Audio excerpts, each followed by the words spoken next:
The Meditations of Marcus Aurelius Antoninus. About this edition. Marcus Aurelius Antoninus Augustus was emperor of Rome from 161 to his death, the last of the 5 good emperors. He was nephew, son-in-law, and adoptive son of Antonius Pius. Marcus Aurelius was one of the most important Stoic philosophers, cited by H.B. Blavatsky amongst famous classic sages and writers such as Plato, Euripides, Socrates, Aristophanes, Pindar, Plutarch, Isocrates, Diodorus, Cicero, and Epictetus. 1. This edition was originally translated out of the Greek by Marcus Aurelius in 1634 as the Golden Book of Marcus Aurelius, with an introduction by W.H.D. Rouse. It was subsequently edited by Ernest Rhys. London, J.M. Dent & Co., New York. Introduction. Marcus Aurelius Antoninus was born on April 26, AD 121. His real name was M. Annius Verus, and he was sprung of a noble family which claimed descent from Numa, second king of Rome. Thus the most Gaius of emperors came of the blood of the most pious of early kings. His father, Annius Verus, had held high office in Rome, and his grandfather, of the same name, had been thrice consul. Both his parents died young, but Marcus held them in love and remembrance. On his father's death, Marcus was adopted by his grandfather, the consular Annius Verus, and there was deep love between these two.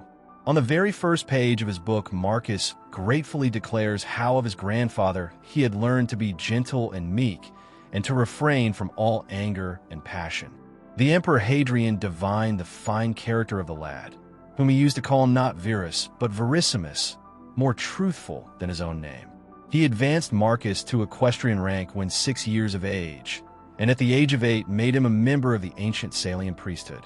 The boy's aunt, Aeneia Galeria Faustina, was married to Antoninus Pius, afterwards emperor. Hence it came about that Antoninus, having no son, adopted Marcus, changing his name to that which he is known by, and betrothed him to his daughter Faustina. His education was conducted with all care. The ablest teachers were engaged for him, and he was trained in the strict doctrine of the Stoic philosophy, which was his great delight. He was taught to dress plainly and to live simply, to avoid all softness and luxury. His body was trained to hardihood by wrestling, hunt, and outdoor games. And though his constitution was weak, he showed great personal courage to encounter the fiercest boars. At the same time, he was kept from the extravagancies of his day. The great excitement in Rome was the strife of the Ephesitians, as they were called in the circus. The racing drivers used to adopt one of 4 colors: red, blue, white, or green, and their partisans showed an eagerness in supporting them which nothing could surpass. Riot and corruption went in the train of the racing chariots, and from all these things Marcus held severely aloof. In 140 Marcus was raised to the consulship, and in 145 his betrothal was consummated by marriage. 2 years later Faustina brought him a daughter, and soon after the tribunate and other imperial honors were conferred upon him. Antoninus Pius died in 161, and Marcus assumed the imperial state. He at once associated with himself Sionius Commodus, whom Antoninus had adopted as a younger son at the same time with Marcus, giving him the name of Lucius Aurelius Verus. Henceforth the two are colleagues in the empire, the junior being trained, as it were, to succeed. No sooner was Marcus settled upon the throne than wars broke out on all sides. In the east, Vologeses III of Parthia began a long-meditated revolt by destroying a whole Roman legion and invading Syria, 162. Verus was sent off in hot haste to quell this rising, and he fulfilled his trust by plunging into drunkenness and debauchery, while the war was left to his officers. Soon after, Marcus had to face a more serious danger at home in the coalition of several powerful tribes on the north, frontier. Chief among those were the Marcomanni or Marchmen, the Quadi and Tionid in this book, the Sarmatians, the Catti, the Jazyges. In Rome itself there was pestilence and starvation, the one brought from the east by Verus's legions, the other caused by floods which had destroyed vast quantities of grain. After all had been done possible to allay famine and to supply pressing needs, Marcus being forced even to sell the imperial jewels to find money, both emperors set forth to a struggle which was to continue more or less during the rest of Marcus's reign. During these wars, in 169, Verus died. We have no means of following the campaigns in detail, but thus much is certain that in the end the Romans succeeded in crushing the Barbarian tribes and effecting a settlement which made the empire more secure. Marcus was himself commander-in-chief, and victory was due no less to his own ability than to his wisdom and choice of lieutenants, shown conspicuously in the case of Pertinax. There were several important battles fought in these campaigns, and one of them has become celebrated for the legend of the Thundering Legion. In a battle against the Quadi in 174, the day seemed to be going in favor of the foe, when on a sudden arose a great storm of thunder and rain. The lightning struck the barbarians with terror, and they turned to rout.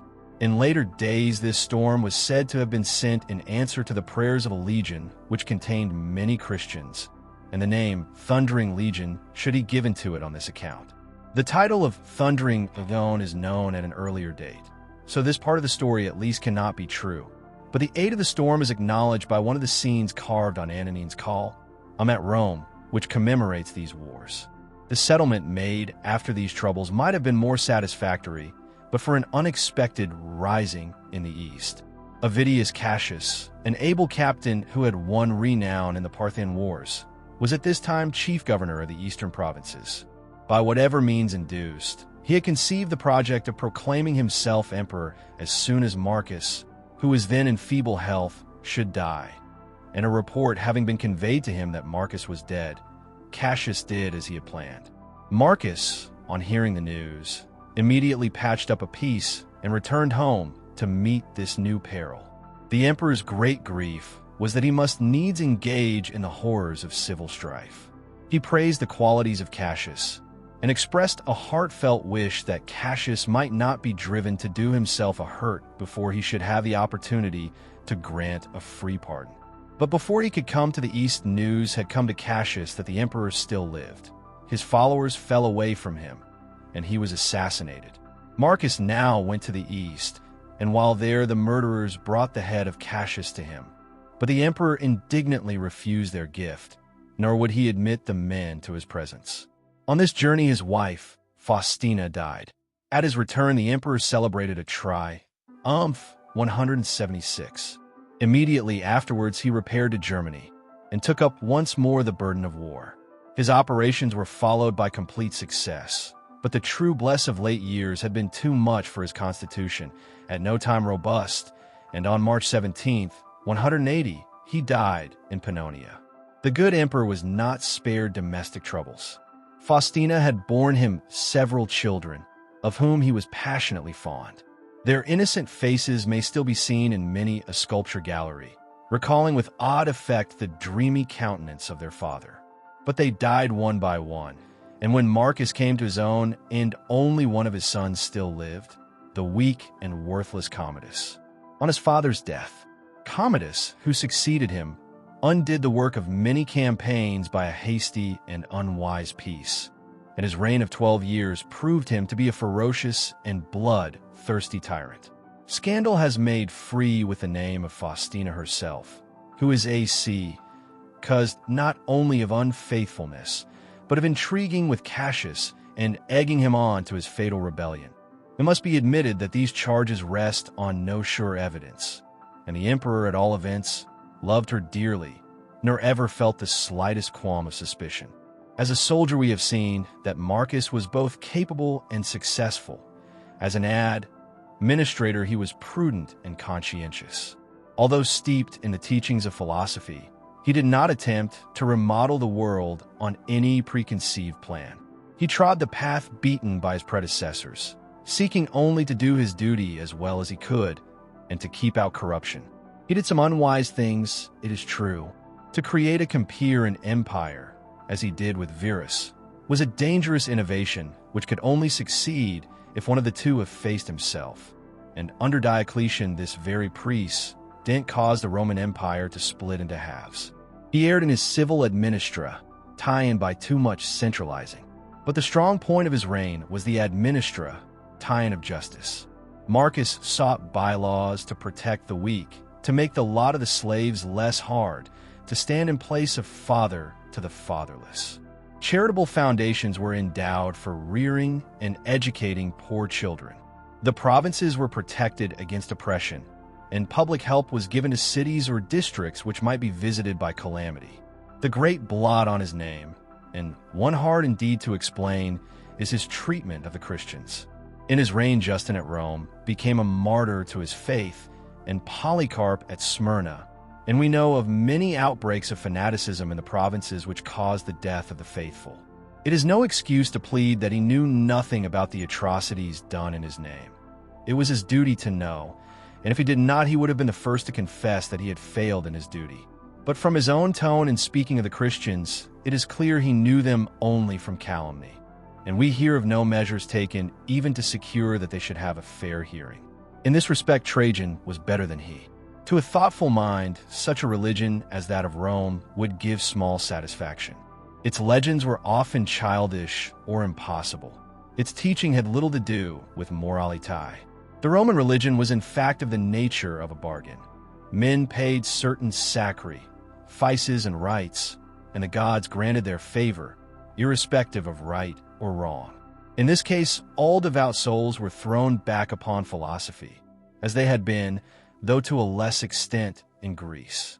There were under the early empire two rival schools which practically divided the field between them, Stoicism and Epicureanism. The ideal set before each was nominally much the same. The Stoics aspired to the repression of all emotion, and the Epicureans to freedom from all disturbance. Yet in the upshot, the one has become a synonym of stubborn endurance, the other for unbridled license. With Epicureanism, we have nothing to do now, but it will be worthwhile to sketch the history and tenets of the Stoic sect. Zeno, the founder of Stoicism, was born in Cyprus at some date unknown, but his life may be said rough. To be between the years 350 and 250 BC. Cyprus has been from time immemorial a meeting place of the East and West, and although we cannot grant any importance to a possible strain of Phoenician blood in him, for the Phoenicians were no philosophers, yet it is quite likely that through Asia Minor he may have come in touch with the Far East. He studied under the Cynicrates, but he did not neglect other philosophical systems. After many years' study, he opened his own school in a colonnade in Athens called the Painted Porch, or Stoa, which gave the Stoics their name. Next to Zeno, the school of the Porch owes most to Chrysippus, 280 to 207 BC, who organized Stoicism into a system. Of him, it was said, but for Chrysippus, there had been no porch.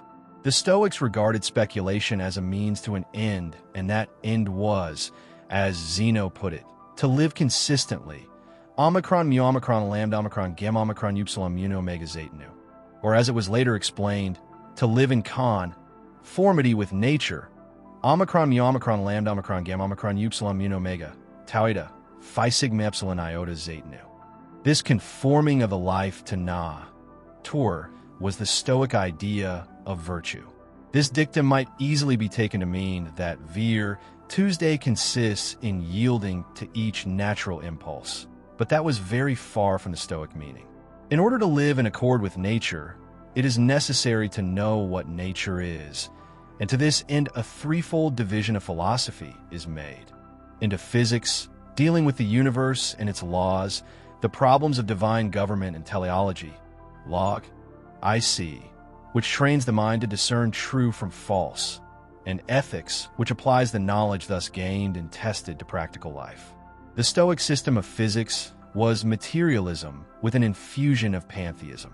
In contradiction to Plato's view that the ideas or prototypes of phenomena alone really exist, the Stoics held that material objects alone existed, but immanent in the material universe was a spiritual force which acted through them, manifesting itself under many forms, as fire, ether, spirit, soul, reason, the ruling principle.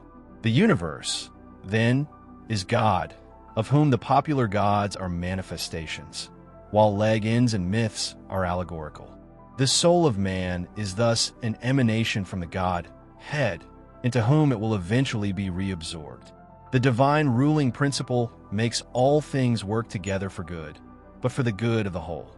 The highest good of man is consciously to work with God for the common good, and this is the sense in which the Stoic tried to live in accord with nature. In the individual, it is virtue alone which enables him to do this. As providence rules the universe, so virtue in the soul must rule man. In logic, the Stoic system is noteworthy for their theory as to the test of truth, the criterion. They compared the newborn soul to a sheet of paper ready for writing. Up. On this, the senses write their impressions, phi alpha newt alpha sigma alpha iota, and by experience of a number, ber of these, the soul unconsciously conceives general notions, kappa omicron iota nu alpha nu omicron iota alpha iota, or anticipations, pyro omicron lambus epsilon iota. When the impression was such as to be irresistible, it was called kappa alpha lambda pi iota kappa, phi alpha newt alpha sigma alpha, one that holds fast, or as they explained it, one proceed, ng from truth. Ideas and inferences artificially produced by deduction, or the like, were tested by this holding perception. Of the ethical application, I have already spoken. The highest good was the virtuous life. Virtue alone is happiness, and vice is unhappiness. Carrying this theory to its extreme, the Stoics said that there could be no gradations between virtue and vice, though of course each has its special manifestations. Moreover, nothing is good but virtue, and nothing but vice is bad. Those outside things which are commonly called good or bad, such as health and sickness, wealth and poverty, pleasure and pain, are to him indifferent, alpha delta iota phi omicron rho alpha. All these things are merely the sphere in which Vir Tuesday may act.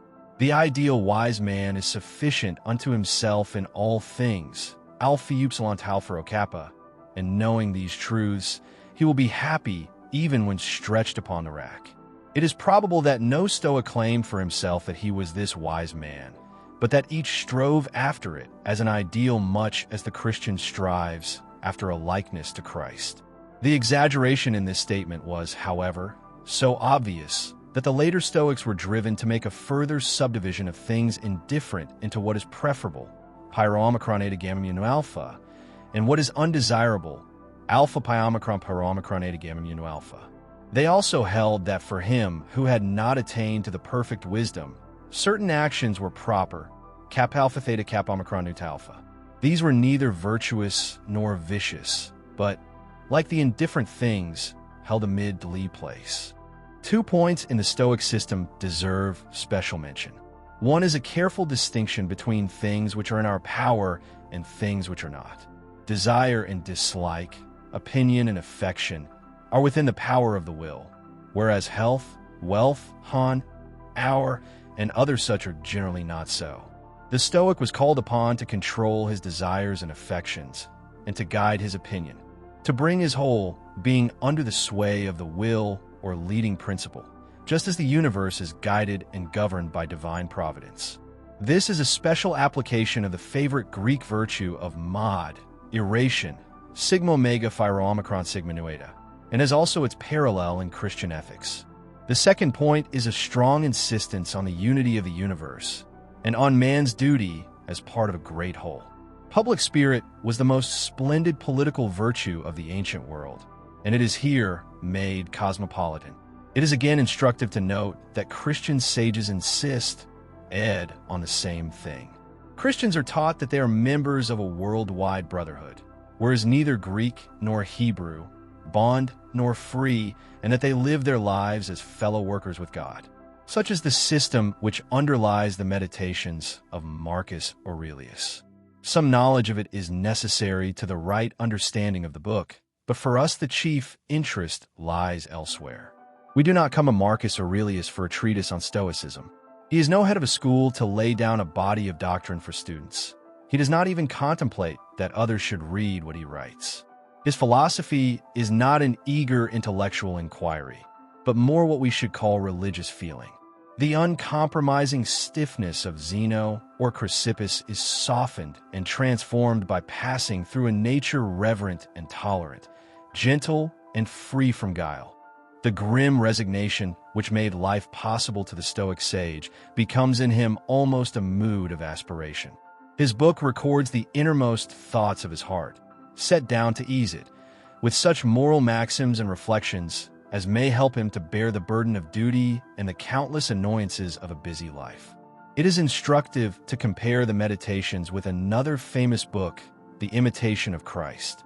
There is the same ideal of self-control in both. It should be a man's task, says the Imitation, to overcome himself, and every day to be stronger than himself. In withstanding of the passions standeth very peace of heart. Let us set the axe to the root, that we being purged of our passions may have a peaceable mind. To this end there must be continual self-examination. If thou may not continually gather thyself together, namely sometimes do it, at least once a day, the morning or the evening. In the morning purpose, in the evening discuss the manner, what thou hast been this day, in word, work, and thought. But while the Roman's temper is a mod, self-reliance, the Christian aims at a more passive mood, humbleness and meekness and reliance on the presence and personal friendship of God. The Roman scrutinizes his faults with severity, but without the self-contempt which makes the Christian vile in his own sight. The Christian, like the Roman, bids study to withdraw thine heart from the love of things visible.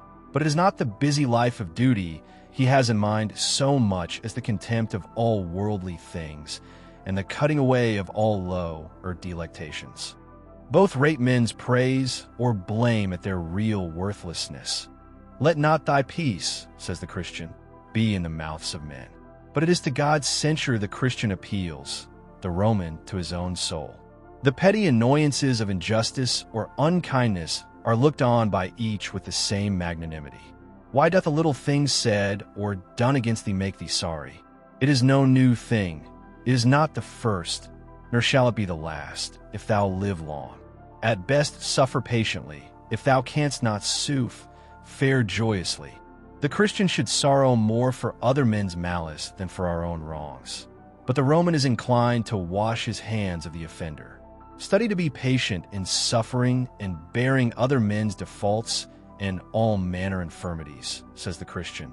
But the Roman would never have thought to add, if all men were perfect, what had we then to suffer of other men for God? The virtue of suffering in itself is an idea which does not meet us in the Meditations. Both alike realize that man is one of a great community. No man is sufficient to himself, says the Christian.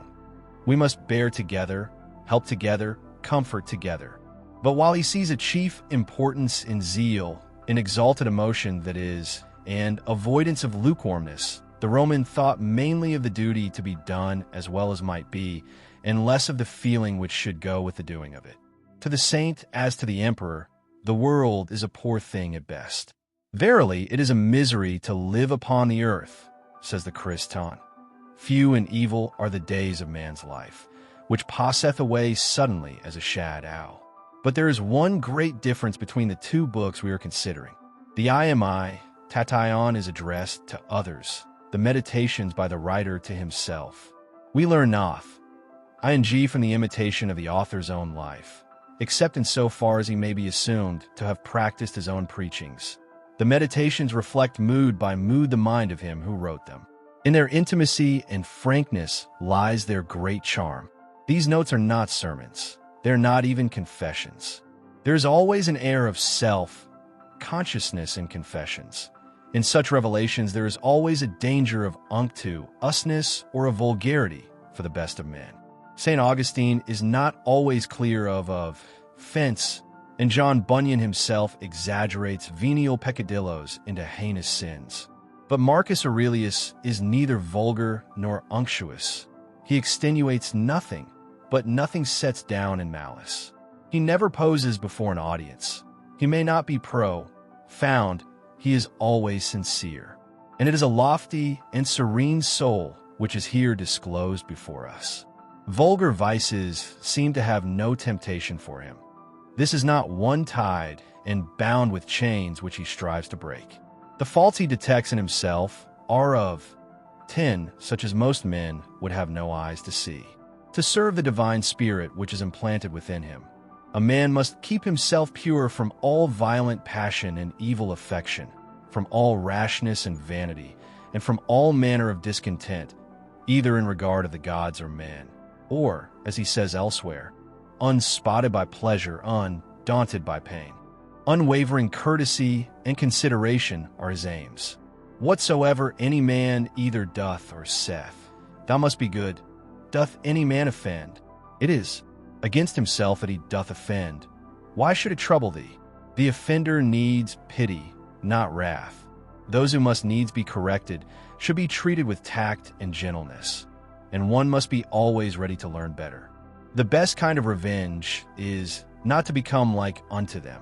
There are so many hints of offense forgiven that we may believe the notes followed sharp on the facts. Perhaps he has fallen short of his aim, and thus seeks to call his principles to mind and to strengthen himself for the future. That these sayings are not mere talk is plain from the story of Avidius Cassius, who would have usurped his imperial throne. Thus the emperor faithfully carries out his own principle, that evil must be overcome with good. For each fault in others, nature, says he, has given us a counteracting virtue, as, for example, against the unthankful, it hath given goodness and meekness as an antidote. One so gentle towards a foe was sure to be a good friend, and indeed his pages are full of generous gratitude to those who had served him. In his first book, he sets down to account all the debts due to his kinsfolk and teachers. To his grandfather, he owed his own gentle spirit. To his father, shamefastness and courage. He learned of his mother to be religious and bountiful and single-minded. Rusticus did not work in vain, if he showed his pupil that his life needed amending. Apollonius taught him simplicity, reasonableness, gratitude, a love of true liberty. So the list runs on. Everyone he had dealings with seems to have given him something good, a sure proof of the goodness of his nature, which thought no evil. If his was that honest and true heart, which is the Christian ideal, this is the more wonderful in that he lacked the faith which makes Christians strong. He could say, "It is true, either there is a God, and then all is well. Or if all things go by chance and fortune, yet mayest thou use thine own providence in those things that concern thee properly, and then art thou well." Or again, we must needs grant that there is a Natur that doth govern the universe. But his own part in the scheme of things is so small that he does not hope for any personal happiness beyond what a serene soul may win in this mortal life. O my soul, the time I trust will be, when thou shalt be good, simple, more open and visible than that body by which it is enclosed. But this is said of the calm contentment with human lot which he hopes to attain, not of a time when the trammels of the body shall be cast off. For the rest, the world and its fame and wealth, all is vanity. The gods may perhaps have a particular care for him, but their especial care is for the universe at large. Thus much should suffice. His gods are better than the Stoic gods, who sit aloof from all human things, untrue, bled, and uncaring. But his personal hope is hardly stronger. On this point, he says little, though there are many allusions to death as the natural end. Doubtless he expected his soul one day to be absorbed into the universal soul, since nothing comes out of nothing, and nothing can be annihilated. His mood is one of strenuous weariness. He does his duty as a good soldier, waiting for the sound of the trumpet which shall sound the retreat. He has not that cheerful confidence which led Socrates through a life no less noble, to a death which was to bring him into the company of gods he had worshipped and men whom he had revered. But although Marcus Aurelius may have held intellectually that his soul was destined to be absorbed and to lose consciousness of itself, there were times when he felt, as all who hold it must sometimes feel, how unsatisfying is such a creed. Then he gropes blindly after something less empty and vain. "Thou hast taken ship," he says, "thou hast sailed, thou art come to land, go out, If to another life, there also shalt thou find gods who are everywhere. There is more in this than the assumption of a rival theory for argument's sake. If worldly things be but as a dream, the thought is not far off that there may be an awakening to what is real. When he speaks of death as a necessary change, and points out that nothing useful and profitable can be brought about without change, did he perhaps think of the change in a corn of wheat, which is not quickened except to die? Nature's marvelous power of recreating out of corruption is surely not confined to bodily things. Many of his thoughts sound like far-off echoes of St. Paul, and it is strange indeed that this most Christian of emperors has nothing good to say of the Christians. To him, they are only sectaries, violently and passionately set upon opposition. Profound as philosophy, these meditations certainly are not. But Marcus Aurelius was too sincere not to see the essence of such things as came within his experience. And science religions were for the most part concerned with outward things. Do the Nices sorry rites, and you propitiate the gods. And these rites were often trivial, sometimes violated right feeling or even morality. Even when the gods stood on the side of righteousness, they were concerned with the act more than with the intent. But Marcus Aurelius knows that what the heart is full of, the man will do. Such as thy thoughts and ordinary cogitations are, he says, such will thy mind be in time. And every page of the book shows us that he knew thought was sure to issue an act. He drills his soul, as it were, in right principles, that when the time comes, it may be guided by them. To wait until the emergency is to be too late. He sees also the true essence of happiness. If happiness did consist in pleasure, how came notorious robbers, impure abominable livers, parricides, and tyrants, in so large a measure to have their part of pleasures? He who had all the world's pleas, yours at command, can write thus, a happy lot and portion is good inclinations of the soul, good desires, good actions. By the irony of fate, this man, so gentle and good, so desirous of quiet joys and a mind free from care, was set at the head of the Roman Empire when great dangers threatened from east and west. For several years, he himself commanded his armies in chief. In camp before the Quadi, he dates the first book of his meditations and shows how he could retire within himself amid the coarse clangor of arms. The pomps and glories which he despised were all his. What to most men is an ambition or a dream, to him was a round of weary tasks which nothing but the stern sense of duty could carry him through. And he did his work well. His wars were slow and tedious, but successful. With a statesman's wisdom, he foresaw the danger to Rome of the barbarian hordes from the north, and took measures to meet it. As it was, his settlement gave 2 centuries of respite to the Roman Empire.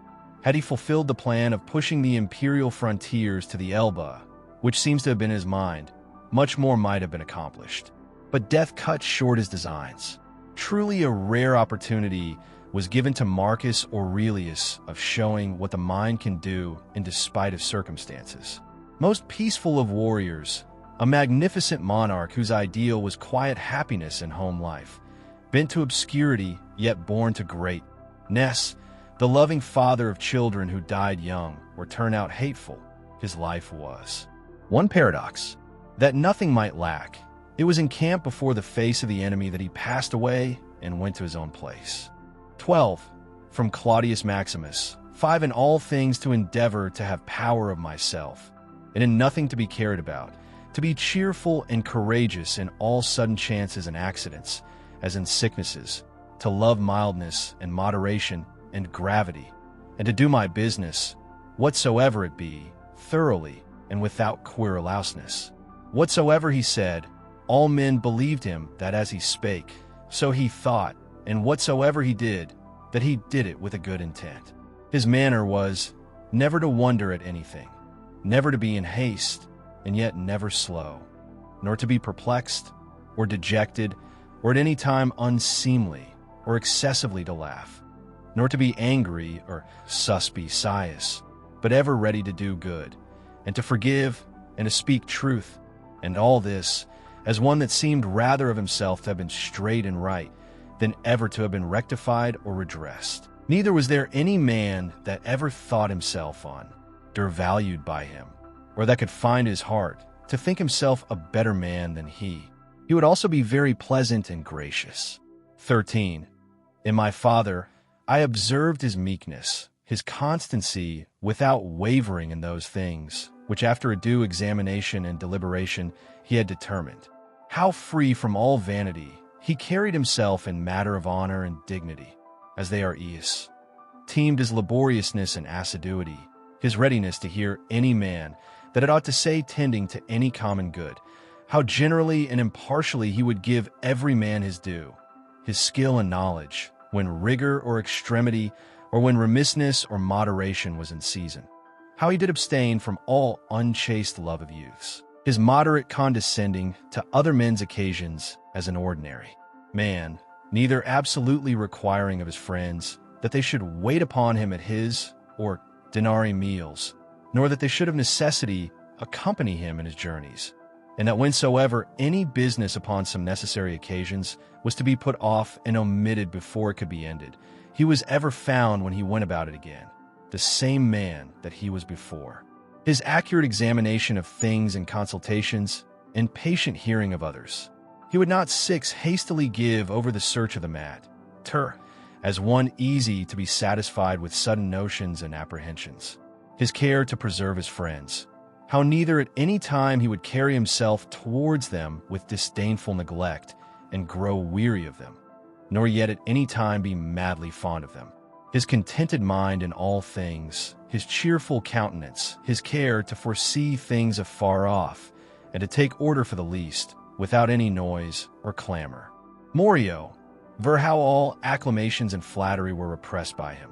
How carefully he served all things necessary to the government, and kept an account of the common expenses, and how patiently he did abide that he was reprehended by some for this his strict and rigid kind of dealing. 7. How he was neither a superstitious worshipper of the gods, nor an ambitious pleaser of men, or studious of popular applause, but sober in all things, and everywhere observant of that which was fitting, affecter of novelties, in those things which conduced to his ease and convenience, plenty whereof his fortune did afford him, without pride and bragging, yet with all freedom and liberty, so that as he did freely enjoy them without any anxiety or affectation when they were present, so when absent he found no want of them.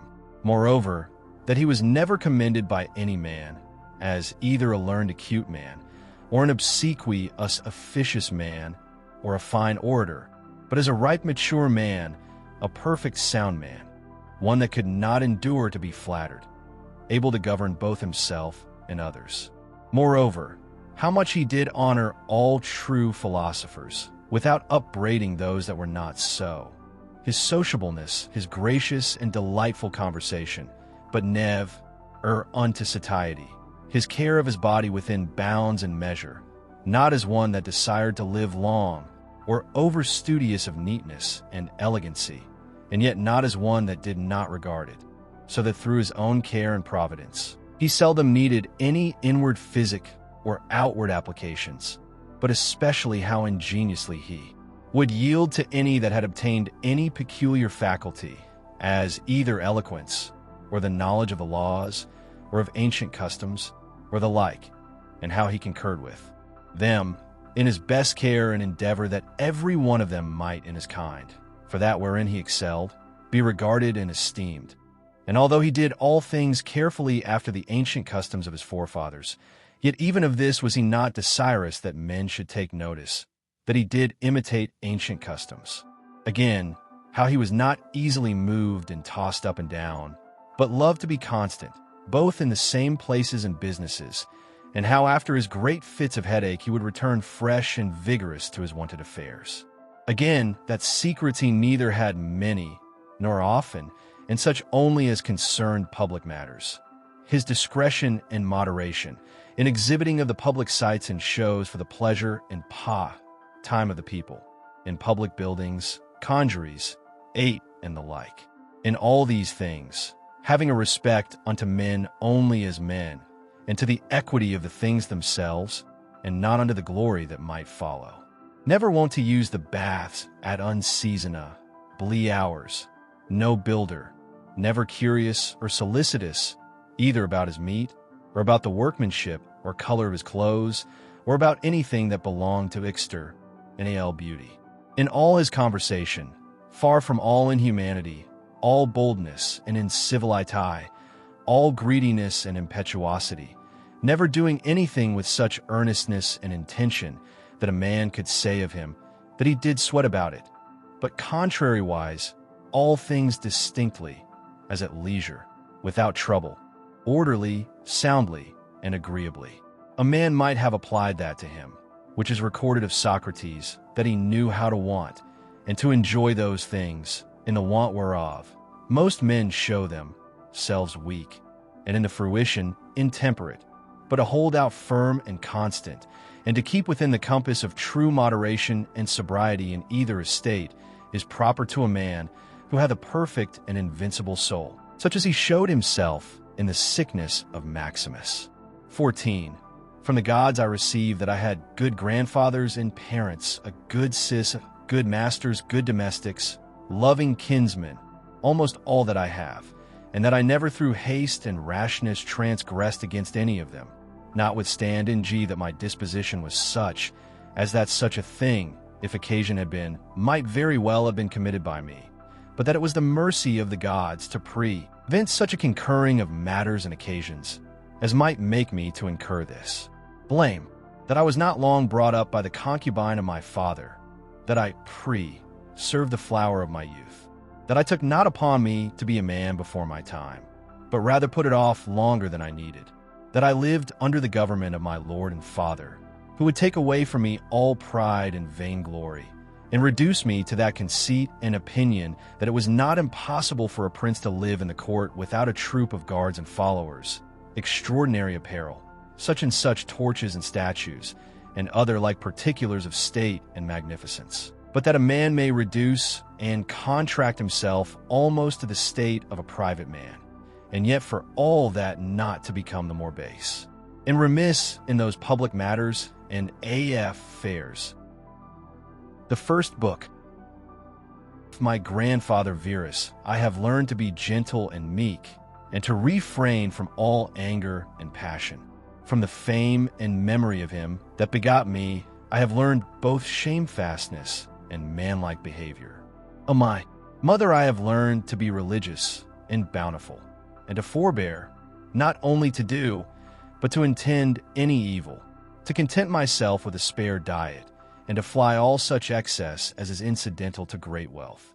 Of my great-grandfather, both to frequent 3 public schools and auditories, and to get me good and able teachers at home, and that I ought not to think much, if upon such occasions I were at excessive charges. 2. Of him that brought me up, not to be fondly addicted to either of the 2 great signs of the coursers in the circus, called Prosceni and Vanity, nor in the Amphithea, tray partially to favor any of the gladiators or fencers, as either the Parmularii or the Secutors. Moreover, to endure labor, nor to need many things, when I have anything to do it myself rather than by others, not to meddle with many businesses, and not easily to admit of any slander. 3. Of Diognetus, not to busy myself about vain things, and not easily to believe those things, which are commonly spoken, by such as take upon them to work wonders, and by sorcerers or prestidigitators and impostors, concerning the power of charms, and their driving out of demons or evil spirits, and the like. Not to keep quails for the game, nor to be mad after such things, not to be offended with other men's liberty of speech, and to apply myself unto philosophy. Also I must thank that ever I heard first Bacchius, then Tandisis and Martianus, and that I did write dialogues in my youth, and that I took liking to the philosophers' little couch and skins, and such other things, which by the Grecian discipline are proper to those who profess philosophy. For to Rusticus I am beholding that I first entered into the conceit that my life want some redress and cure, and then that I did not fall into the ambition of ordinary sophists, either to write tracts concerning the common theorems, or to exhort men unto virtue and the study of philosophy by public orations, as also that I never by way of ostentation did affect to show myself an active able man for any kind of bodhi ly exercises, and that I gave over the study of rhetoric and poetry and of elegant neat language, that I did not use to walk about the house in my long robe, nor to do any such things. Moreover, I learned of him to write letters without any affectation or riosity, such as that was, which by him was written to my mother from Sinuessa, and to be easy and ready to be reconciled, and well pleased again with them that had offended me, as soon as any of them would be content to seek unto me again. To read with diligence, not to rest satisfied with a light and superficial knowledge, nor quickly to assent to things commonly spoken of, whom also I must thank that ever I lighted upon Epictetus his Hypomnemata, or moral commentaries and common factions, which also he gave me of his own. From Apollonius, true liberty and unvariable steadfastness, and not to regard in youthing at all, though never so little, but right and reason, and always, whether in the sharpest pains or after the loss of a child, or in long diseases, to be still the same man, who also was a present and visible example unto me, that it was possible for the same man to be both vehement and remiss, a man not subject to be vexed and offended with the incapacity of his scholars and auditors in his lectures, an exposé tiens, and a true pattern a man who of all his good gifts and faculties, least teemed in himself, that his excellent skill and ability to teach and persuade others the common theorems and maxims of the Stoic philosophy. Of him also I learned how to receive favors and kindnesses, as commonly they are accounted from friends, so that I might not become obnoxious unto them, for them, nor more yield in upon occasion than in right I ought, and yet so that I should not pass them as an unsensible and unthankful man. 6. Of Sextus, mildness and the pattern of a family governed with paternal affection, and a purpose to live according to nature, to be grave without affectation, to observe carefully the several dispositions of my friends, not to be offended with idiots, nor unseasonably to set upon those that are carried with the vulgar opinions, with the theorems and tenets of philosophers. For his conversation being an example how a man might accommodate himself to all men and companies, so that though his calm painy were sweeter and more pleasing than any flatterer's cogging and fawning, yet was at the same time most respected and reverenced, who also had a proper hap, pinus and faculty, rationally and methodically to find out, and set in order all necessary determinations and instructions for a man's life. A man without ever the least appearance of anger, or any other passion, able at the same time most exactly to serve the Stoic apatheia, or unpassionateness, and yet to be most tender-hearted, of good credit, and yet almost without any noise or rumor, very learned, and yet making little show. 7. From Alexander the Grammarian, to be unreprovable myself, and not reproach, fully to reprehend any man for a barbarism or a solecism, or any false pronunciation, but dexterously by way of answer, or testimony, or confirmation of the same matter, taking no notice of the word, to utter it as it should have been spoken, or by some other such close and indirect admonition, handsomely and civilly to tell him of it. 8. Of Fronto, to how much envy and fraud and hypocrisy the state of a tyrannous king is subject unto, and how they who are commonly called epsilon pilfata or delta iota, i.e. nobly born, are in some sort incapable or void of natural affection. 9. Of Alexander the Platonic, not often nor without great necessity to say, or to write to any man in a letter, I am not at leisure, nor in this manner still to put off those duties which we owe to our friends and acquaintances, to everyone in his kind under pretense of urgent affairs.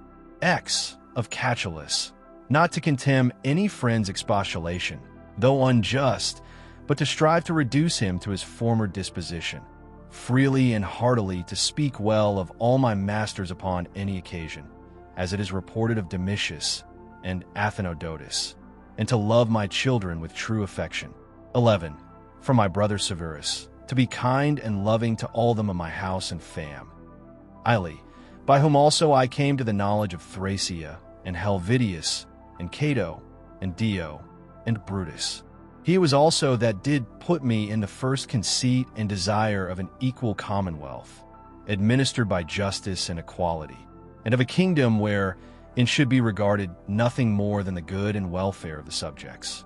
Of him also to observe a constant tenor, not interrupted with any other cares and distractions, in the study and esteem of philosophy, to be bountiful and liberal in the largest measure, always to hope the best, and to be confident that my friends love me, in whom I moreover observed open dealing towards those whom he reproved at any time, and that his friends might without all doubt or much observation know what he would or would not, so open and plain was he, wherein power and authority is requisite, that I have had such a brother, who by his own example might stir me up to think of myself, and by his respect and love, delight and please me, that I have got ingenuous children, and that they were not born distorted, nor with any other natural deformity, that I was no great proficient in the study of rhetoric and poetry, and of other faculties, which perchance I might have dwelt upon, if I had found myself to go on in them with success, that I did by times prefer those, by whom I was brought up, to such places and dignities, which they seemed unto me most to desire, and that I did not put them off with hope and expectation, that, since that they were yet but young, I would do the same hereafter, that I ever knew Apollonius and Rusticus and Maximus, that I have had occasion often and effectually to consider and meditate with myself, concerning that life which is according to nature, what the nature and manner of it is, so that as for the gods and such suggestions, helps and inspirations, as might be expected from them, nothing did hinder, but that I might have begun long before to live according to nature, or that even now that I was not yet partaker and in present possession of that life, that I myself, in that I did not observe those inward motions and suggestions, yea, and almost plain and apparent instructions and admonitions of the gods, was the only cause of it, that my body in such a life hath been able to hold out so long, that I never had to do with Benedicta and Theodotus, and afterwards when I fell into some fits of love, I was soon cured, that having been often displeased with Tychus, I never did him anything for which afterwards I had occasion to repent, that it being so that my mother was to die young, yet she lived with me all her latter years, that as often as I had a purpose to help and succor any that either were poor or fallen into some present necessity, I never was answered by my officers that there was not ready money enough to do it, and that I myself never had occasion to require the like succor from any other, that I have such a wife, so obedient, so loving, so ingenuous, that I had choice of fit and able men, to whom I might commit the bring ing up of my children, that by dreams I have received help, as for other things, so in particular how I might stay my casting of blood and cure my dizziness, as that also that happened to thee in Cajeta. 9. As unto Chryses when he prayed by the seashore. And when I did first apply myself to philosophy, that I did not fall into the hands of some sophists, or spent my time either in reading the manifold volumes of ordinary philosophers, nor in practicing myself in the solution of arguments and fallacies, nor dwelled upon the studies of the meteors and other natural curiosities. All these things without the assistance of the gods and fortune could not have been. 15. In the country of the Quadi at Granua, these betimes in the morning say to thyself, this day I shall have to do with an idle curious man, with an unthankful man, a railer, a crafty, false, or an envious man, an unsociable, uncharitable man. All these ill qualities have happened unto them, through ignorance of that which is truly good and truly bad. But I that understand the nature of that which is good, that it only is to be desired, and of that which is bad, that it only is truly odious and shameful, who know moreover that this transgressor, whosoever he be, is my kinsman, not by the same blood and seed, but by participation of the same reason, and of the same deed, Vine particle. How can I either be hurt by any of those, since it is not in their power to make me incur anything that is truly reproachful, or angry, and ill-affected towards him who by nature is so near unto me? For we are all born to be fellow workers, as the feet, the hands, and the eyelids, as the rows of the upper and under teeth. For such therefore to be in opposition is against nature. And what is it to chafe at, and to be averse from, but to be in opposition? 16. Whatsoever I am is either flesh or life, or that which we commonly call them is tres, an overruling part of man. Reason. Away with thy books, suffer not thy mind any more to be distracted and carried to and fro, for it will not be. But as even now ready to die, think little of thy flesh, blood, bones, and a skin, a pretty piece of knit and twisted work consisting of nerves, veins, and arteries. Think no more of it than so. And as for thy life, consider what it is, a wind, not one constant wind neither, but every moment of an hour let out and sucked in again. The third is thy ruling part. And here consider, thou art an old man. Suffer not that excellent part to be brought in subjection, and to become slavish. Suffer it not to be drawn up and down with unreasonable and unsociable lusts and motions, as it were with wires and nerves. Sooth, fear it not any more, either to repine at anything now present, or to fear and fly anything to come, which the destiny hath appointed thee. 17. Whatsoever proceeds from the gods immediately, that any man will grant totally, depends from their divine providence. As for those things that are commonly said to happen by fortune, even those must be conceived to have dependence from nature, or from that first and general connection and concatenation of all those things, which more apparently by the divine providence are administered and brought to pass. All things flow from thence, and whatsoever it is that is both necessary and conducing to the whole, part of which thou art, and whatsoever it is that is requisite and necessary for the preservation of the general, must of necessity for every particle, lar nature, be good and be hopeful. And as for the whole, it is preserved, as by the perpetual mutation and conversion of the simple elements one into another, so also by the mutation and alteration of things mixed and compounded. Let these things suffice thee. Let them be always unto thee as thy general rules and precepts. As for thy thirst after books, away with it with all speed, that thou die not murmuring and complaining, but truly meek and well satisfied, and from thy heart thankful unto the gods. The second book. Remember how long thou hast already put off these things, and how often a certain day and hour, as it were, having been set unto thee by the gods, thou hast neglected it.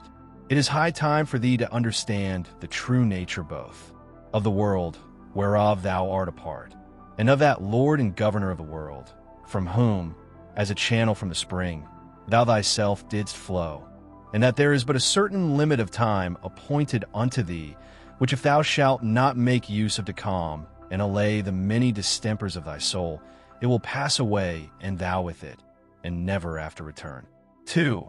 Let be thy earnest and incessant care as a Roman and a man to perform whatsoever it is that thou art about, with true and unfeigned gravity, natural affection, freedom, and justice. And as for all other cares and imaginations, how thou mayest ease thy mind of them, which thou shalt do, if thou shalt go about every action as thy last action, free from all vanity, all passionate and willful aberration from reason, and from all hypocrisy and self-love and dislike of those things, which by the fates or appointment of God have happened unto thee.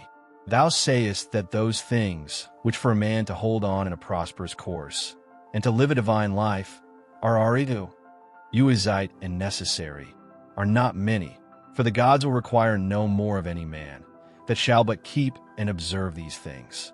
3. Do soul, tend do, abuse and contemn thyself.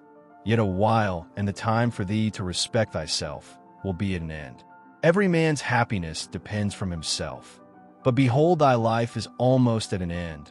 Whilst affording thyself no respect, thou dost make thy happiness to consist in the soul's, and conceits of other men. For why should any of these things that happen externally so much distract thee? Give thyself leisure to learn some good thing, and cease roving and wandering to and fro. Thou must also take heed of another kind of wandering, for they are idle in their actions, who toil and labor in this life, and have no certain scope to which to direct all their motions and desires. V. For not observing the state of another man's soul, scarce was ever any man known to be unhappy. Tell whosoever they be that intend not, and guide not by reason and discretion the motions of their own souls. They must of necessity be unhap. Py. 6. These things thou must always have in mind. What is the nature of the universe, and what is mine?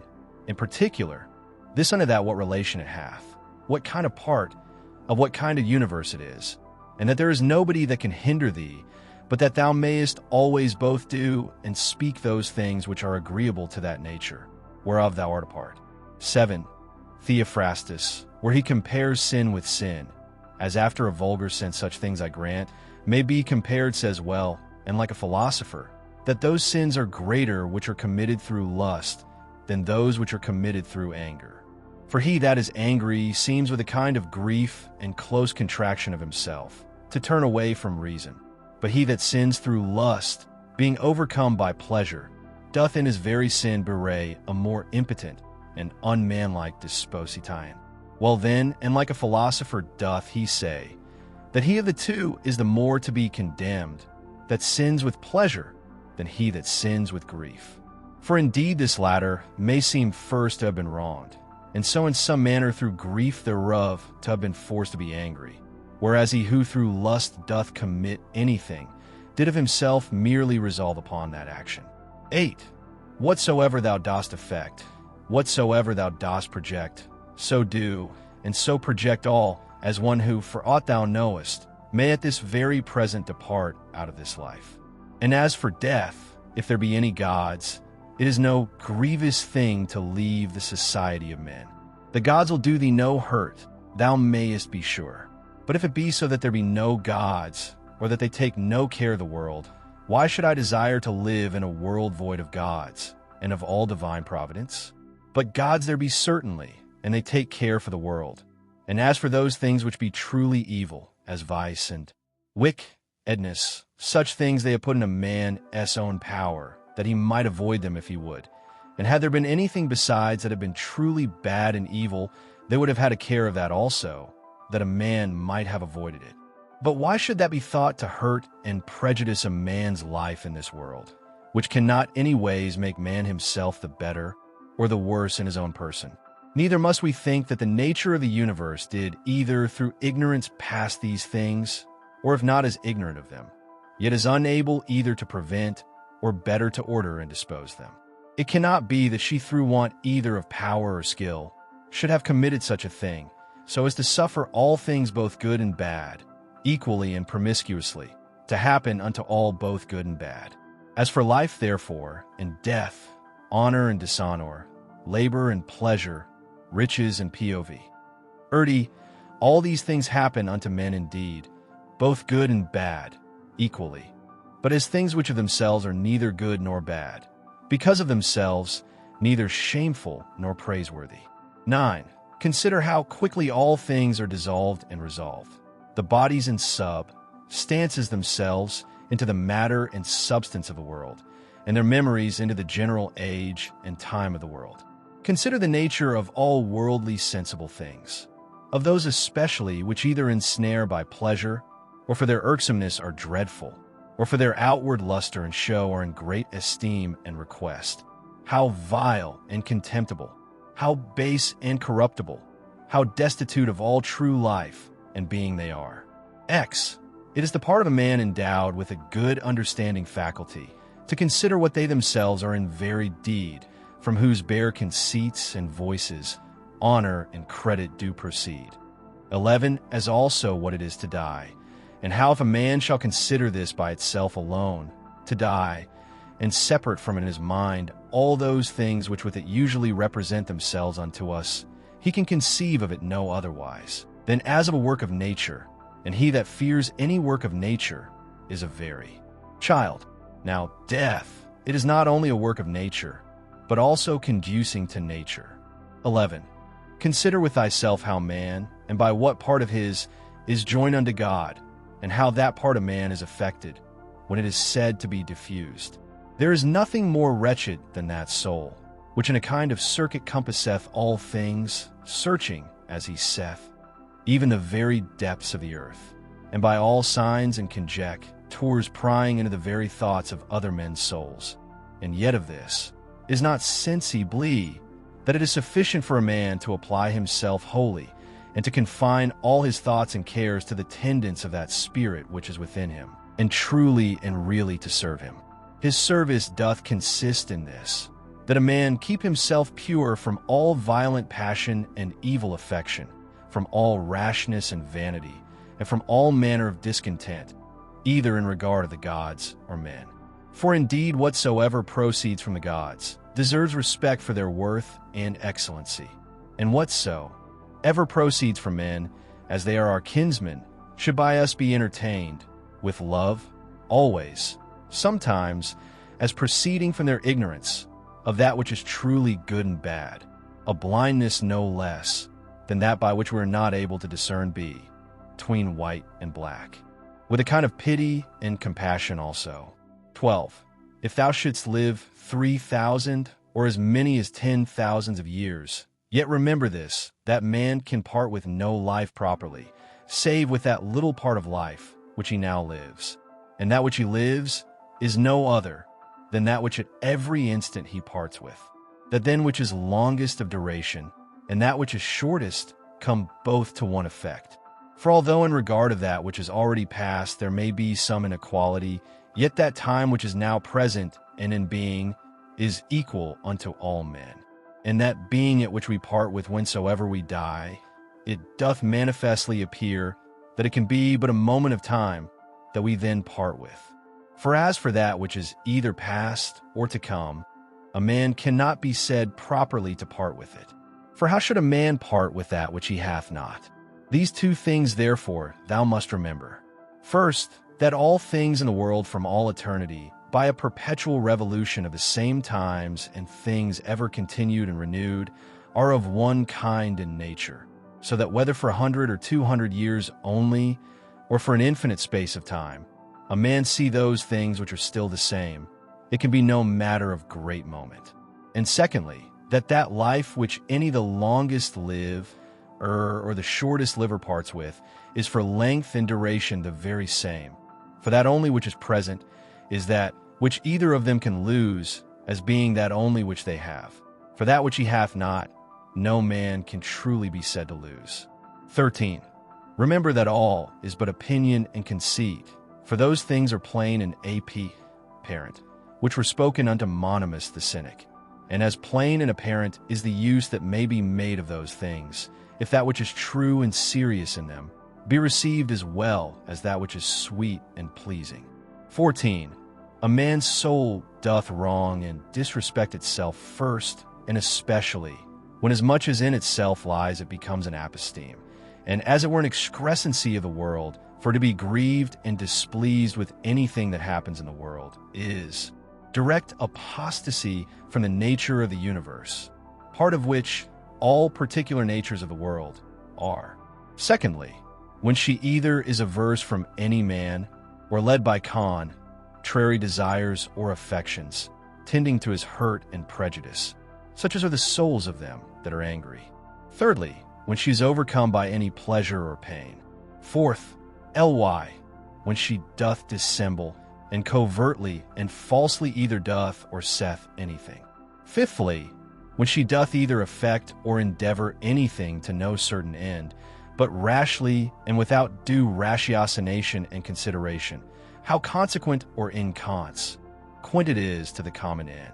For even the least things ought not to be done without relation unto the end, and the end of the reasonable creatures is to follow and obey him, who is the reason, as it were, and the law of this great city and ancient commonwealth. 15. The time of a man's life is as a point, the substance of it ever flowing, the sense obscure, and the whole composition of the body tending to corruption. His soul is restless, fortune uncertain, and fame doubtful. To be brief, as a stream, so are all things belonging to the body. As a dream, or as a smoke, so are all that belong unto the soul. Our life is a warfare and a mere pilgrimage. Fame after life is no better than oblivion. What is it then that will adhere and follow? Only one thing, phy, and philosophy doth consist in this, for man to preserve that spirit which is within him from all manner of contumelies and injuries, and above all pains or pleasures, never to do anything either rashly or feignedly or hypocritically, wholly to depend from himself and his own proper actions, all things that happen unto him to embrace contentedly, as coming from him from whom he himself also came, and above all things, with all meekness and a calm cheerfulness, to expect death as be ng. Nothing else but the resolution of those elements, of which every creature is composed. And if the elements themselves suffer in nothing by this their perpetual conversion of one into another, that dissolution and alteration which is so common unto all, why should it be feared by any? Is not this according to nature? But nothing that is according to nature can be evil. Whilst I was at Carnuntum, the third book, a man must not only consider how daily his life wasteth and decreaseth, but this also, that if he live long, he cannot be certain whether his understand ng shall continue so able and sufficient for either discreet consideration in matter of businesses, or for contemplation, it being the thing whereon true knowledge of things both divine and human doth depend. For if once he shall begin to dote, his respiration, nutrition, his imaginative and appetitive, and other natural faculties may still continue the same. He shall find no want of them. But how to make that right use of himself that he should, how to observe exactly in all things that which is right and just, how to redress and rectify all wrong or sudden apprehensions and imaginations, and even of this particular, whether he should live any longer or no, to consider duly. For all such things, wherein the best strength and vig our the mind is most requisite, his power and ability will be past and gone. Thou must hasten, therefore, not only because thou art every day nearer unto death than other, but also because that intellective faculty in thee, whereby thou art enabled to know the true nature of things, and to order all thy actions by that knowledge, doth daily waste and decay, or may fail thee before thou die. 2. This also thou must observe, that whatsoever it is that naturally doth happen to things natural, hath somewhat in itself that is pleasing and delightful.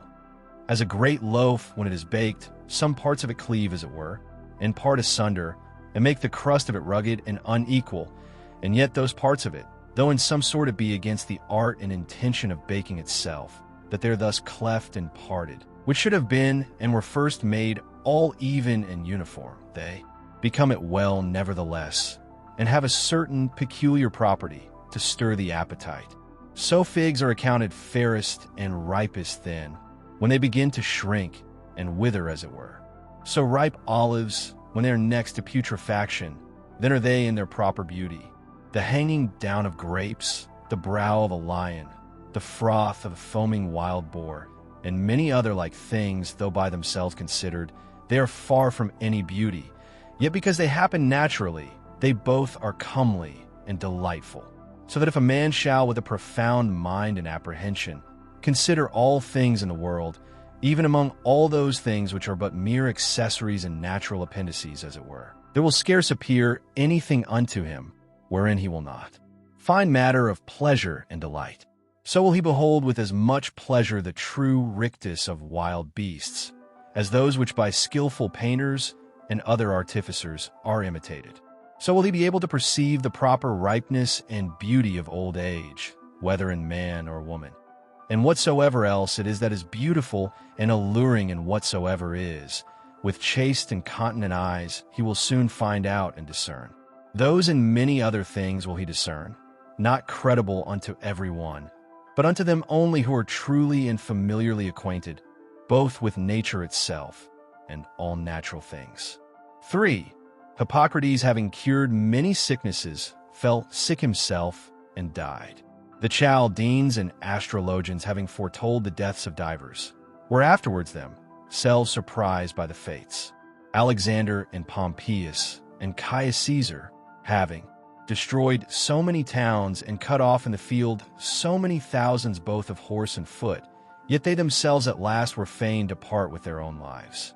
Heraclitus, having written so many natural tracts concerning the last and general conflagration of the world, died afterwards all filled with water within, and all bedaubed with dirt and dung without. Lice killed Democritus, and Socrates, another sort of vermin, wicked, ungodly men. How then stands the case? Thou hast taken ship, thou hast sailed, thou art come to land, go out. If to another life, there also shalt thou find gods, who are everywhere. If all life and sense shall cease, then shalt thou cease also to be subject to either pains or pleasures, and to serve and tend this vile cottage. So much the viler, by how much that which ministers unto it doth excel. The one being a rational substance, and a spirit, the other nothing but earth and blood. For spend not the remnant of thy days in thoughts and fancies concerning other men, when it is not in relation to some common good, when by it thou art hindered from some other better work. That is, spend not thy time in thinking what such a man doth, and to what end, what he saith, and what he thinks, and what he is about, and such other things or curiosities, which make a man to rove and wander from the care and observation of that part of himself, which is rational and overall. ing. See therefore in the whole series and connection of thy thoughts, that thou be careful to prevent whatsoever is idle and impertinent, but especially whatsoever is curious and malicious. And thou must use thyself to think only of such things, of which if a man upon a sudden should ask thee, what it is that thou art now think, ing. Thou mayest answer this and that freely and boldly, that so by thy thoughts it may presently appear that in all thee is sincere and peaceable, as becometh one that is made for society, and regards not pleasures, nor gives way to any voluptuous imaginations at all, free from all contentiousness, envy and suspicion, and from whatsoever else thou wouldest blush to confess thy thoughts were set upon. He that is such, is he surely that doth not put off to lay hold on that which is best indeed, a very priest and minister of the gods, well acquainted and in good correspondence with him, especially that is seated and placed within himself, as in a temple and execrary, to whom also he keeps and preserves himself unspotted by pleasure, undaunted by pain, free from any manner of wrong or contumely, by himself offered unto himself, not capable of any evil from others, a wrestler of the best sort, and for the highest prize, that he may not be cast down by any passion or affection of his own, deeply dyed and drenched in righteousness, embracing and accepting with his whole heart whatsoever either happeneth or is allotted unto him. One who not often, nor without some great necessity tending to some public good, mendeth what any other either speaks or doth or purposeth. For those things only that are in his own power, or that are truly his own, are the objects of his employments, and his thoughts are ever taken up with those things, which of the whole universe are by the fates or providence destinated and appropriated unto himself. Those things that are his own, and in his own power, he himself takes order, for that they be good. And as for those that happen unto him, he believes them to be so. For that lot and portion which is assigned to every one, as it is unavoidable and necessary, so is it always profitable. He remembers besides that whatsoever partakes of reason is akin unto him, and that to care for all men generally is agreeing to the nature of man. But as for honor and praise, that they ought not generally to be admitted and accepted of, from all, but from such only who live according to nature. As for them that do not, what manner of men they be at home or abroad, day or night, how condition themselves with what manner of conditions, or with men of what conditions they moil in time together, he knoweth and remembers right well. He therefore regards not such praise and 2. Use thine opinative faculty with all honor and respect, for in her indeed is all, that thy opinion do not beget in thy understanding anything contrary to either nature or the proper constitution of a rational creature. The end and object of a ration, our constitution, is to do nothing rashly, to be kindly affected towards men, and in all things willingly to submit unto the gods. Casting therefore all other things aside, keep thyself to these few, and remember withal that no man properly can be said to live more than that which is now present, which is but a moment of time. Whatsoever is besides either is already past or uncertain. The time therefore that any man doth live is but a little, and the place where he liveth is but a very little corner of the earth, and the greatest fame that can remain of a man after his death, even that is but little, and that too, such as it is whilst it is by the succession of silly mortal men preserved, who likewise shall shortly die, and even whiles they live know not what in very deed they themselves are, and much less can no one, who long before is dead and gone. 11. To these ever-present helps and mementos, let one more be added, ever to make a particular description and delineation, as it were, of every object that presents itself to thy mind, that thou mayest wholly and throughly contemplate it, in its own proper nature, bare and naked, wholly and severally, divided into its several parts and quarters, and then by thyself and thy mind, to call both it, and those things of which it doth consist, and in which it shall be resolved, by their own proper true names and appellations. For there is nothing so effectual to beget true magnanimity, as to be able truly and methodically to examine and consider all things that happen in this life, and so to penetrate into their natures, that at the same time this also may concur in our apprehensions. What is the true use of it? And what is the true nature of this universe, to which it is useful? How much in regard of the universe may it be esteemed? How much in regard of man, a citizen of the supreme city, of which all other cities in the world are as it were but houses and families? 12. What is this that now my fancy is set upon? Of what things doth it consist? How long can it last? Which of all the virtues is the proper virtue for this present use? As whether meekness, fortitude, truth, faith, sincerity, contentation, or any of the rest. Of everything, therefore, thou must use thyself to say, this immediately comes from God, this by that fatal connection and concatenation of things, or which almost comes to one, by some coincidental casualty. And as for this, it proceeds from my neighbor, my kinsman, my fellow, through his ignorance indeed, because he knows not what is truly natural unto him. But I know it, and therefore carry myself towards him according to the natural law of fellowship, that is kindly and justly. As for those things that of themselves are altogether indifferent, as in my best judgment I conceive everything to deserve more or less, so I carry myself towards it. 13.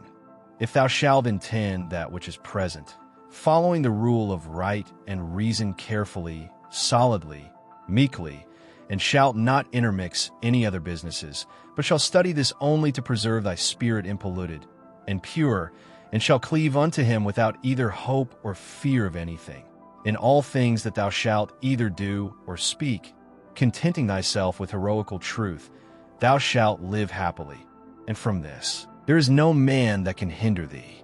14.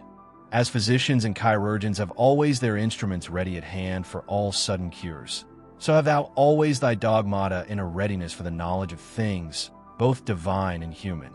And whatsoever thou dost, even in the smallest things that thou dost, thou must ever remember that mutual relation and tie-in that is between these two things divine and things human.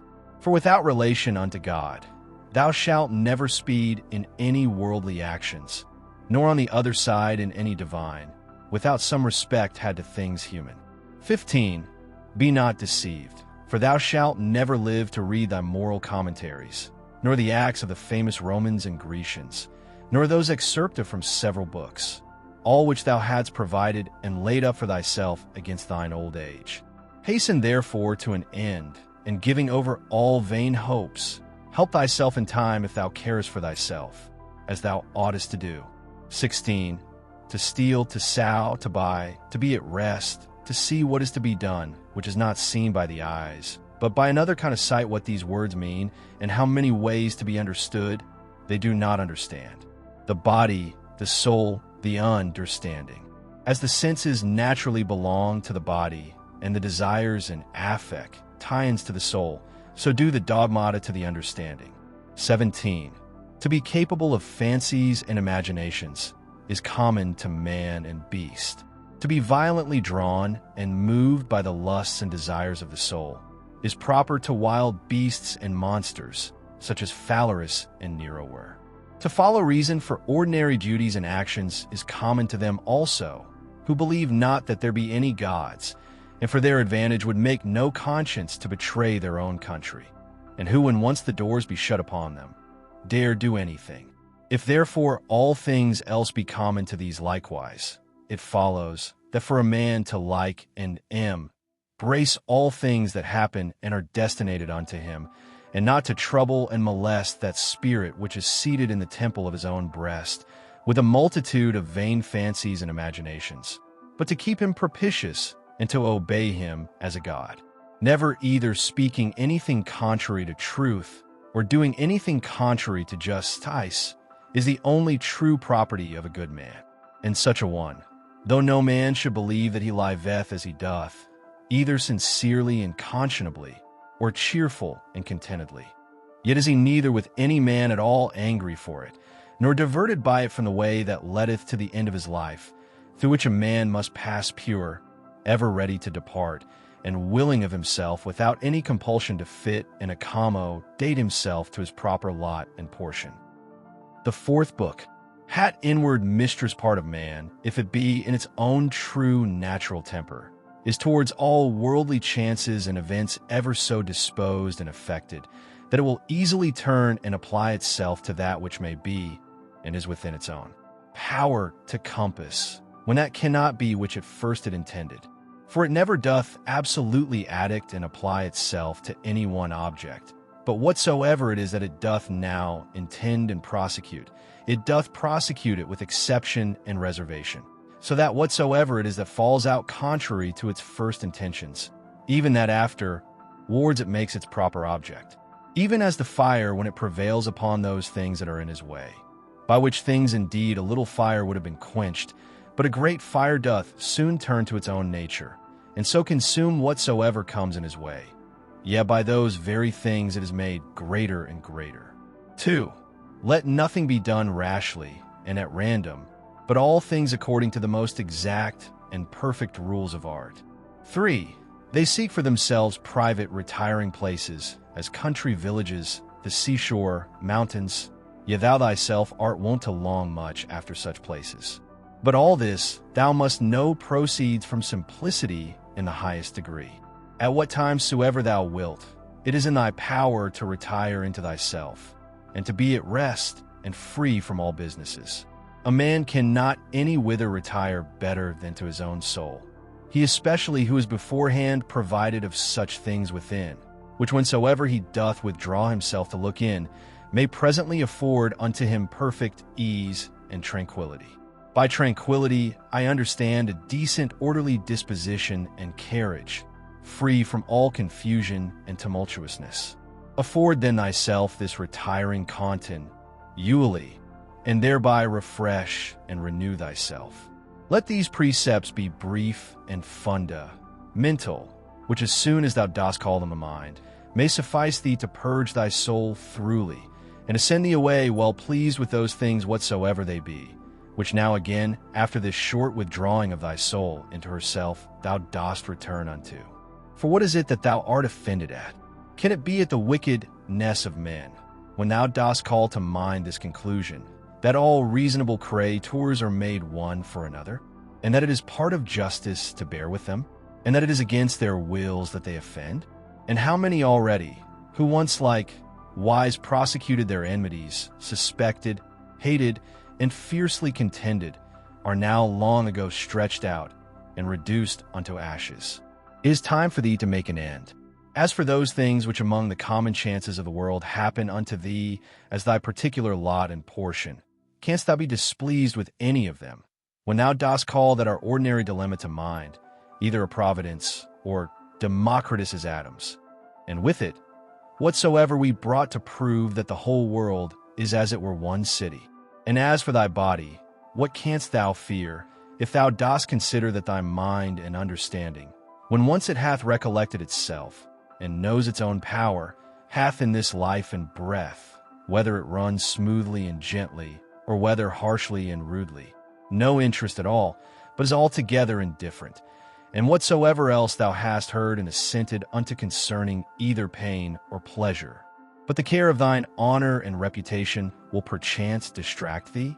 How can that be if thou dost look back and consider both how quickly all things that are forgotten, and what an immense chaos of eternity was before and will follow after all things, and the vanity of praise, and the inconstancy and variableness of human judgments and opinions, and the narrowness of the place, wherein it is limited and circumscribed. For the whole earth is but as one point, and of it, this inhabited part of it, is but a very little part. And of this part, how many in number, and what manner of men are they that will commend thee?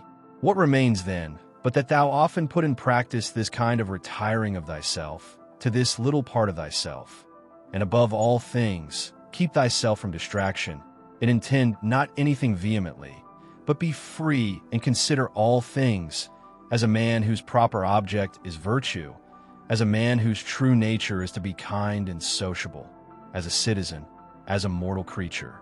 Among earth things, which to consider, and look into thou must use to withdraw thyself.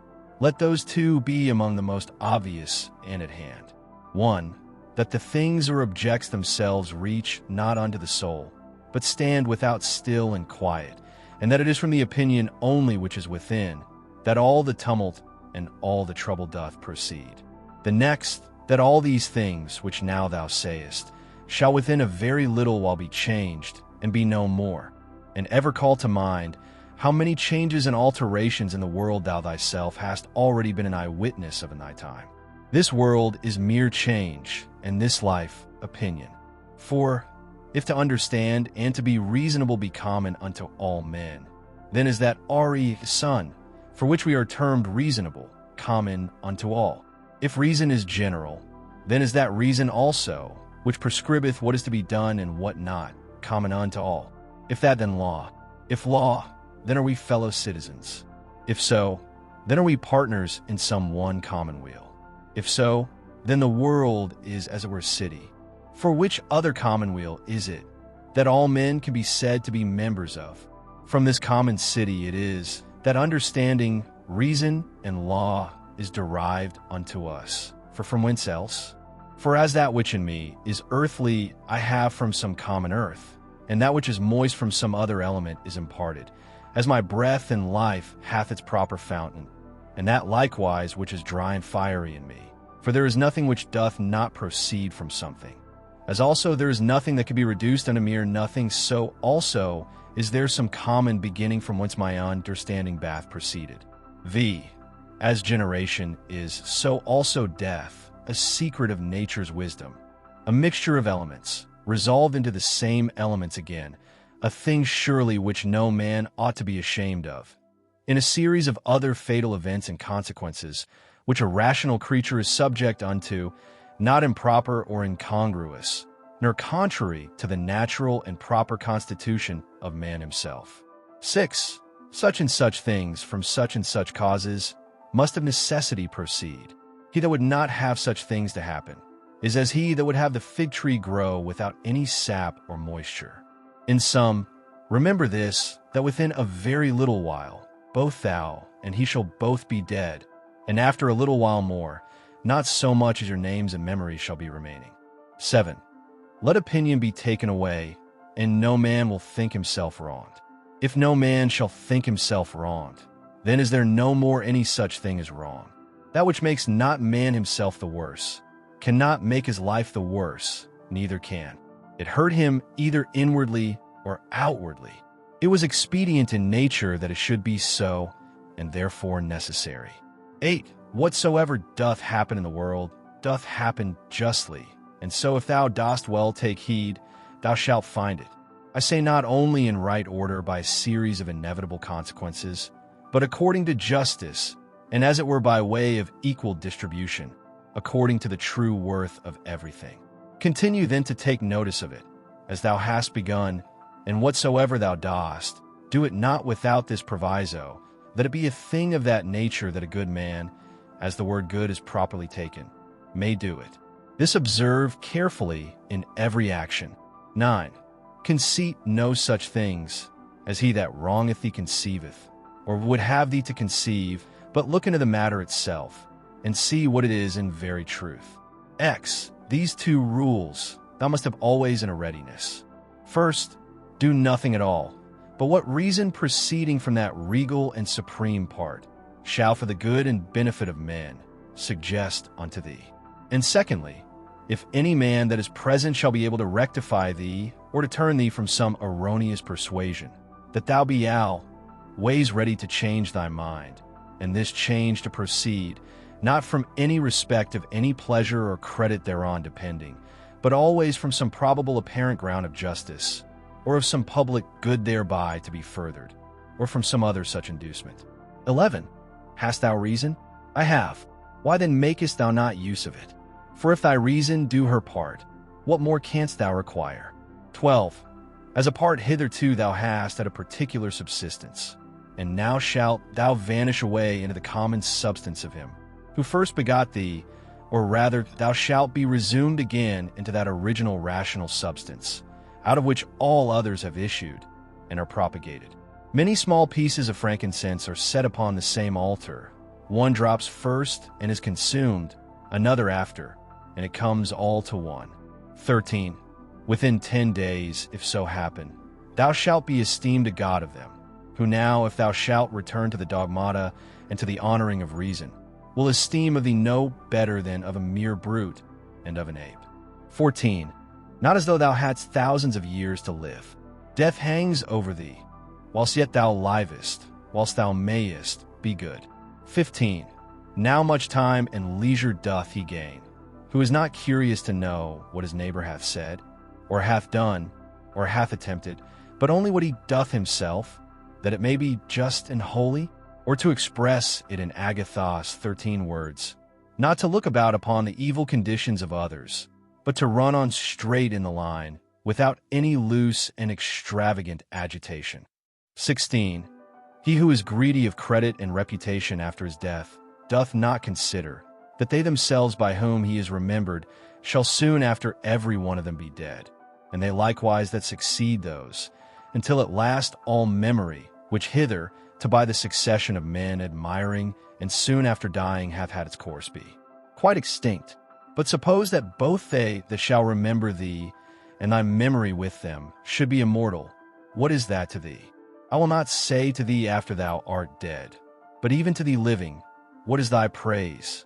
But only for a secret and politic consideration, which we call omicron iota cap omicron nu omicron mu omicron alpha nu, 14, or dispensation.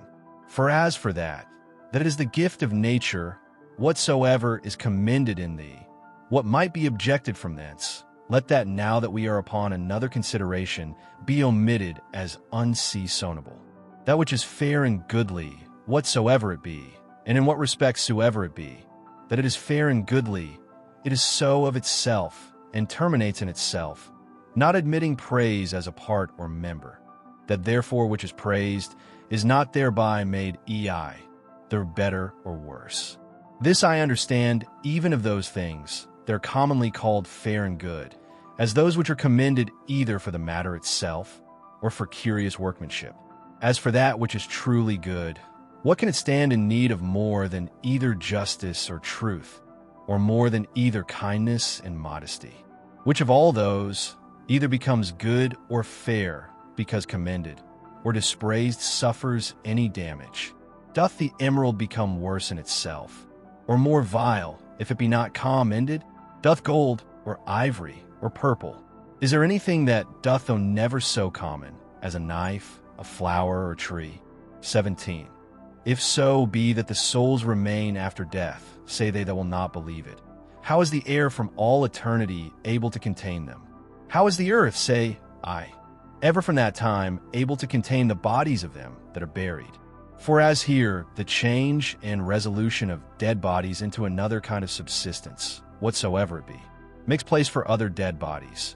So the souls after death transferred into the air, after they have conversed there a while, are either by way of transmutation or transfusion or conflagration, received again into that original rational substance, from which all others do proceed, and so give way to those souls, who before coupled and associated unto bodies, now begin to subsist single. This, upon a supposition that the souls after death do for a while subsist single, may be answered. And here, besides the number of bodies, so buried and contained by the earth, we may further consider the number of several beasts, eaten by us men and by other creatures. For notwithstanding that such a multitude of them is daily consumed, and as it were buried in the bodies of the eaters, yet is the same place and body able to contain them, by reason of their conversion, partly into blood, partly into air and fire. What in these things is the speculation of truth? To divide things into that which is passive and material, and that which is active and formal. 18.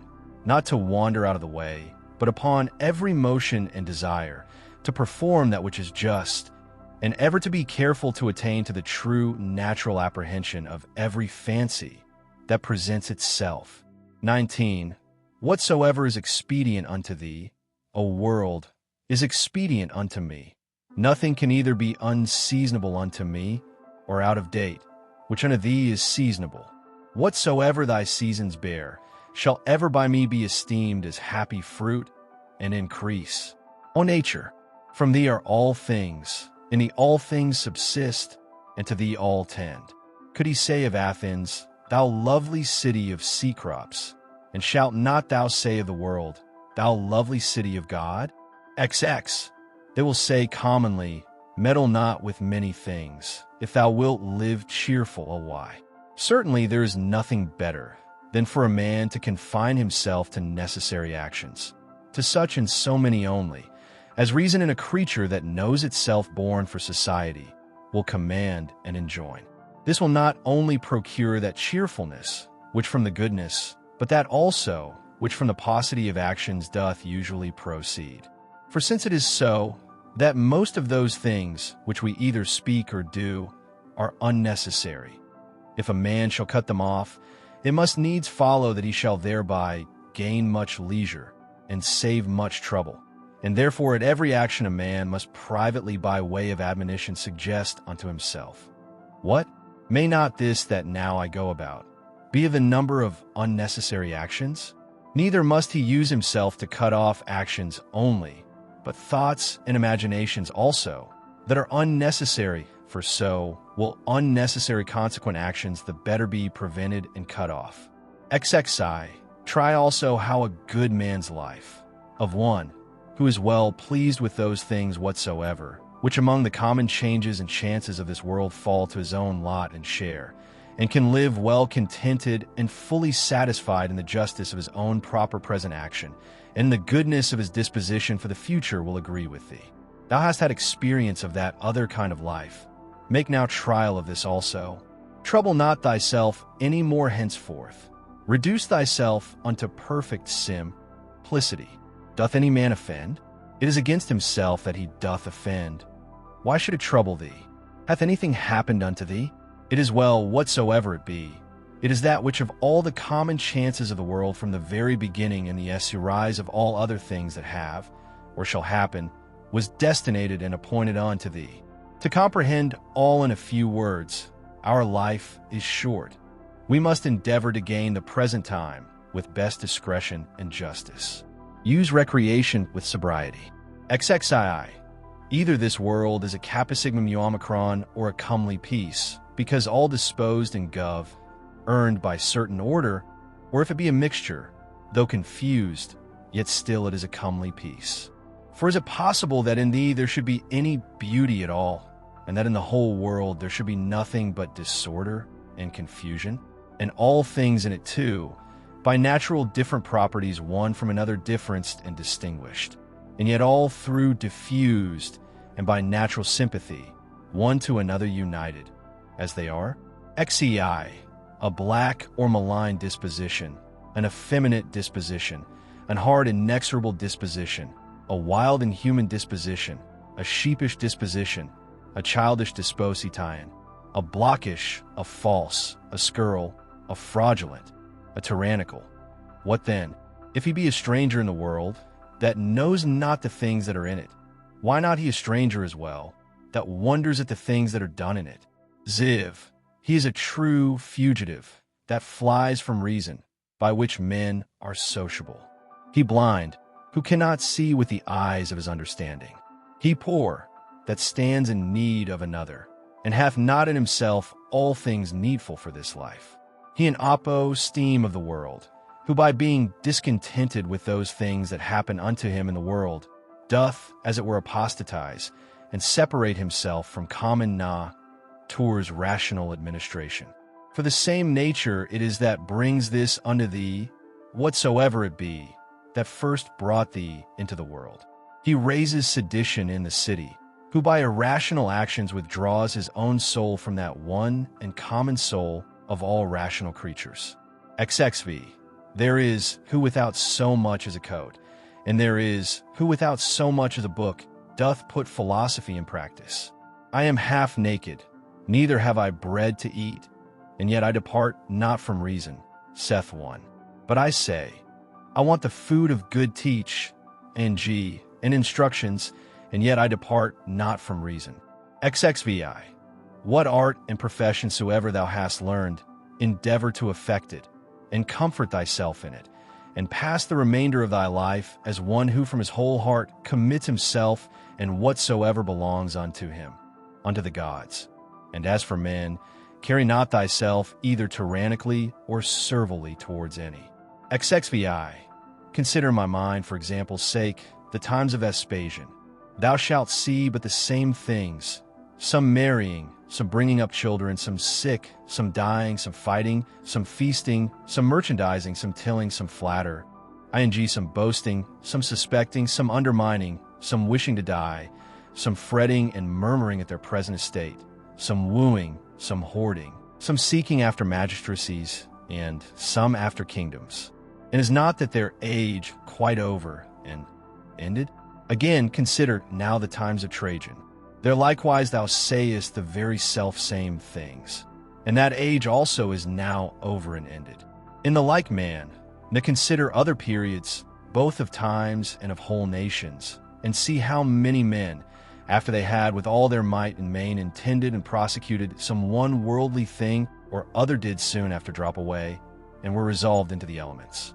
But especially thou must call to mind them, whom thou thyself in thy lifetime hast known much distracted about vain things, and in the meantime neglecting to do that, and closely and inseparably, as fully satisfied with it, to adhere unto it, which their own proper constitution did require. And here thou must remember, that thy carriage in every business must be according to the worth and due proportion of it, for so shalt thou not easily be tired out and vexed, if thou shalt not dwell upon small matters longer than is fitting. 18ei. Those words which once were common and ordinary are now become obscure and obsolete, and so the names of men once commonly known and famous are now become in a manner obscure and obsolete names. Camillus, Cieso, Valesius Leonidas. Not long after, Scipio, Cato, then Augustus, then Adrianus, then Antony, News Pius. All these in a short time will be out of date, and, as things of another world as it were, become fabulous. And this I say of them, who once shined as the wonders of their ages, for as for the rest, no sooner are they expired, than with them all their fame and memory. And what is it then that shall always be remembered? All is vanity. What is it that we must bestow our care and diligence upon? Even upon this only, that our minds and wills be just, that our actions be charitable, that our speech be never deceitful, or that our understanding be not subject to error, that our inclina, tie and be always set to embrace whatsoever shall happen unto us, as necessary, as usual, as ordinary, as flowing from such a beginning, and such a fountain, from which both thou thyself and all things are. Willingly, therefore, and wholly surrender up thyself unto that fatal concatenation, yielding up thyself unto the fates to be disposed of at their pleasure. 6. Whatsoever is now present, and from day to day hath its existence, all objects of memories, and the minds and memories themselves, incessantly consider all things that are have their being by change and alteration. Use thyself therefore often to meditate upon this, that the nature of the universe delights in nothing more than in altering those things that are, and in making others like unto them, so that we may say that whatsoever is but as it were the seed of that which shall be. For if thou think that that only is seed, which either the earth or the womb receiveth, thou art very simple. XXX. Thou art now ready to die, and yet hast thou not attained to that perfect simplicity. Thou art yet subject to many troubles and perturbations, not yet free from all fear and suspicion of external accidents, nor yet either so meekly disposed towards all men as thou shouldest, or so affected as one whose only study and only wisdom is to be just in all his actions. XXXI. Behold and observe what is the state of their rational part, and those that the world doth account wise, see what things they fly and are afraid of, and what things they hunt after. XXXI.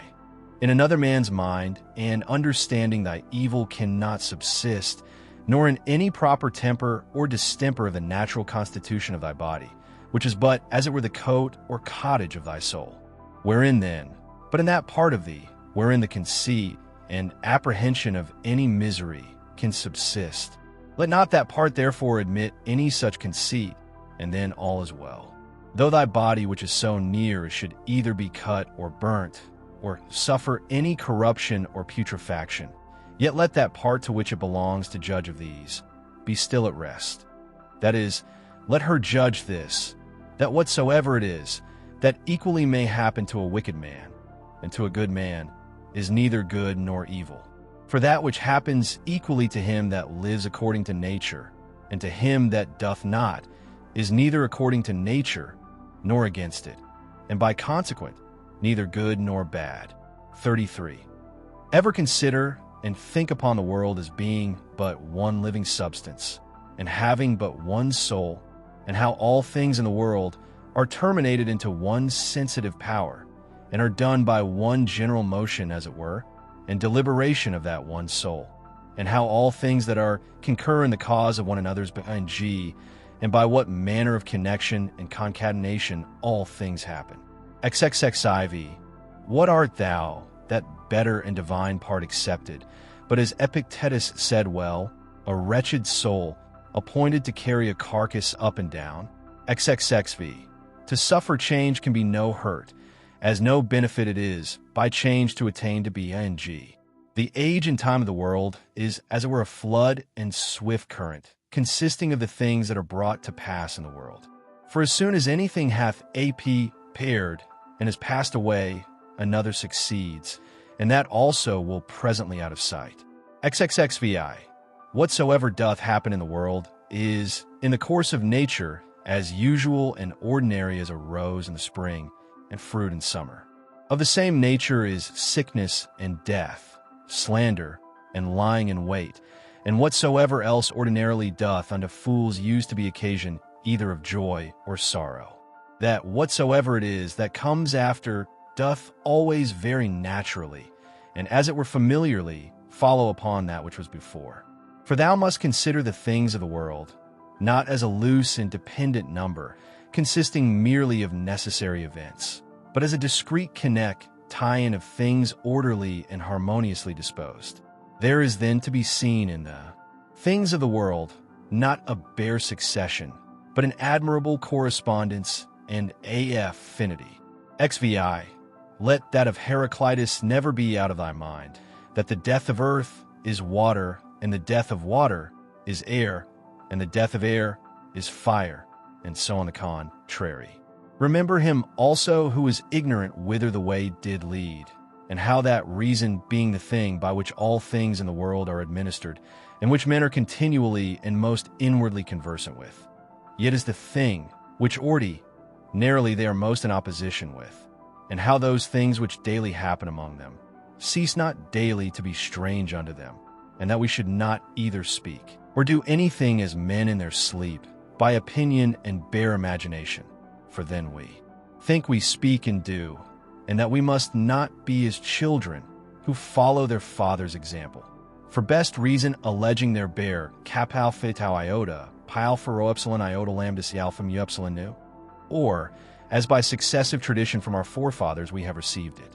XXXVI, even as if any of the gods should tell thee, thou shalt certainly die tomorrow or next day, thou wouldst not, except thou wert extremely base and pusillanimous. Take it for a great benefit, rather to die the next day after than tomorrow. For alas, what is the difference? So, for the same reason, think it no great matter to die rather many years after than the very next day. XXXIX. Let it be thy perpetual meditation, how many physicians who once looked so grim and so tetrically shrunk their brows upon their patients are dead and gone themselves.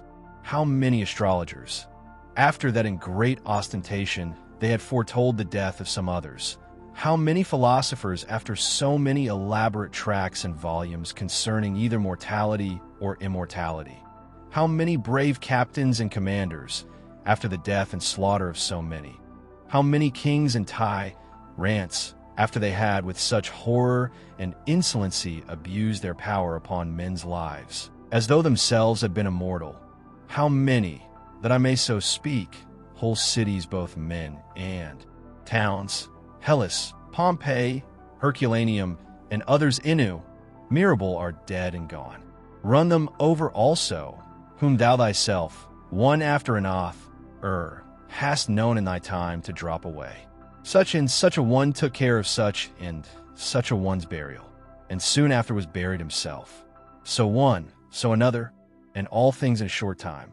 For herein lieth all 15 indeed, ever to look upon all worldly things as things for their continuance, that are but for a day, and for their worth most vile and contemptible, as for example, what is man?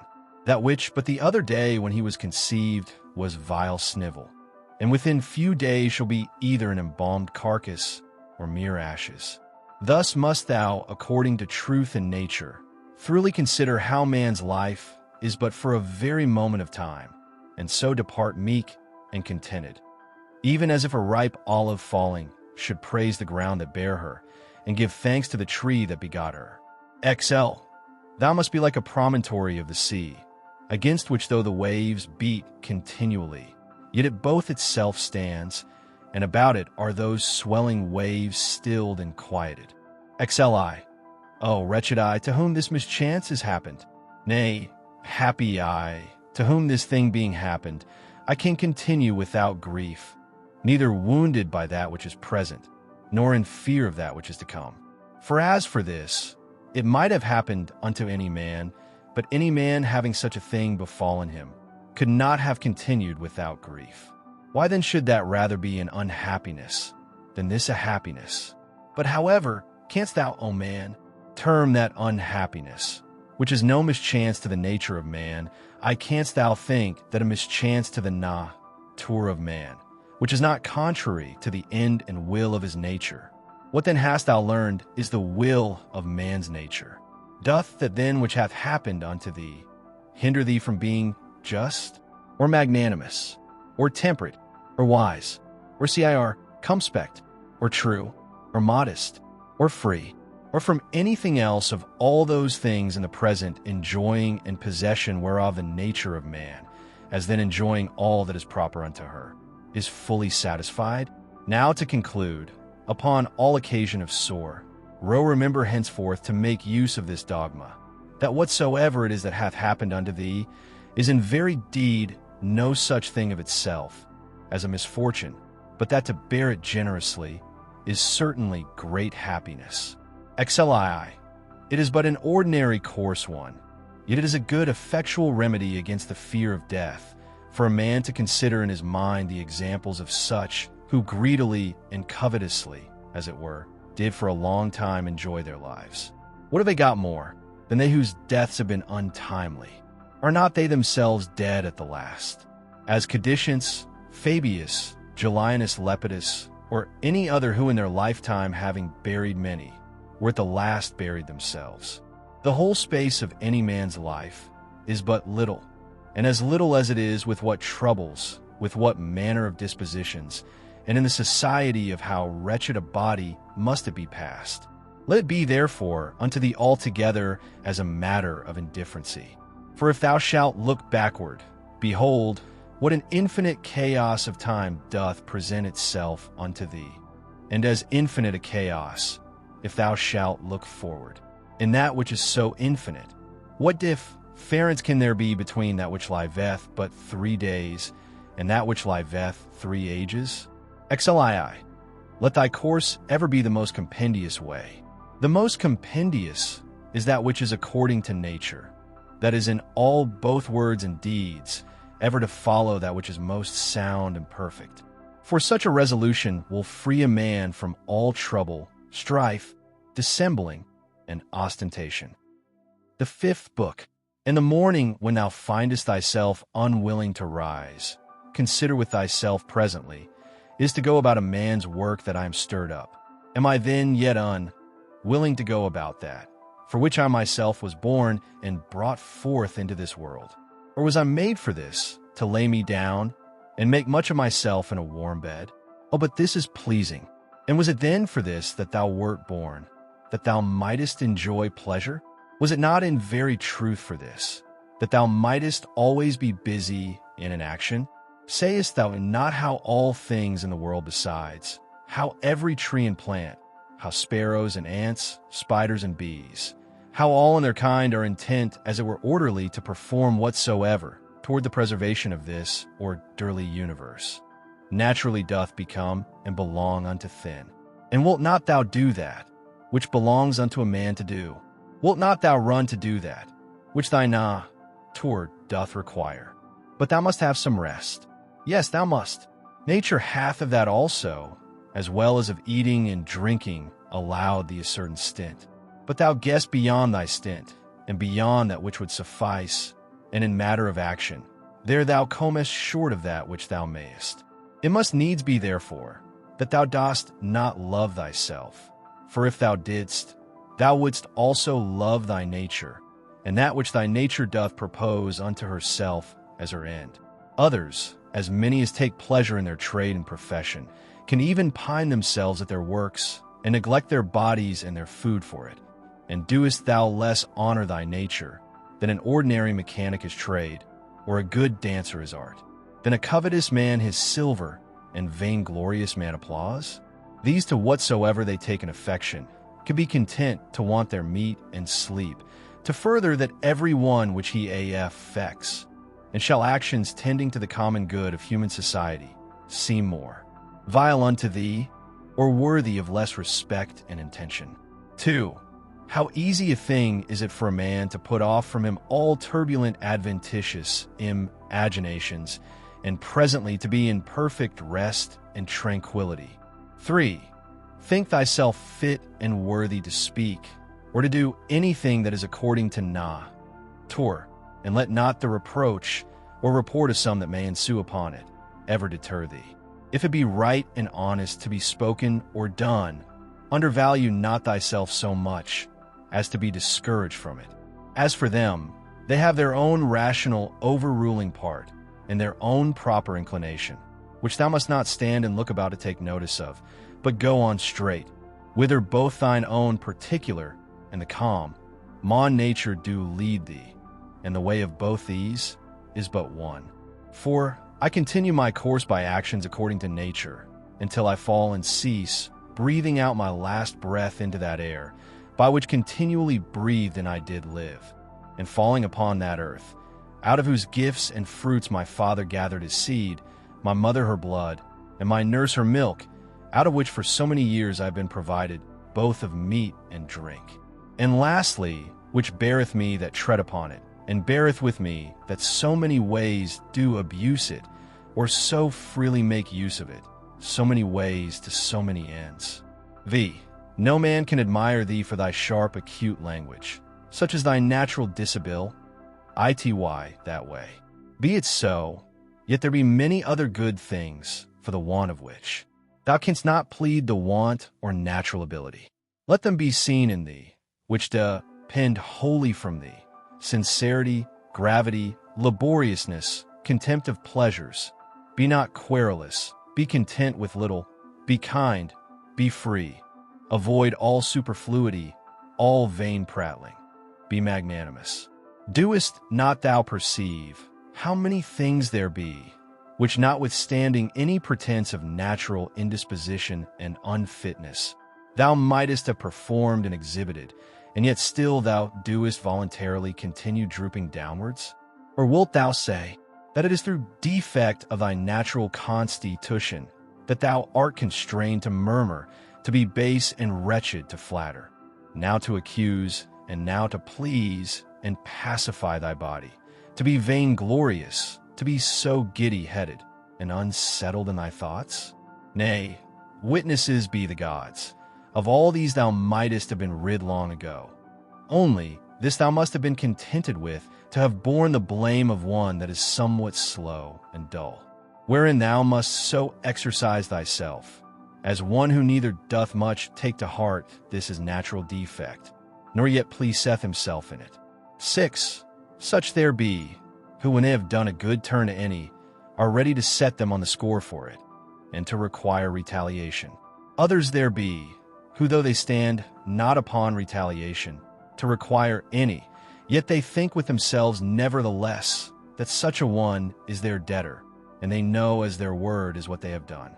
Others again there be, who when they have done any such thing, do not so much as know what they have done, but are like unto the vine, which beareth her grapes, and when once she hath borne her own proper fruit, is contented and seeks for no further recompense, as a horse after a race, and a hunting dog when he hath hunted, and a bee when she hath made her honey, look not for applause and commendation.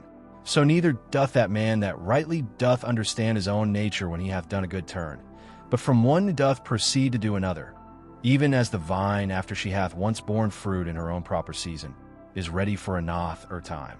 Thou therefore must be one of them, who what they do, barely do it without any further thought, and are in a manner insensible of what they do. Nay, but, will some reply perchance, this very thing a rational man is bound unto, to understand what it is that he doeth. For it is the property, say they, of one that is naturally so seeable, to be sensible that he doth operate sociably. Nay, and to desire that the party himself that is sociably dealt with should be sensible of it too. I answer, that which thou sayest is true indeed, but the true meaning of that which is said, thou dost not understand. And therefore art thou one of those first whom I mentioned.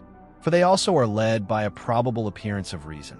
But if thou dost desire to understand truly what it is that is said, fear not that thou shalt therefore give over any sociable action. 7. The form of the Athenians' prayer did run thus: O rain, rain, good Jupiter, upon all the grounds and fields that belong to the Athenians. Either we should not pray at all, or thus absolutely and freely, and not every one for himself in particular alone. 8. As we say commonly, the physician hath prescribed unto this man riding, unto another cold baths, unto a third to go barefoot. So it is alike to say, the nature of the universe hath prescribed unto this man sickness, or blindness, or some loss, or damage, or some such thing. For as there, when we say of a physician that he hath prescribed anything, our meaning is that he hath appointed this for that, as subordinate and conducing to health. So here, whatsoever doth happen unto any, is ordained unto him as a thing subordinate unto the fates. And therefore do we say of such things, that they do sigma upsilon mu beta alpha nu epsilon iota nu, that is, happen or fall together, as of square stones, when either in walls or pyramids in a certain position they fit one another, and agree as it were in harmony. The Masons say that they do sigma upsilon mu beta alpha nu epsilon iota nu, as if thou shouldest say, fall together, so that in the general, though the things be divers that make it, yet the consent or harmony itself is but one. And as the whole world is made up of all the particular bodies of the world, one perfect and complete body of the same nature that particular bodies, so is the destiny of particular causes and events one general one, of the same nature that particular causes are. What I now say, even they that are mere idiots are not ignorant of. For they say commonly, tomicron, phi epsilon rho epsilon nu alpha upsilon tau, that is, this is destiny hath brought upon him. This, therefore, is by the fates properly and particularly brought upon this, as that unto this in particular is by the physician prescribed. These, therefore, let us accept of in like manner, as we do those that are prescribed unto us our physicians. For them also in themselves shall we find to contain many harsh things, but we nevertheless, in hope of health and recovery, accept of them. Let the fulfilling and accomplishment of those things which the common nature bath determined be unto thee as thy health. Accept then, and be pleased with whatsoever doth happen, though otherwise harsh and unpleasing, as tending to that end, to the health and welfare of the universe, and to Jove's happiness and prosperity. For this whatsoever it be, should not have been produced, had it not conduced to the good of the universe. For neither doth any or denari particular nature bring anything to pass, that is not to whatsoever is within the sphere of its own proper administration and government agreeable and subordinate. For these two considerations, then thou must be well pleased with anything that doth happen unto thee.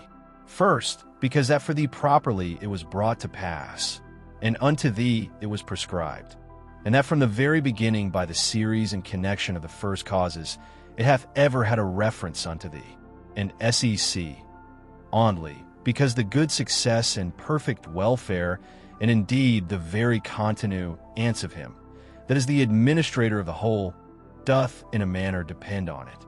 For the whole, because whole, therefore entire and perfect, is maimed and mutilated, if thou shalt cut off anything at all, whereby the coherence and contiguity as of parts, so of causes, is maintained and preserved, of which certain it is that thou doest, as much as lieth in thee, cut off, and in some sort violently take somewhat away, as often as thou art displeased with anything that happeneth.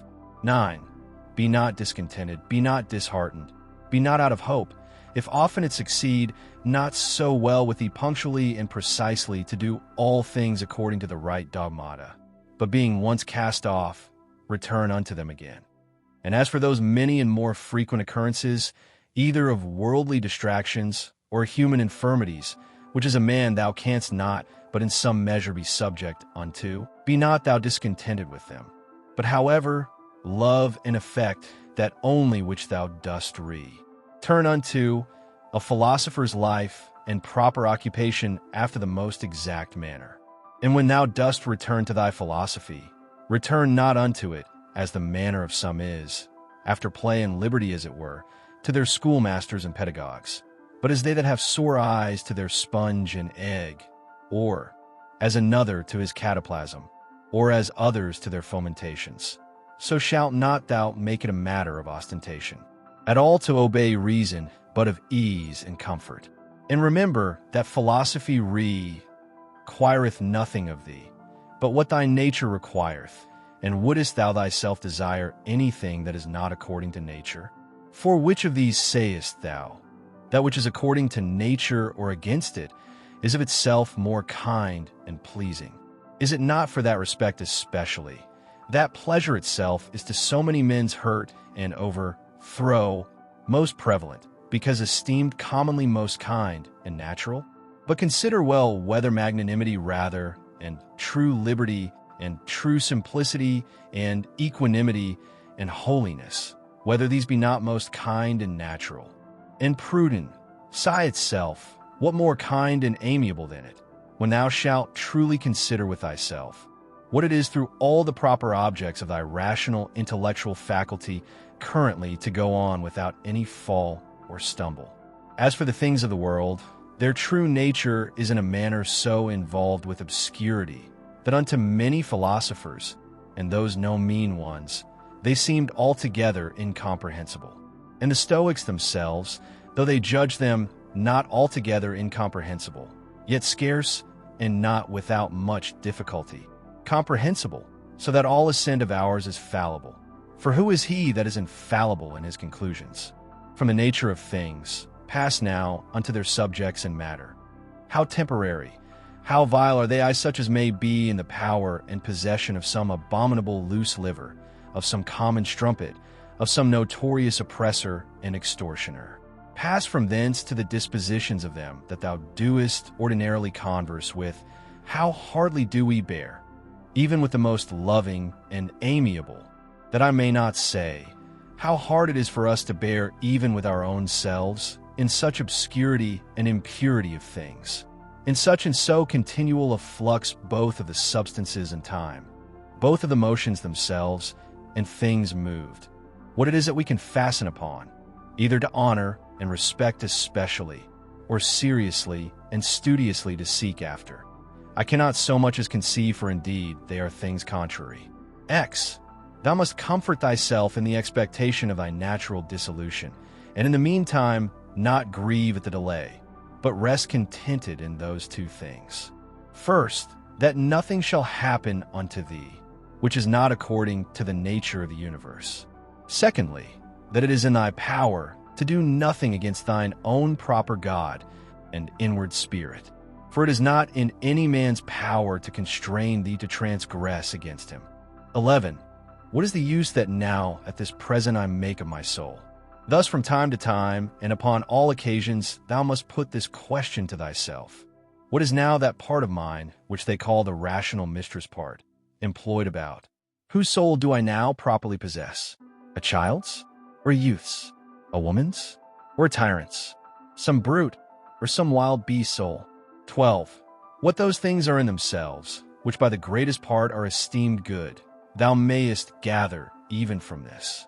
For if a man shall hear things mentioned as good, which are really good indeed, such as are prudence, temperance, justice, fortitude, after so much heard and conceived, he cannot endure to hear of any more, for the word good is properly spoken of them. But as for those which by the vulgar are esteemed good, if he shall hear them mentioned as good, he doth hearken for more. He is well contented to hear that what is spoken by the comedian is but familiarly and popularly spoken, so that even the vulgar apprehend the difference.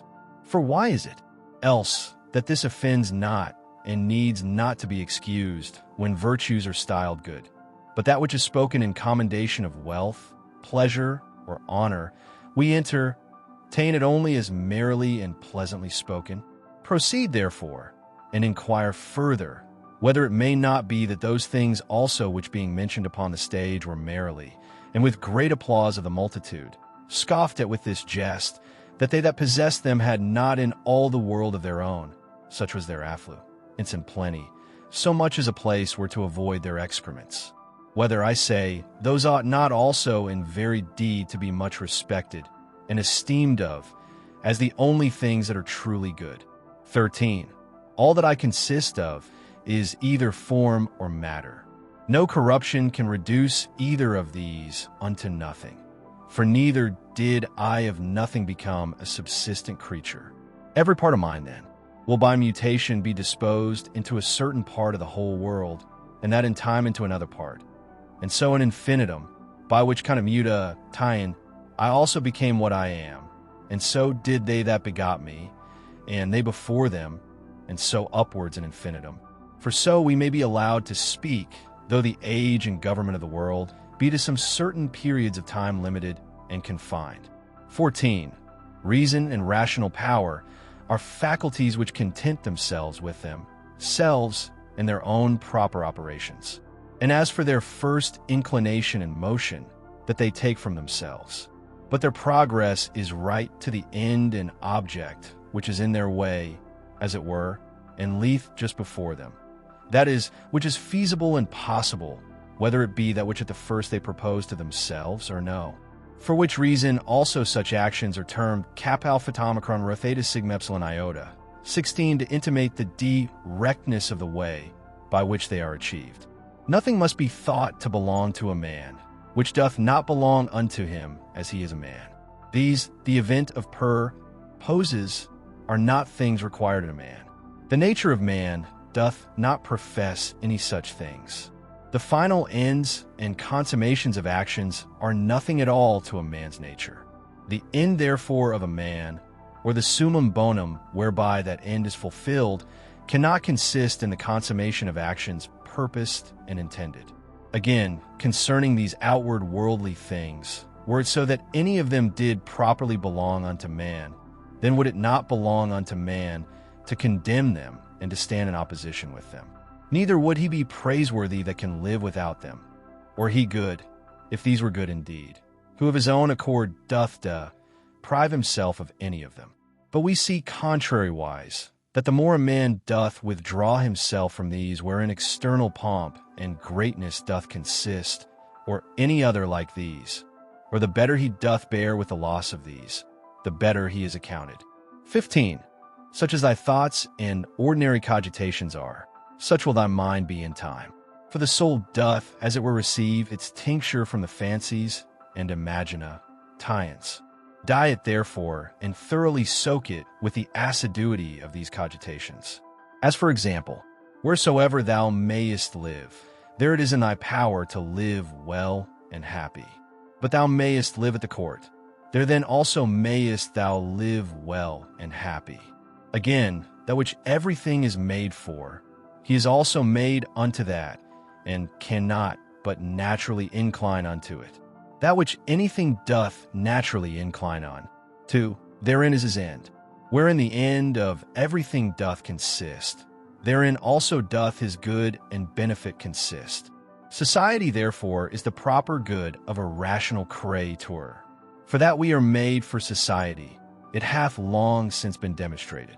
Or can any man make any question of this? That whatsoever is naturally worse and inferior is ordinarily subordinated to that which is better, and that those things that are best are made one for another, and those things that have souls are better than those that have none, and of those that have, those best that have rational souls. 16. To desire things impossible is the part of a madman, but it is a thing impossibly that wicked man should not commit some such things. Neither doth anything happen to any man, which in the ordinary course of nature, as natural unto him, doth not happen. Again, the same things happen unto others also. And truly, if either he that is ignorant that such a thing hath happened unto him, or he that is ambitious to be commended for his magnanimity, can be patient and is not grieved, is it not a grievous thing, that either ignorance or a vain desire to please and to be commended should be more powerful and effectual than true prudence? As for the things themselves, they touch not the soul, neither can they have any access unto it. And neither can they of themselves any ways either affect it or move it. For she herself alone can affect and move herself, and according as the dogmata and opinions are, which she doth vouchsafe herself, so are those things which, as accessories, have any co-existence with her. 17. After one consideration, man is nearest unto us, as we are bound to do them good and to bear with them. But as he may oppose any of our true proper actions, so man is unto me but as a thing indifferent, even as the sun or the wind or some wild beast. By some of these it may be that some operation or other of mine may be hindered. However, of my mind and resolution itself, there can be no let or impediment by reason of that ordinary constant both exception or reservation wherewith it inclineth, and ready conversion of objects, from that which may not be, to that which may be, which in the prosecution of its inclinations as occasion serves. It doth serve, for by these the mind doth turn and convert any impediment whatsoever, to be her aim and purpose. So that what before was the impediment is now the principal object of her working, and that which before was in her way is now her readiest way. 18. Honor that which is chiefest and most powerful in the world, and that is it which makes use of all things and governs all things. So also in thyself. Honor that which is chiefest and most powerful, and is of one kind and nature with that which we now spake of. For it is the very same, which being in thee, turneth all other things to its own use, and by whom also thy life is governed. That which doth not hurt the city itself, cannot hurt any citizen. This rule thou must remember to apply and make use of upon every conceit and apprehension of wrong. If the whole city be not hurt by this, neither am I certainly. And if the whole be not, why should I make it my private grievance? Consider rather what it is wherein he is overseen that is thought to have done the wrong. Again, often meditate how swiftly all things that subsist and all things that are done in the world are carried away and as it were conveyed out of sight. For both the substance themselves, we see as a flood, are in a continual flux, and all actions in a perpetual change, and the causes themselves subject to 1,000 alterations. Neither is there anything most that may ever be said to be now settled and constant.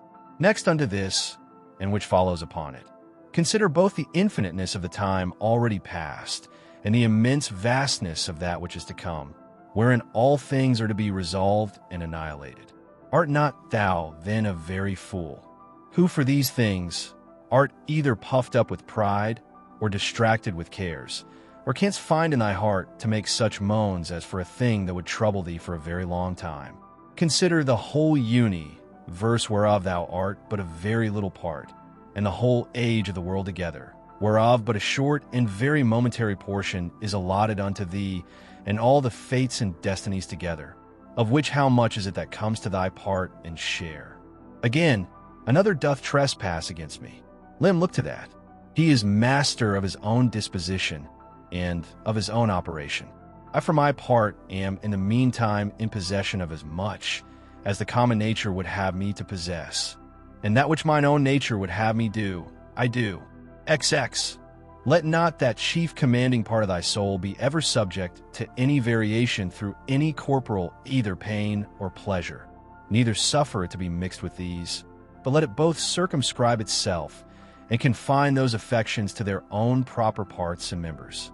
But if at any time they do reflect and rebound upon the mind and understanding, as in a united and compacted body it must needs, then must thou not go about to resist sense and feeling, it being natural. However, let not thy understanding to this natural sense and feeling, which whether unto our flesh please, and or painful, is unto us nothing properly, at an opinion of either good or bad, and all is well. XXI, to live with the gods. He liveth with the gods, who at all times affords unto them the spectacle of a soul, both contented and well pleased with whatsoever is afforded or allotted unto her, and performing whatsoever is pleasing to that spirit, whom, being part of himself, Jove hath appointed to every man as his overseer and governor. XXII, be not angry neither with him whose breath, neither with him whose armholes are offensive. What can he do? Such is his breath naturally, and such are his armholes, and from such an effect, and such a smell must of necessity proceed. Oh, but the man, sayest thou, hath understanding in him, and might of himself know, that he by standing near cannot choose but offend. And thou also, God bless thee, hast understanding. Let thy reasonable faculty work upon his reasonable efficacy, show him his fault, admonish him. If he hearken unto thee, thou hast cured him, and there will be no more occasion of anger. XEI, where there shall neither roarer be, nor harlot. Why so? As thou dost pose to live, when thou hast retired thyself to some such place, where neither roar, or 17, nor harlot is, so mayest thou hear. And if they will not suffer thee, then mayest thou leave thy life rather than thy calling, but so as one that doth not think himself anyways wronged. Only as one would say, here is a smoke, I will out of it. And what a great matter is this! Now till some such thing force me out, I will continue free.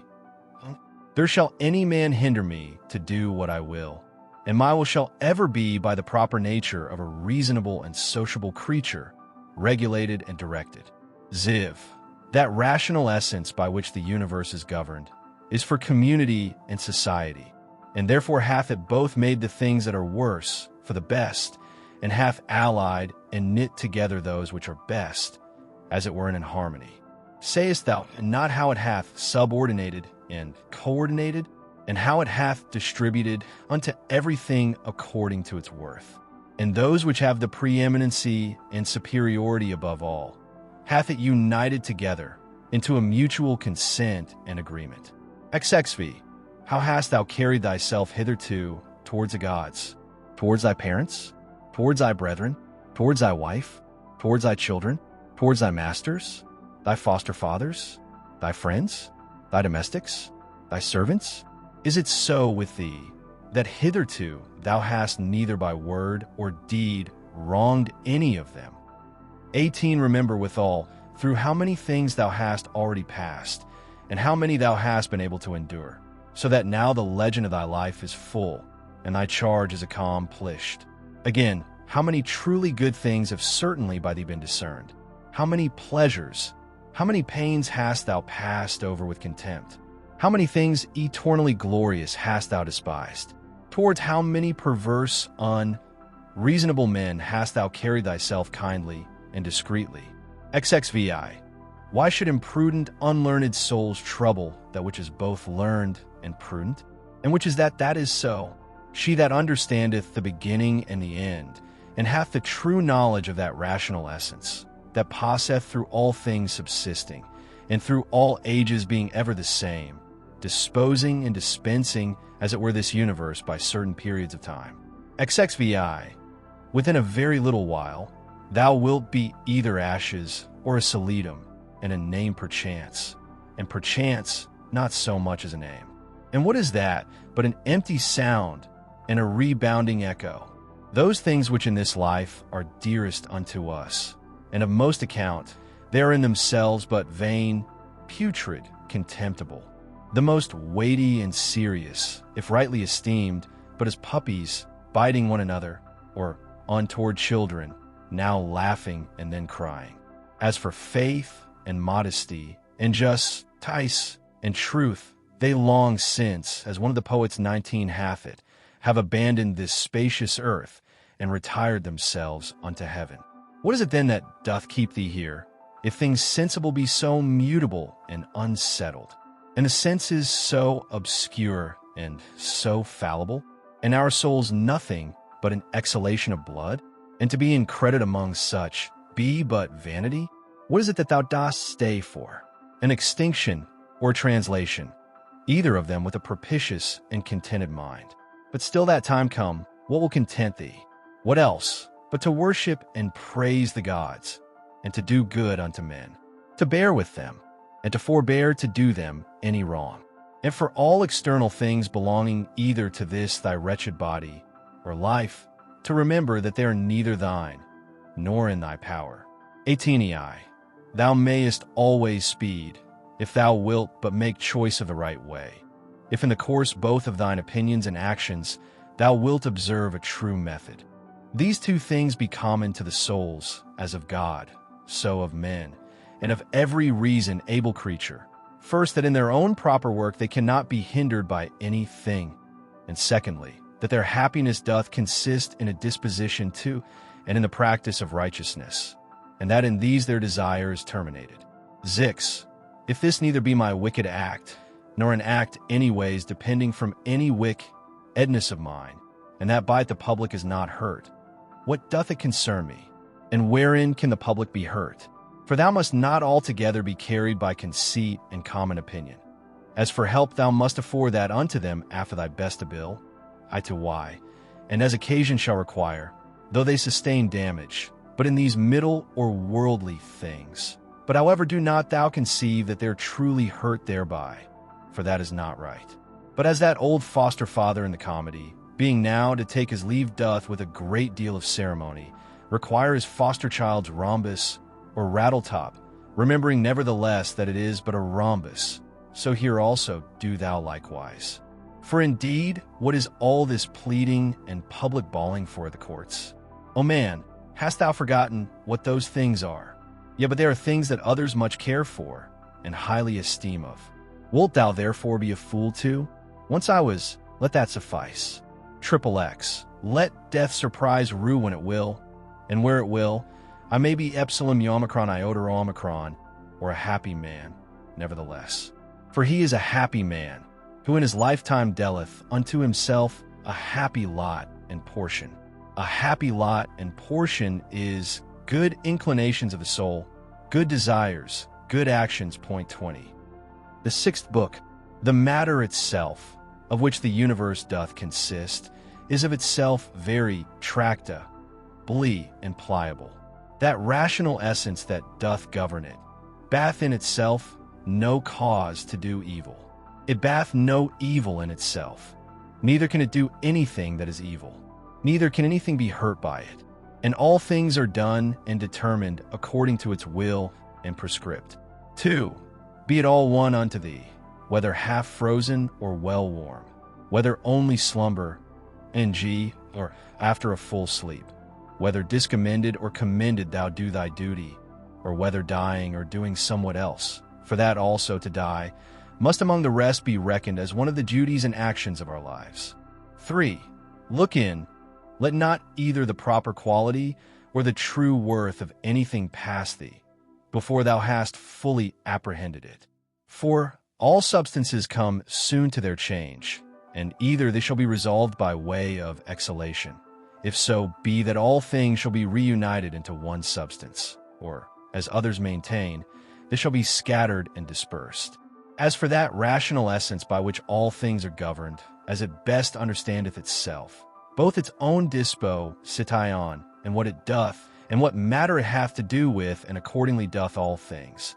So we that do not, no wonder, if we wonder at many things, the reasons whereof we cannot comprehend. V. The best kind of revenge is not to become like unto them. 6. Let this be thy only joy, and thy only comfort, from one sociable kind action without intermission to pass unto another, God being ever in thy mind. 7. The rational commanding part, as it alone can stir up and turn itself, so it mocketh both itself to be, and everything that happeneth, to appear unto itself, as it will itself. 8. According to the nature of the universe, all things particular are determined, not according to any other nature, either about compassing and containing, or within, dispersed and contained, or without, depending.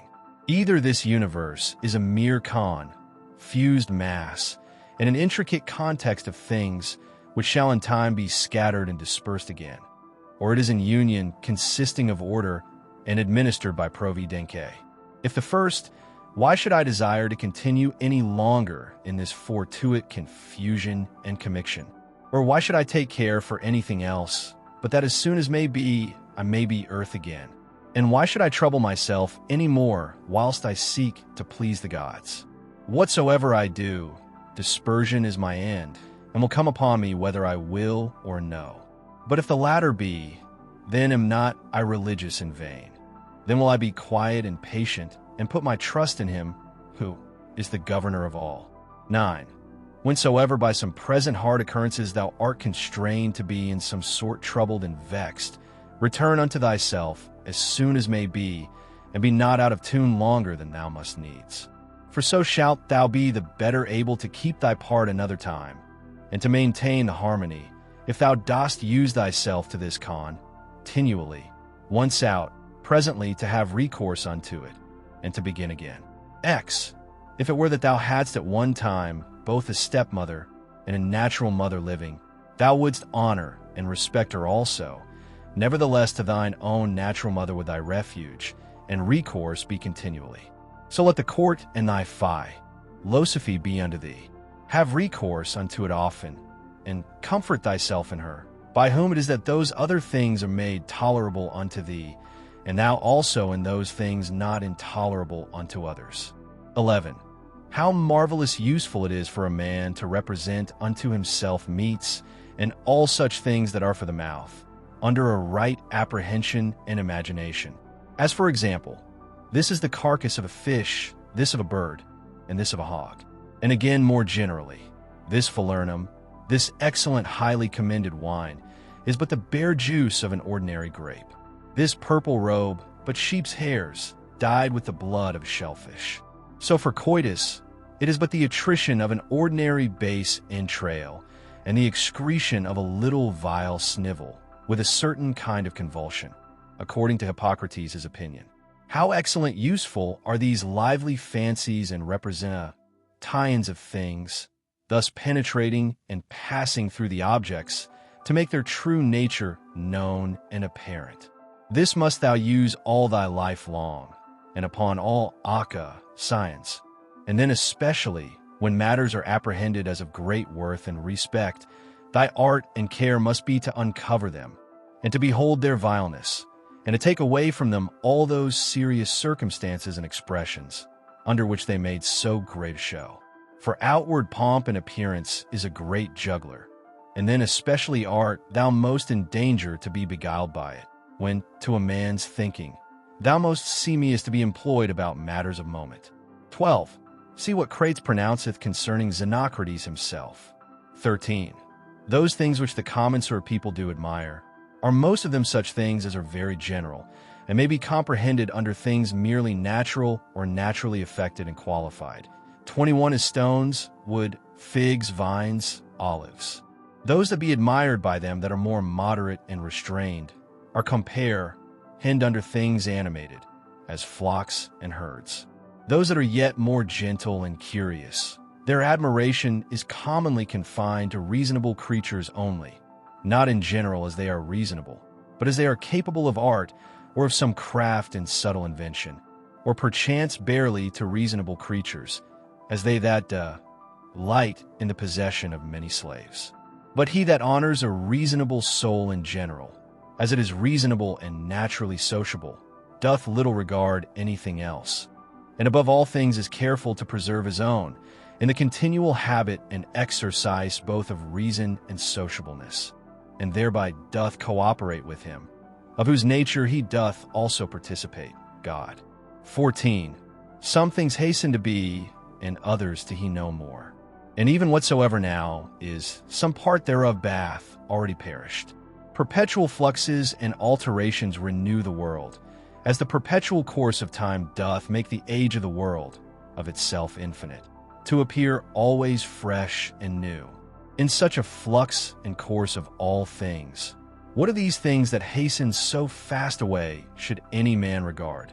Since among all there is not any that a man may fasten and fix upon, as if a man would settle his affection upon some ordinary sparrow living by him, who is no sooner seen than out of sight.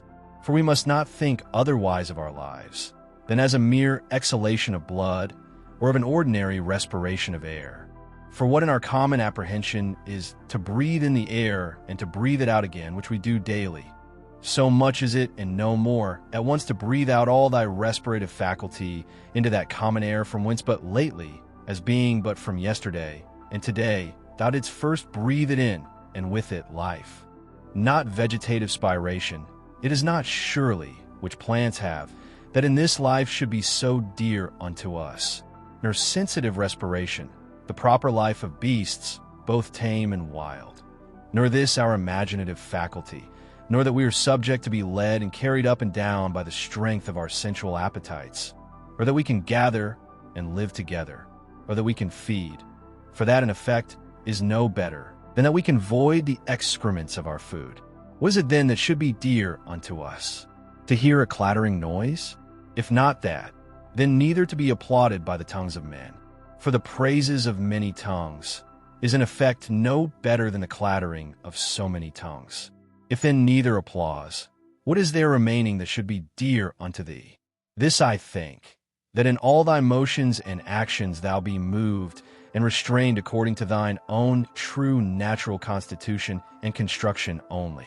And to this even ordinary arts and professions do lead us. For it is that which every art doth aim at, that whatsoever it is, that is by art affected and prepared, may be fit for that work that it is prepared for. This is the end that he that dresseth the vine, and he that takes upon him either to tame colts or to train up dogs, doth aim at.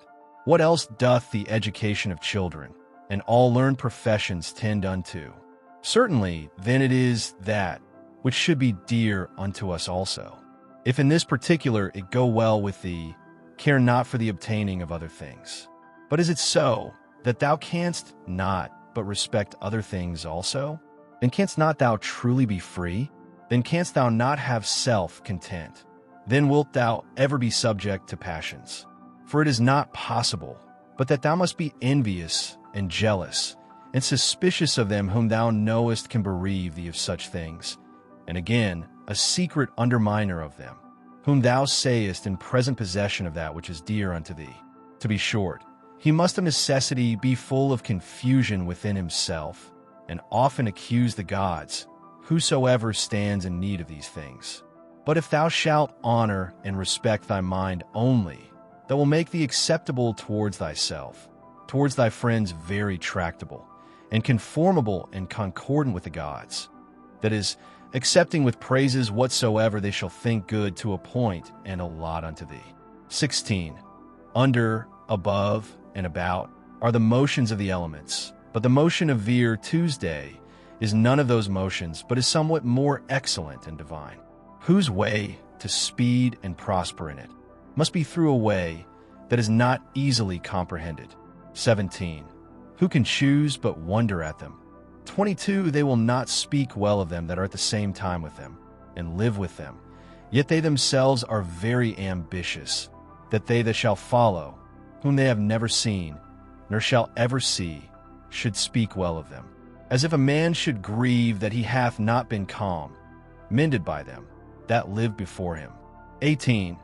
Do not ever conceive anything impossible to man, which by thee cannot, or not without much difficulty be effected. But whatsoever in general thou canst conceive possible and proper unto any man, think that very possible unto thee also. 19. Suppose that at the palestra somebody hath all to torn thee with his nails, and hath broken thy head. Well, thou art wounded, yet thou dost not exclaim, thou art not offended with him. Thou dost not suspect him for it afterwards, as one that watcheth to do thee a mischief. Yet even then, though thou dost thy best to save thyself from him, yet not from him as an enemy, is not by way of any suspicious indignation, but by way of gentle and friendly declination. Keep the same mind and disposition in other parts of thy life also. For many things there be, which we must conceit and apprehend, as though we had to do with an antagonist at the pail's trough. For as I said, it is very possible for us to avoid and decline, though we neither suspect nor hate. XX. If anybody shall reprove me, and shall make it apparent unto me, that in any either opinion or action of mine I do err, I will most gladly retract.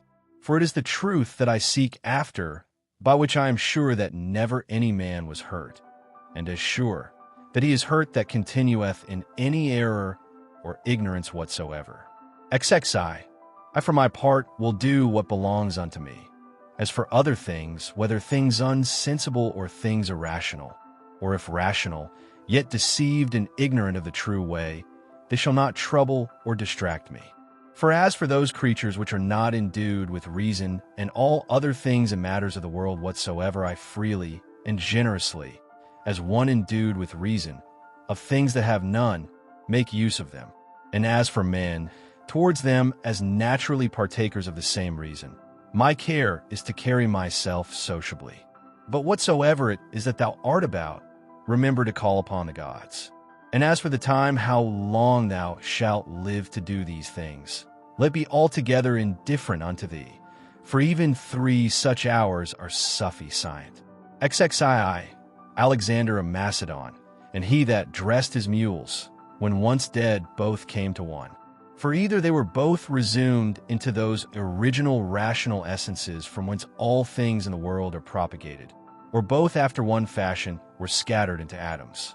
XEI consider how many different things, whether they concern our bodies or our souls, in a moment of time come to pass in every one of us. And so thou wilt not wonder if many more things, or rather all things that are done, can at one time subsist and coexist in that both one and general, which we call the world. Ziv. If any should put this question unto thee, how this word Antoninus is written, wouldst thou not presently fix thine intention upon it, and utter out in order every letter of it? And if any shall begin to gainsay thee, and quarrel with thee about it, wilt thou quarrel with him again, or rather go on meekly as thou hast begun, until thou hast numbered out every letter? Here, then, likewise remember, that every duty that belongs unto a man doth consist of some certain letters or numbers, as it were, to which without any noise or tumult keeping thyself, thou must orderly proceed to thy proposed end, forbearing to quarrel with him that would quarrel and fall out with thee. XXV. Is it not a cruel thing to forbid men to effect those things, which they conceive to agree best with their own natures, and to tend most to their own proper good and behoof? But thou after a sort deniest them this liberty, as often as thou art angry with them for their sins. For surely they are led unto those sins whatsoever they be, as to their proper good and commodity. But it is not so. Thou wilt object perchance.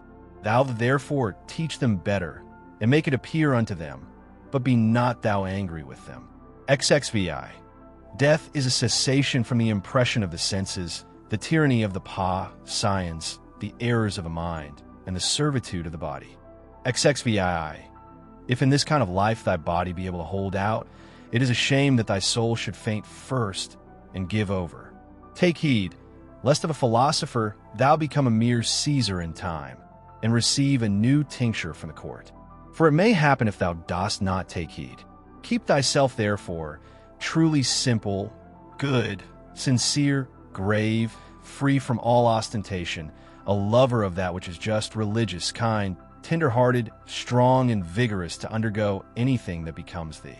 Endeavor to continue such as philosophy, hadst thou wholly and constantly applied thyself unto it, would have made and secured thee. Worship the gods, procure the welfare of men. This life is short. Charitable actions and a holy disposition is the only fruit of this earthly life. 18ei. Do all things as becometh the disciple of Antoninus Pius. Remember his resolute constancy in things that were done by him according to reason, his equable haituai in all things, his sanctity, the cheerfulness of his countenance, his sweetness, and how free he was from all vainglory, how careful to come to the true and exact knowledge of matters in hand, and how he would by no means give over till he did fully and plainly understand the whole state of the business, and how patiently and without any contestation he would bear with them that did unjustly condemn him, how he would never be over hasty in anything, nor give ear to slanders and false accusations, but examine and observe with best diligence the several actions and dispositions of men. Again, how he was no backbiter, nor easily frightened, nor suspicious, and in his language free from all affectation and curiosity, and how easily he would content himself with few things, as lodging, bedding, clothing, and ordinary nourishment and attendance.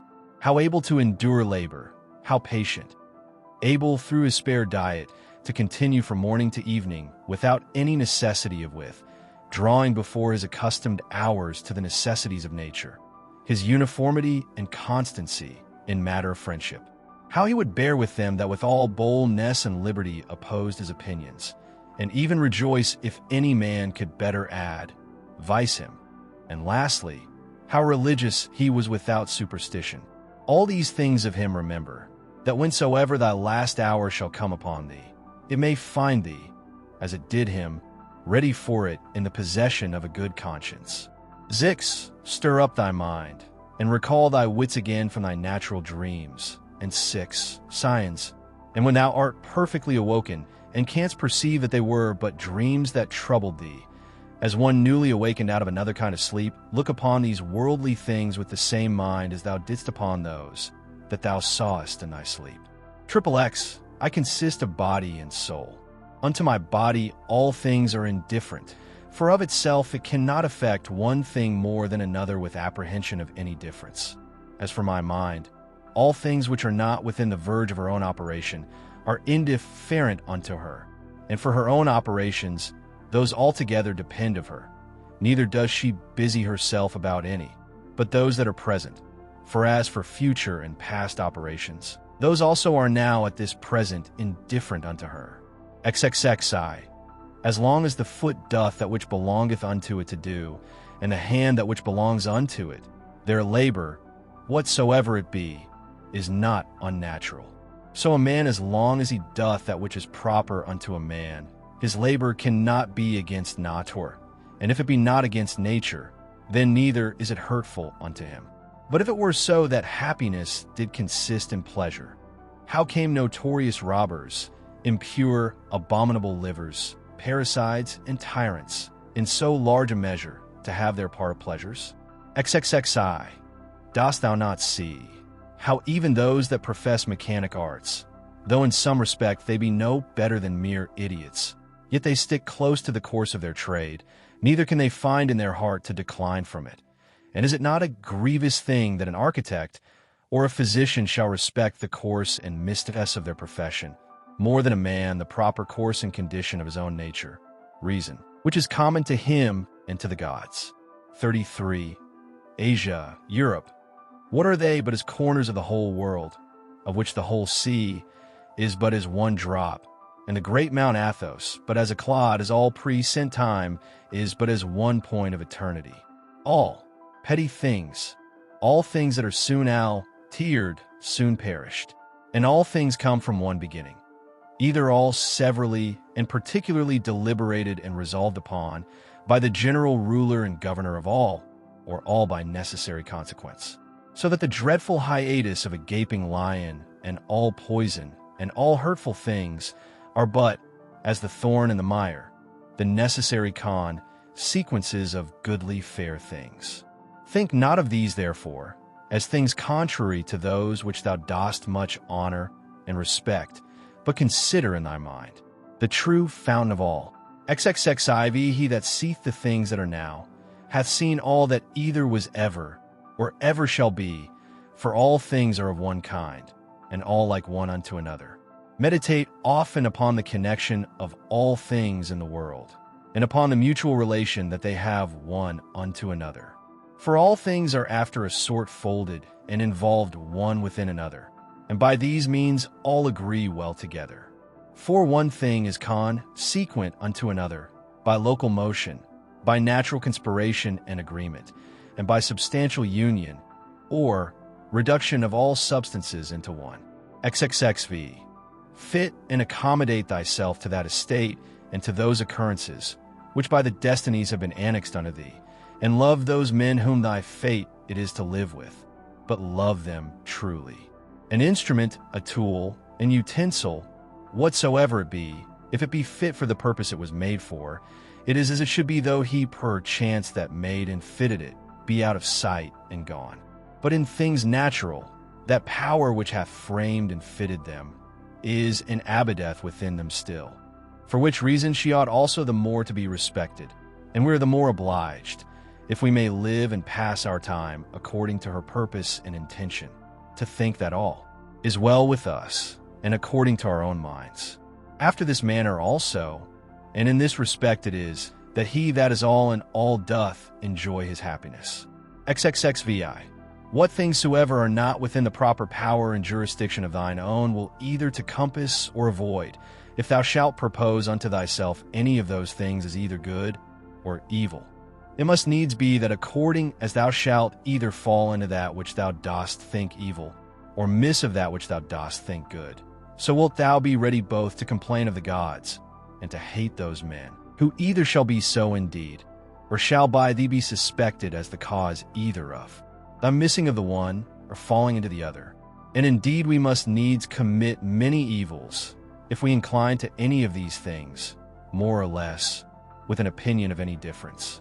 But if we mind and fancy those things only as good and bad, which wholly depend of our own wills, there is no more occasion why we should either murmur against the gods, or be at enmity with any man. XVI. We all work to one effect, some willingly and with a rational apprehension of what we do, others without any such knowledge. As I think Heraclitus in a place speaketh of them that sleep, that even they do work in their kind, and do confer to the general operations of the world. One man therefore doth cooperate after one sort, and another after another sort. But even he that doth murmur into his pow, or who doth resist and hinder, even he as much as any doth cooperate. For of such also did the world stand in need. Now do thou consider among which of these thou wilt rank thyself. For as for him who is the administrator of all, he will make good use of thee whether thou wilt or no, and make thee as a part and member of the whole. So to cooperate with him, that whatsoever thou doest shall turn to the furtherance of his own counsels and resolutions. But be not thou for shame such a part of the whole, as that vile and ridiculous verse, which Chrysippus in a place doth mention. 23 is a part of the comedy. XXXVI. Doth either the sun take upon him to do that which belongs to the rain, or his son Aesculapius that which unto the earth doth properly belong? How is it with every one of the stars in particular? Though they all differ one from another, and have their several charges and functions by themselves, do they not all nevertheless concur and cooperate to one end? XXXIX. If so be that the gods have deliberated in particular of those things that should happen unto me, I must stand to their deliberation as discreet and wise. For that a god should be an imprudent god is a thing hard even to conceive. And why should they resolve to do me hurt? For what profit either unto them or the universe, which they specially take care for, could arise from it? But if so be that they have not deliberated of me in particular, certainly they have of the whole in general, and those things which in consequence and coherence of this general deliberation hap, pen unto me in particular, I am bound to embrace and accept of. But if so be that they have not deliberated at all, which indeed is very irreligious for any man to believe, for then let us neither sacrifice, nor pray, nor respect our oaths, neither let us any more use any of those things, which we persuaded of the presence in secret. Conversation of the gods among us, daily use and practice, but I say, if so be that they have not indeed either in general or particular deliberated of any of those things that happen unto us in this world. Yet God be thanked, that of those things that concern myself, it is lawful for me to deliberate myself, and all my deliberation is but concerning that which may be to me most profitable. Now that unto every one is most profitable, which is according to his own constitution and nature. And my nature is to be rational in all my actions, and as a good and natural member of a city and commonwealth, toward my fellow members ever to be sociably and kindly disposed and affected. My city and country, as I'm Antoninus, is Rome, as a man, the whole world. Those things, therefore, that are expedient and profitable to those cities are the only things that are good and expedient for me. XL. Whatsoever in any kind doth happen to any one is expedient to the whole, and thus much to content us might suffice, that it is expedient for the whole in general. But yet this also shalt thou generally perceive, if thou dost diligently take heed, that whatsoever doth happen to any one man or men. 24. And now I am content that the word expedient should more generally be understood of those things which we otherwise call middle things, or things indifferent, as health, wealth, and the like. XLI. As the ordinary shows of the theater and of other such places, when thou art presented with them, affect thee, as the same things still seen, and in the same fashion, make the sight ingrateful and tedious. So must all the things that we see all our life long affect us. For all things above and below are still the same, and from the same causes. When then will there be an end? XLI. Let the several deaths of men of all sorts, and of all sorts of professions, and of all sort of nations, be a perpetual object of thy thoughts. 25. So that thou mayst even come down to Philistio, Phoebus, and Origanian. Pass now to other generations. Thither shall we, after many changes, where so many brave orators are, where so many grave philosophers, Heraclitus, Pythagoras, Socrates, where so many heroes of the old times, and then so many brave captains of the latter times, and so many kings. After all these, where Eudoxus, Hipparchus, Archimedes, were so many off, or sharp, generous, industrious, subtle, peremptory dispositions, and among others, even they that have been the greatest scoffers and deriders of the frailty and brevity of this our human life, as Menippus and others, as many as there have been such as he. Of all these consider that they long since are all dead and gone. And what do they suffer by it? Nay, they that have not so much as a name remaining, what are they the worse for it? One thing there is, and that only, which is worth our while in this world, and ought by us much to be esteemed, and that is, according to truth and righteousness, meekly and lovingly to converse with false and unrighteous men. Xlii, when thou wilt comfort and cheer thyself, call to mind the several gifts and veer Tuesday of them, whom thou dost daily converse with, as for example, the industry of the one, the modesty of another, the liberality of a third, of another some other thing. For nothing can so much rejoice thee as the resemblances and parallels of several virtues, visible and eminent in the dispositions of those who live with thee, especially when, all at once, as near as may be, they represent themselves unto thee, and therefore thou must have them always in a readiness. Xliv, dost thou grieve that thou dost weigh but so many pounds, and not 300 rather? Just as much reason hast thou to grieve that thou must live but so many years, and not longer. For as for bulk and substance, thou dost content thyself with that proportion of it that is allotted unto thee, so shouldst thou for time. Xlv, let us do our best endeavors to persuade them. But however, if reason and justice lead thee to it, do it, though they be never so much against it.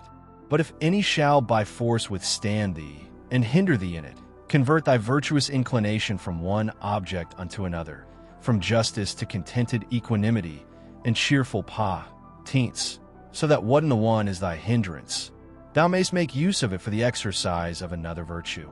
And remember that it was with due exception and reser vation that thou didst at first incline and desire. For thou didst not set thy mind up on things impossible. Upon what then? That all thy desires might ever be moderated with this due kind of reservation. And this thou hast, and mayst always obtain, whether the thing desired be in thy power or no. And what do I care for more, if that for which I was born and brought forth into the world, to rule all my desires with reason and discretion, may be? Xlvi, the ambitious supposeth another man's act, praise and applause, to be his own happiness, the voluptuous his own sense and feeling, but he that is wise his own action. Xlvi, it is in thy power absolutely to exclude all manner of conceit and opinion as concerning this matter, and by the same means to exclude all grief and sorrow from thy soul. For as for the things and objects themselves, they of themselves have no such power, whereby to beget and force upon us any opinion at all. Xlvi, use thyself when any man speaks unto thee, so to hearken unto him, as that in the interim thou give not way to any other thoughts, that so thou mayst, as far as is possible, seem fixed and fastened to his very soul, whosoever he be that speaks unto thee. 49. That which is not good for the beehive cannot be good for the bee. L. Will either passengers or patients find fault and complain, either the one if they be well carried, or the others if well cured? Do they take care for any more than this? The one, that their shipmaster may bring them safe to land, and the other, that their physician may effect their recovery? Lee, how many of them who came into the world at the same time when I did are already gone out of it? Ai, to them they're sick of the jaundice, honey seems bitter, and to them that are bitten by a mad dog, the water terrible, and to children, a little ball seems a fine thing. And why then should I be angry? Or do I think that error and false opinion is less powerful to make men transgress than either choler, being immoderate, and excessive to cause the jaundice, or poison to cause rage? Lii, no man can hinder thee to live as thy nature doth require. Nothing can happen unto thee, but what the common good of nature doth require. Liv, what manner of men they be whom they seek to please, and what to get, and by what actions, how soon time will cover and bury all things, and how many it hath already buried. The seventh book. What is wickedness? It is that which many time and often thou hast already seen and known in the world, and so oft as anything doth happen that might otherwise trouble thee, let this memento presently come to thy mind, that it is that which thou hast already often seen and known. Generally, above and below, thou shalt find but the same things, the very same things whereof in science stories, middle-age stories, and fresh stories are full, whereof towns are full and houses full. There is nothing that is new. All things that are both usual and of little continuance. 2. What fear is there that thy dogmata or philosophical resolutions and conclusions should become dead in thee, and lose their proper power and efficacy to make thee live happy, as long as those proper and correlative fancies and representations of things on which they mutually depend, which continually to stir up and revive is in thy power, are still kept fresh and alive? It is in my power concerning this thing that has happened, whatsoever it be, to conceit that which is right and true. If it be, why then am I troubled? Those things that are without my understanding are nothing to it at all, and that is it only which doth properly concern me. Be always in this mind, and thou wilt be right. Ill, that which most men would think themselves most happy for, and would prefer before all things, if the gods would grant it unto them after their deaths. Thou mayst, whilst thou livest, grant unto thyself to live again. See the things of the world again, as thou hast already seen them. For what is it else to live again? Public shows and solemnities with much pomp and vanity, stage plays, flocks and herds, conflicts and contentions, a bone thrown to a company of hungry curs, a bait for greedy fishes, the painfulness and continual burden-bearing of wretched ants, the running to and fro of terrified mice, little puppets drawn up and down with wires and nerves. These be the objects of the world. Among all these thou must stand steadfast, meekly affected, and free from all manner of indignation, with this right ratiocination and apprehension, that as the worth is of those things which a man doth affect, so is in very deed every man's worth more or less.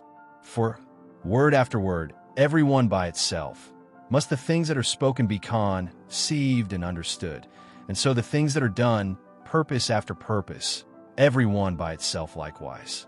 And as in matter of purposes and actions, we must presently see what is the proper use and relation of every one. So of words must we be as ready to consider of every one what is the true meaning and signification of it ac, according to truth and nature, however it be taken in common use. V. Is my reason and understanding sufficient for this, or no? If it be sufficient, without any private applause or public ostentation as of an instrument, which by nature I am provided of, I will make use of it for the work in hand, as of an instrument, which by nature I am provided of. If it be not, and that otherwise it belong not unto me, particularly as a private duty, I will either give it over, and leave it to some other that can better effect it, or I will endeavor it, but with the help of some other, who with the joint help of my reason is able to bring somewhat to pass that will now be seasonable and useful for the common good. For whatsoever I do either by myself or with some other, the only thing that I must intend is that it be good and expedient for the public. For as for praise, consider how many who once were much commended are now already quite forgotten, yea, they that commended them, how even they themselves are long since dead and gone. Be not therefore ashamed, whensoever thou must use the help of others. For whatsoever it be that leeth upon thee to effect, thou must propose it unto thyself, as the scaling of walls is unto a soldier. And what if thou through either lameness or some other impediment art not able to reach unto the top of the battlements alone, which with the help of another thou mayst? Wilt thou therefore give it over, or go about it with less courage and alacrity, because thou canst not effect it all alone? 6. Let not things future trouble thee. For if necessity so require that they come to pass, thou shalt, whensoever that is, be provided for them with the same reason, by which whatsoever is now present is made both tolerable and acceptable unto thee. All things are linked and knitted together, and the knot is sacred. Neither is there anything in the world that is not kind and natural in regard of any other thing, or that hath not some kind of reference and natural correspondence with whatsoever is in the world besides. For all things are ranked together, and by that decency of its due place and order that each particular doth observe, they all concur together to the making of one and the same capacignum euomicron or world, as if you said, a comely piece or an orderly composition. For all things throughout, there is but one and the same order, and through all things, one and the same God, the same substance and the same law. There is one common reason and one common truth that belongs unto all reasonable creatures. For neither is there save one perfection of all creatures that are of the same kind and partakers of the same reason. 7. Whatsoever is material doth soon vanish away into the common substance of the whole, and whatsoever is formal, or whatsoever doth animate that which is material, is soon resumed into the common reason of the whole, and the fame and memory of anything is soon swallowed up by the general age and duration of the whole. 8. To a reasonable creature, the same action is both according to nature and according to reason. 9. Straight of itself, not made straight. X. As several members in one body united, so are reasonable creatures in a body divided and dispersed, all made and prepared for one common operation. And this thou shalt apprehend the better, if thou shalt use thyself often to say to thyself, I am Eulamdomicron, or a member of the mass and body of reasonable substances. But if thou shalt say, I am Euromicron, or a part, thou dost not yet love men from thy heart. The joy that thou takest in the exercise of bounty is not yet grounded upon a due ratiocination and right apprehension of the nature of things. Thou dost exercise it as yet upon this ground barely, as a thing convenient and fitting, not as doing good to thyself when thou dost good unto others. 11. Of things that are external, happen what will to that which can suffer by external accidents. Those things that suffer, let them complain themselves, if they will. As for me, as long as I conceive no such thing, that which has happened is evil, I have no hurt, and it is in my power not to conceive any such thing. 12.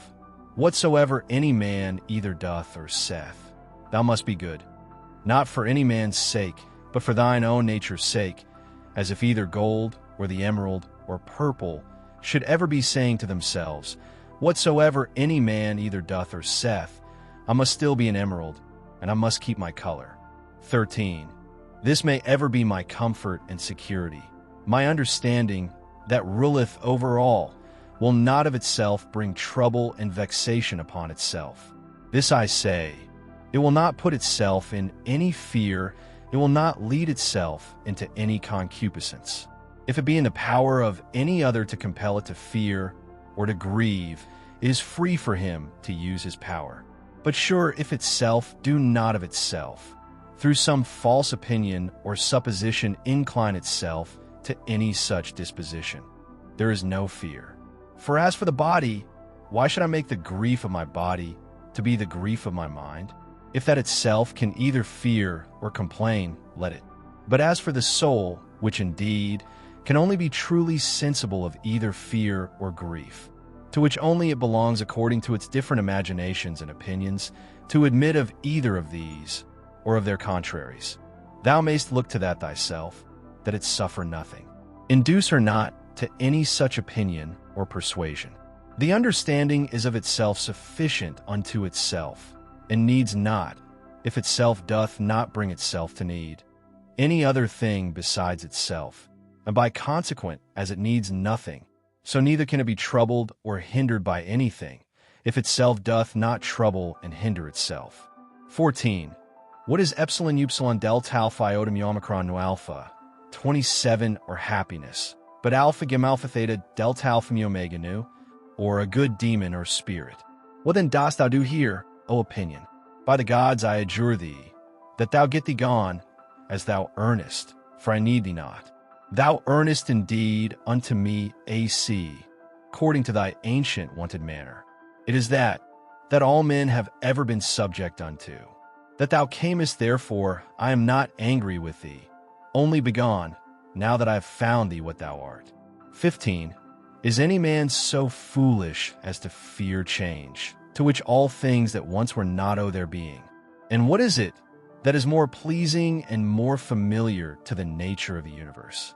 How couldst thou thyself use thy ordinary hot baths, should not the wood that heateth them first be changed? How couldst thou receive any nourishment from those things that thou hast eaten, if they should not be changed? Can anything else almost that is useful and profitable be brought to pass without change? How then dost not thou perceive that for thee also, by death, to come to change is a thing of the very same nature, and as necessary for the nature of the universe? 16. Through the substance of the universe, as through a torrent pass all particular bodies, being all of the same nature, and all joint workers with the universe itself, as in one of our bodies, so many members among themselves. How many such as C. Charwai, Sippus, how many such as Socrates, how many such as Epictetus, hath the age of the world long since swallowed up and devoured? Let this be it either men or busi, nesses, that thou hast occasion to think of, to the end that thy thoughts be not distract, and thy mind too earnestly set upon anything, upon every such occasion presently come to thy mind. Of all my thoughts and cares, one only thing shall be the object, that I myself do nothing which to the proper constitution of man, either in regard of the thing itself, or in regard of the manner, or of the time of doing, is contrary. The time when thou shalt have forgotten all things is at hand. And that time also is at hand, when thou thyself shalt be forgotten by all. Whilst thou art, apply thyself to that especially which unto man, as he is a mart, is most proper and agreeably, and that is, for a man even to love them that transgress against him. This shall be, if at the same time that any such thing doth happen, thou call to mind that they are thy kinsmen, that it is through ignorance and against their wills that they sin, and that within a very short while after, both thou and he shall be no more. But above all things, that he have not done thee any hurt, for that by him thy mind and understanding is not made worse or more vile than it was before. 17. The nature of the universe, of the common substance of all things, as it were of so much wax, hath now perchance formed a horse, and then, destroying that figure, hath new tempered and fashioned the matter of it into the form and substance of a tree, then that again into the form and substance of a man, and then that again into some other. Now every one of these doth subsist but for a very little while. As for dissolution, if it be no grievous thing to the chest or trunk to be joined together, why should it be more grievous to be put asunder? 18. An angry countenance is much against nature, and it is oftentimes the proper countenance of them that are at the point of death.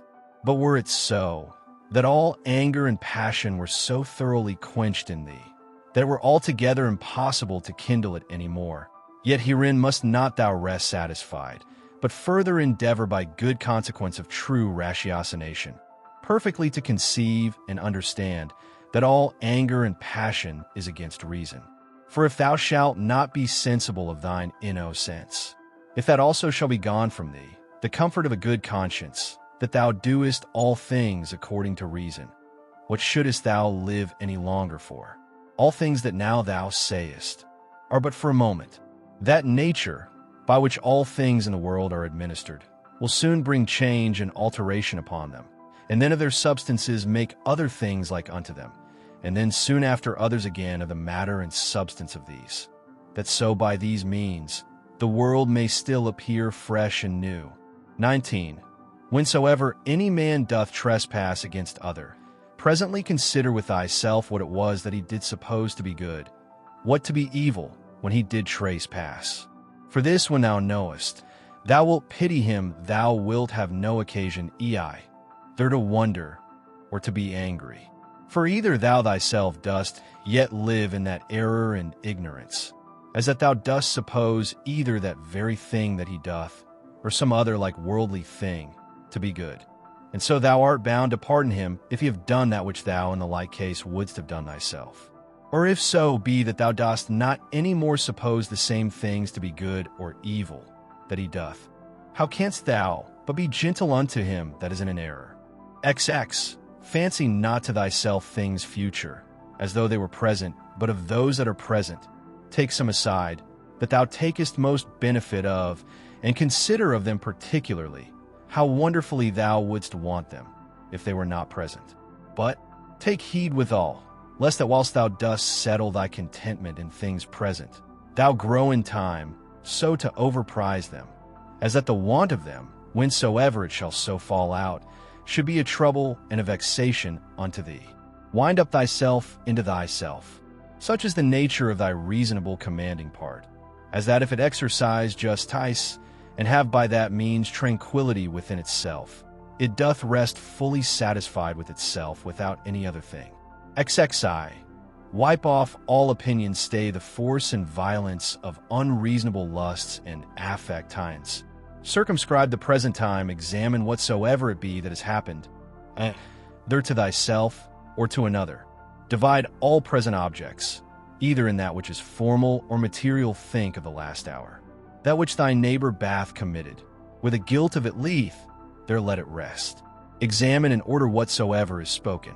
Let thy mind penetrate both into the effects and into the causes. Rejoice thyself with true simplicity and modesty, and that all middle things between virtue and vice are indifferent unto thee.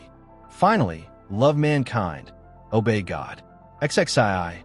All things, saith he, are by certain order and appointment. And what if the elements only? It will suffice to remember that all things in general are by certain order and appointment, or if it be but few. 28. And as concerning death, that their dispersion, or the atoms, or annihilation, or extinction, or translation will ensue. And as concerning pain, that which is intolerable is soon ended by death, and that which holds long must needs be tolerable, and that the mind in the meantime, which is all in all, may by way of interclusion or interception, by stopping all man know of commerce and sympathy with the body, still retain its own tranquility. Thy understanding is not made worse by it. As for those parts that suffer, let them, if they can, declare their grief themselves. As for praise and commendation, view their mind and understanding, what estate they are in, what kind of things they fly, and what things they seek after. And that as in the seaside, whatsoever was before to be seen is by the continual succession of new heaps of sand cast up one upon another, soon hid and covered. So in this life, all former things by those which immediately succeed. XEI. Out of Plato. He then whose mind is endowed with true magnanimity, who hath accustomed himself to the contemplation both of all times and of all things in general. Can this mortal life, thinkest thou, seem any great matter unto him? It is not possible, answered he. Then neither will such a one account death a grievous thing? By no means. Ziv. Out of Antisthenes. It is a princely thing to do well and to be ill spoken of. It is a shameful thing that the face should be subject unto the mind, to be put into what shape it will, and to be dressed by it as it will, and that the mind should not bestow so much care upon herself as to fashion herself, and to dress herself as best becometh her. XXV. Out of several poets and comics. It will but little avail thee to turn thine anger and indignation upon the things themselves that have fallen across unto thee. For as for them, they are not sensible of it. And see, thou shalt but make thyself a laughing stock, both unto the gods and men. And see, our life is reaped like a ripe ear of corn. One is yet standing, and another is down. And see, but if so be that I and my children be neglected by the gods, there is some reason even for that. And see, as long as right and equity is on my side, and see, not to lament with them, not to tremble, and see 29. XXVI. Out of Plato. My answer, full of justice and equity, should be this: thy speech is not right, O man.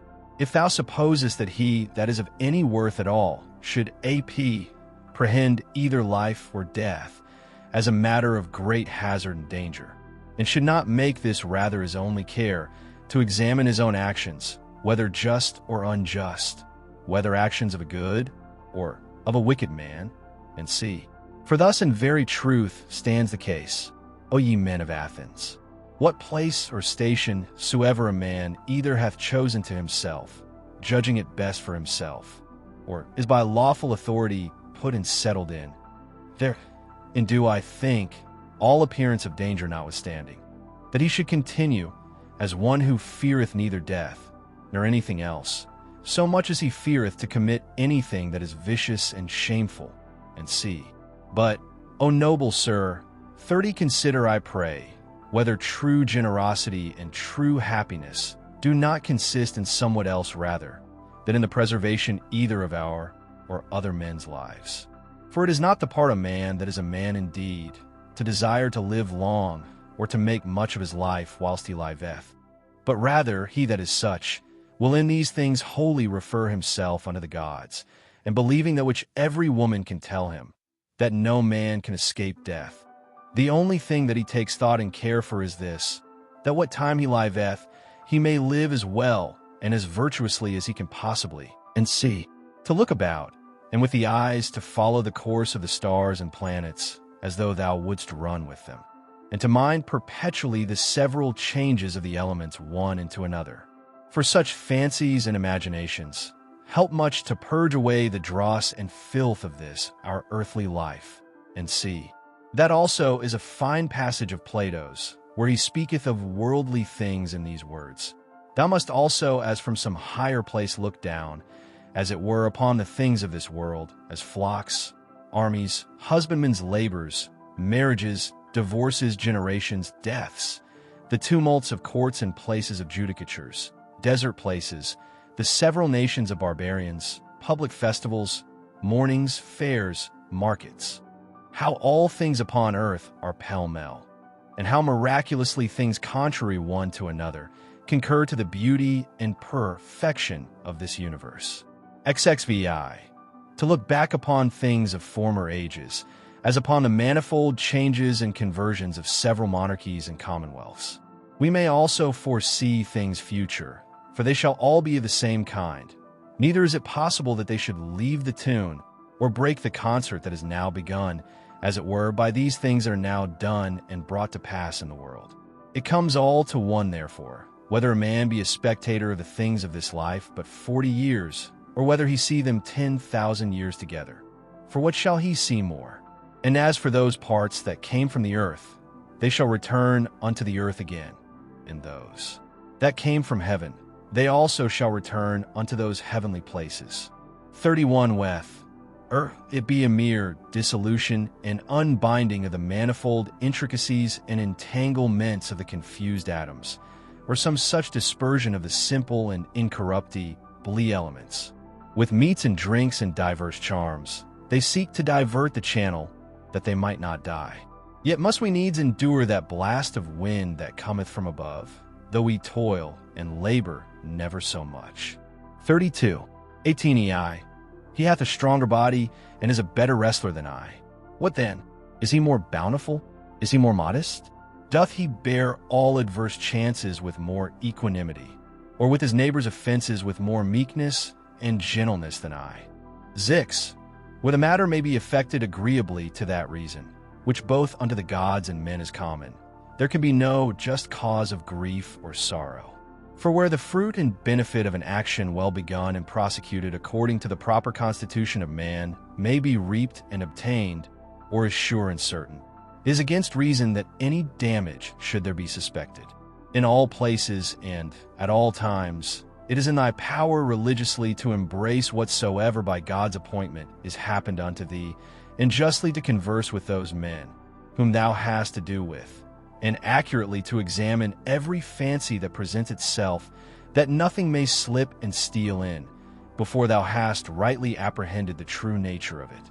XXX. Look not about upon other men's minds and understandings, but look right on forwards whither nature, both that of the universe in those things that happen unto thee, and thine in particular in those things that are done by thee, doth lead and direct thee. Now everyone is bound to do that, which is consequent and agreeable to that end which by his true natural constitution he was ordained unto.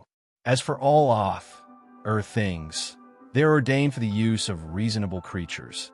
As in all things we see that that which is worse and inferior is made for that which is better. Reasona, believe creatures, they are ordained one for another.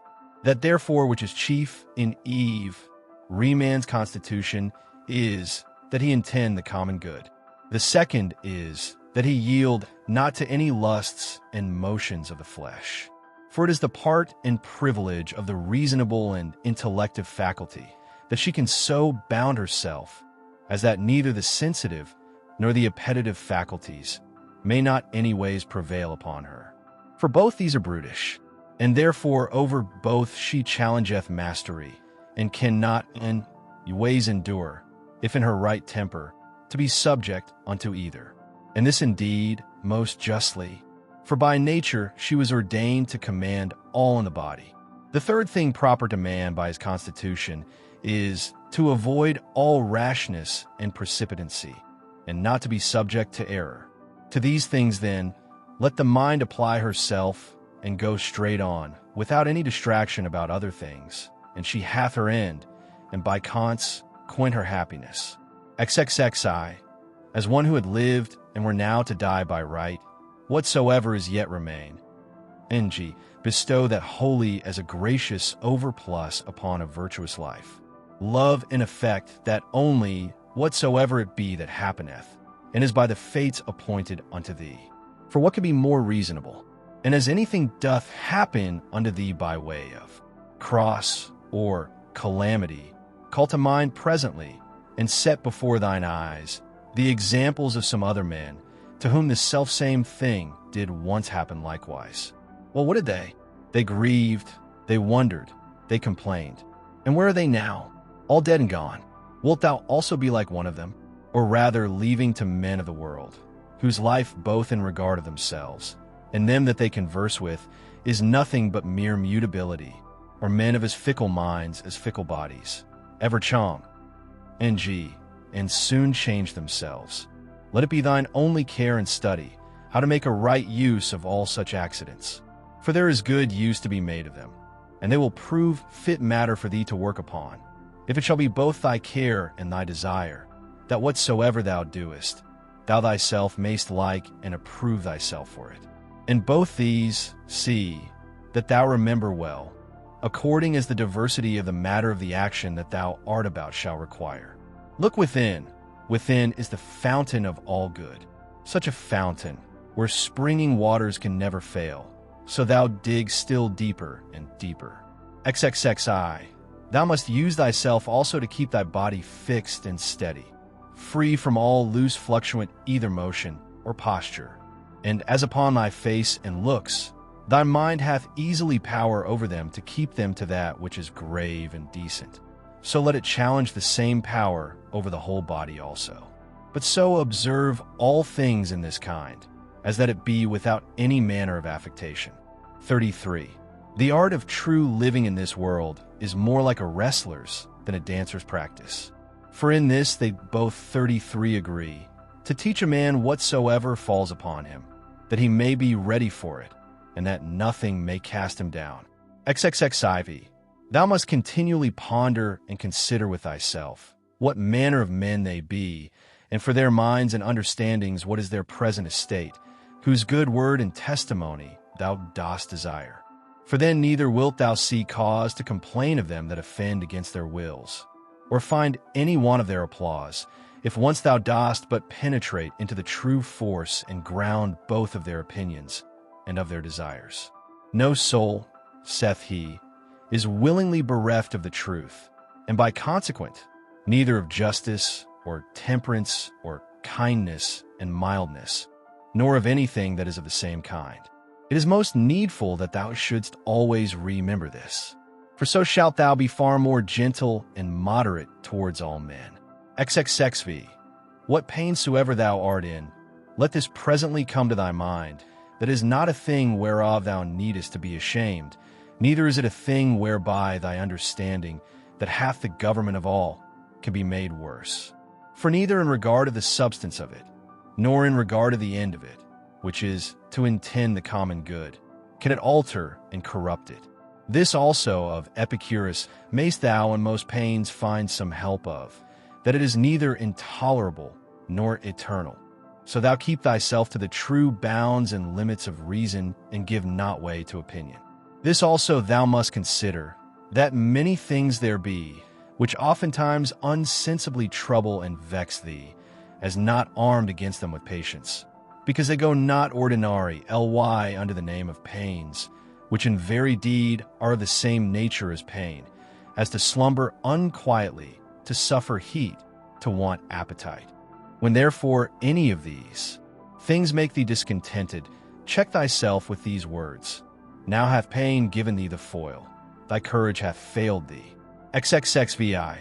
Take heed lest at any time thou stand so affected, though towards unnatural evil men, as ordinary men are commonly one towards another. XVI. How know we 30, for whether Socrates were so eminent indeed, and of so extraordinary a disposition, for that he died more gloriously, that he disputed with the sophists more subtly, that he watched in the frost 35 more assiduously, that being commanded to fetch innocent Salaminius, he refused to do it more generously. All this will not serve, nor that he walked in the streets with much gravity and majesty, as was objected unto him by his adversaries, which nevertheless a man may well doubt of, whether it were so or no, or which above all the rest, if so be that it were true, a man would well consider of whether commendable or discommendable. The thing therefore that we must inquire into is this: what manner of soul Socrates had, whether his disposition was such, as that all that he stood upon and sought after in this world was barely this, that he might ever carry himself justly towards men, and holily towards the gods, neither vexing himself to no purpose at the wickedness of others, nor yet ever condescending to any man's evil fact or evil intentions, through either fear or engagement of friendship. Whether of those things that happened unto him by God's appointment, he neither did wonder at any when it did happen, or thought it intolerable in the trial of it. And lastly, whether he never did suffer his mind to sympathize with the senses and affections of the body.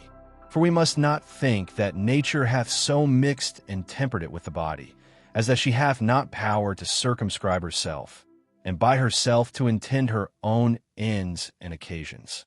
XXXVII. For it is a thing very possible that a man should be a very divine man, and yet be altogether unknown. This thou must ever be mindful of, as of this also, that a man's true happiness doth consist in very few things, and that although thou dost despair, that thou shalt ever be a good either logician or naturalist, yet thou art the further off by it from being either liberal or modest or charitable or obedient unto God. XXXIX. Free from all compulsion and all cheerfulness and alacrity, thou mayst run out thy time. Though men should exclaim against thee never so much, and the wild beasts should pull in sunder the poor members of thy pampered mass of flesh. For what in either of these or the like cases should hinder the mind to retain her own rest and tranquility, consisting both in the right judgment of those things that happen unto her, and in the ready use of all present matters and occasions, so that her judgment may say to that which is befallen her by way of cross, this thou art in very deed, and according to thy true nature. Notwithstanding then the judgment of opinion, thou dost appear otherwise, and her discretion to the present object, thou art that which I sought for. For whatsoever it be that is now present shall ever be embraced by me as a fit and seasonable object, both for my reasonable faculty and for my sociable or charitable inclination to work upon. And that which is principal in 34, how know we, etc. 66 the Greek means, how know we whether Telogs were not nobler in character than Sophocles? The illusion is unknown. 35, frost, the word is written by Casaubon as a proper name, Pagus. The hardihood of Socrates was famous. See Plato, Symposium, page 220. This matter is that it may be referred either unto the praise of God or to the good of man. For either unto God or man, whatsoever it is that doth happen in the world hath in the ordinary course of nature its proper reference. Neither is there anything that in regard of nature is either new or reluctant and intractable, but all things both usual and easy. XL. Then hath a man attained to the estate of perfection in his life and conversation, when he so spends every day as if it were his last day, never hot and vehement in his affections, nor yet so cold and stupid as one that had no sense, and free from all manner of dissimulation. XLI. Can the gods, who are immortal, for the continuance of so many ages bear without indignation with such and so many sinners as have ever been, yet not only so, but also take such care for them, that they want nothing, and dost thou so grieve, usly take on, as one that could bear with them no longer, thou that art but for a moment of time? Yea, thou that art one of those sinners thyself? A very ridiculous thing it is, that any man should dispense with vice and wickedness in himself, which is in his power to restrain, and should go about to suppress it in others, which is altogether impossible. XLI.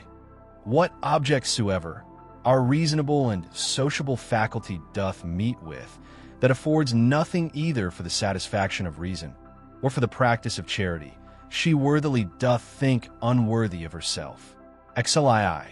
When thou hast done well, and another is benefited by thy action, must thou like a very fool look for a third thing besides, as that it may appear unto others also that thou hast done well, or that thou mayest in time receive one good turn for another? No man useth to be weary of that which is beneficial unto him. But every AC, time according to nature, is beneficial. Be not weary then of doing that which is beneficial unto thee, whilst it is so unto others. XLIV. The nature of the universe did once certainly before it was created whatsoever it hath done since, deliberate, and so resolve upon the creation of a world.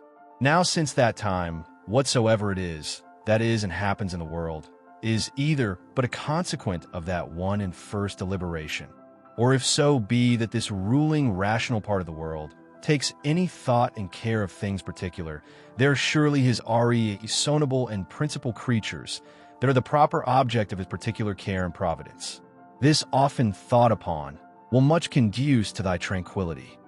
The 8th book is also, among other things, may serve to keep thee from vainglory, if thou shalt consider that thou art now altogether incapable of the commendation of one, who all his life long, or from his youth at least, hath lived a philosopher's life. For both unto others, and to thyself especially, it is well known that thou hast done many things contrary to that perfection of life. Thou hast therefore been founded in thy course, and henceforth it will be hard for thee to recover the title and credit of a philosopher. And to it also is thy calling and profession repugnant. If therefore thou dost truly understand what it is that is of moment indeed, as for thy fame and credit, take no thought or care for that. Let it suffice thee if all the rest of thy life, be it more or less, thou shalt live as thy nature requireth, or according to the true and natural end of thy making. Take pains therefore to know what it is that thy nature requireth, and let nothing else distract thee. Thou hast already had sufficient experience, that of those many things that hitherto thou hast erred and wandered about, thou couldst not find happiness in any of them. Not in syllogisms and logical subtleties, not in wealth, not in honor and reputation, not in pleasure. In none of all these. Wherein then is it to be found? In the practice of those things which the nature of man, as he is a man, doth require. How then shall he do those things? If his dogmata, or moral tenets and opinions, from which all motions and actions do proceed, be right and true, which be those dogmata, those that concern that which is good or evil, as that there is nothing truly good and beneficial unto man, but that which makes him just temperate, courageous, liberal, and that there is nothing true, evil, and hurtful unto man, but that which causeth the contrary effects. 2. Upon every action that thou art about, put this question to thyself: how will this, when it is done, agree with me? Shall I have no occasion to repent of it? Yet a very little while, and I am dead and gone, and all things are at end. What then do I care for more than this, that my present action whatsoever it be, may be the proper action of one that is reasonable, whose end is the common good, who in all things is ruled and governed by the same law of right and reason, by which God himself is. 3. Alexander, Caius, Pompeius. What are these to Diogenes, Heraclitus, and Socrates? These penetrated into the true nature of things, into all causes and all subjects, and upon these did they exercise their power and authority. But as for those, as the extent of their error was, so far did their slavery extend. For what they have done, they will still do, although thou shouldst hang thyself. First, let it not trouble thee, for all things both good and evil come to pass according to the nature and general condition of the universe, and within a very little while all things will be at an end.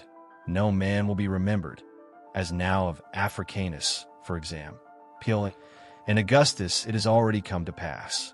Then secondly, fix thy mind upon the thing itself. Look into it, and remembering thyself, that thou art bound nevertheless to be a good man, and what it is that thy nature requireth of thee, as thou art a man, be not diverted from what thou art about, and speak that which seemeth unto thee most just. Only speak it kindly, modestly, and without hypocrisy. That which the nature of the universe doth busy herself about, is that which is here, to transfer it thither, to change it, and thence again to take it away, and to carry it to another place, so that thou needest not fear any new thing.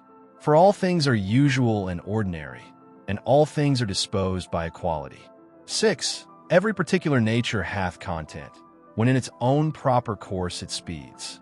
A reasonable nature doth then speed, when first in matter of fancies and imaginations, it gives no consent to that which is either false, uncertain.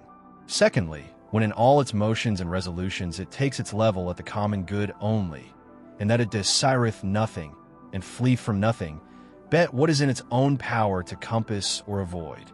And lastly, when it willingly and gladly embraceth whatsoever is dealt and appointed unto it by the common nature.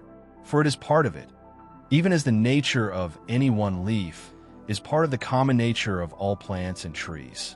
But that the nature of a leaf is part of a nature both unreasonable and unsensible, and which in its proper end may be hindered, or which is servile and slavish, whereas the nature of man is part of a common nature which cannot be hindered, and which is both reasonable and just. From whence also it is, that according to the worth of everything, she doth make such equal distribution of all things, as of duration, substance, form, operation, and of events and accidents. But herein consider not whether thou shalt find this equality in everything absolutely and by itself, but whether in all the particulars of some one thing taken together, and compared with all the particulars of some other thing, and them together likewise. 7. Thou hast no time nor opportunity to read. What then? Hast thou not time and opportunity to exercise thyself, not to wrong thyself, to strive against all carnal pleasures and pains, and to get the upper hand of them, to contemn honor and vainglory, and not only not to be angry with them, whom towards thee thou doest find unsensible and unthankful, but also to have a care of them still, and of their welfare? 8. Forbear henceforth to complain of the trouble of a courtly life, either in public before others, or in private by thyself. 9. Repentance is an inward and self-reprehension for the neglect or omission of somewhat that was profitable. Now, whatsoever is good is also profitable, and it is the part of an honest, virtuous man to set by it, and to make reckoning of it accordingly. But never did any honest, virtuous man repent of the neglect or omission of any carnal pleasure. No carnal pleasure then is either good or profitable. X. This, what is it in itself, and by itself, according to its proper constitution? What is the substance of it? What is the matter or proper use? What is the form or efficient cause? What is it for in this world, and how long will it abide? Thus must thou examine, i.e. all things that present themselves unto thee. 11. When thou art hard to be stirred up and awaked out of thy sleep, admonish thyself and call to mind that to perform actions tending to the common good is that which thine own proper constitution, and that which the nature of man do require. But to sleep is common to unreasonable creatures also. And what more proper and natural, yet what more kind and pleasing than that which is according to nature? 12. As every fancy and imagination presents itself unto thee, consider, if it be possibly, the true nature and the proper qualities of it, and reason with thyself about it. 13. At thy first encounter with anyone, say presently to thyself, this man, what are his opinions concerning that which is good or evil? As concerning pain, pleasure, and the causes of both, concerning honor and dishonor, concerning life and death, thus and thus. Now if it be no wonder that a man should have such and such opinions, how can it be a wonder that he should do such and such things? I will remember, then, that he cannot but do as he doth, holding those opinions that he doth.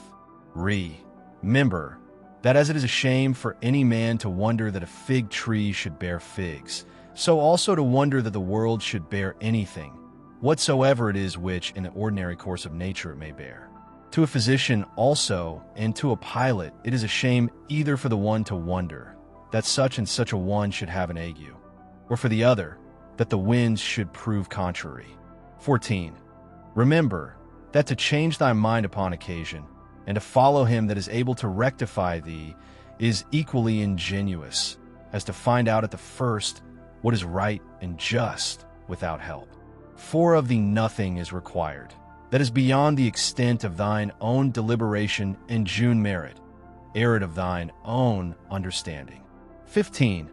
If it were thine act and in thine own power, why wouldest thou do it? If it were not, whom dost thou accuse? The atoms or the gods? For to do either the part of a madman. Thou must therefore blame nobody, but if it be in thy power, redress what is amiss. If it be not, to what end is it to complain? For nothing should be done but to some certain end. 16. Whatsoever dieth and falleth, however and wheresoever it die and fall, it cannot fall out of the world. Here it have its abode and change. Here also shall it have its dissolution into its proper elements. The same are the world's elements, and the elements of which thou dost consist. And then when they are changed, they murmur not. Why shouldest thou? 17. Whatsoever was made for something, as a horse a vine. Why wonderest thou? The sun itself will say of itself, I was made for something, and so hath every god its proper function. What then were then made for? To disport and delight thyself? See how even common sense and reason cannot brook it. 18. Nature hath its end as well in the end and final consummation of anything that is, as in the beginning and continuation of it. 19. As one that tosseth up a ball. And what is a ball the better if the motion of it be upwards, or the worse if it be downwards, or if it chance to fall upon the ground? So for the bubble, if it continue, what it the better? And if it dissolve, what is it the worse? And so is it of a candle too. And so must thou reason with thyself, both in matter of fame and in matter of death. For as for the body itself, the subject of death, wouldest thou know the vileness of it? Turn it about that thou mayest behold it the worst sides upwards as well as in its more ordinary pleasant shape.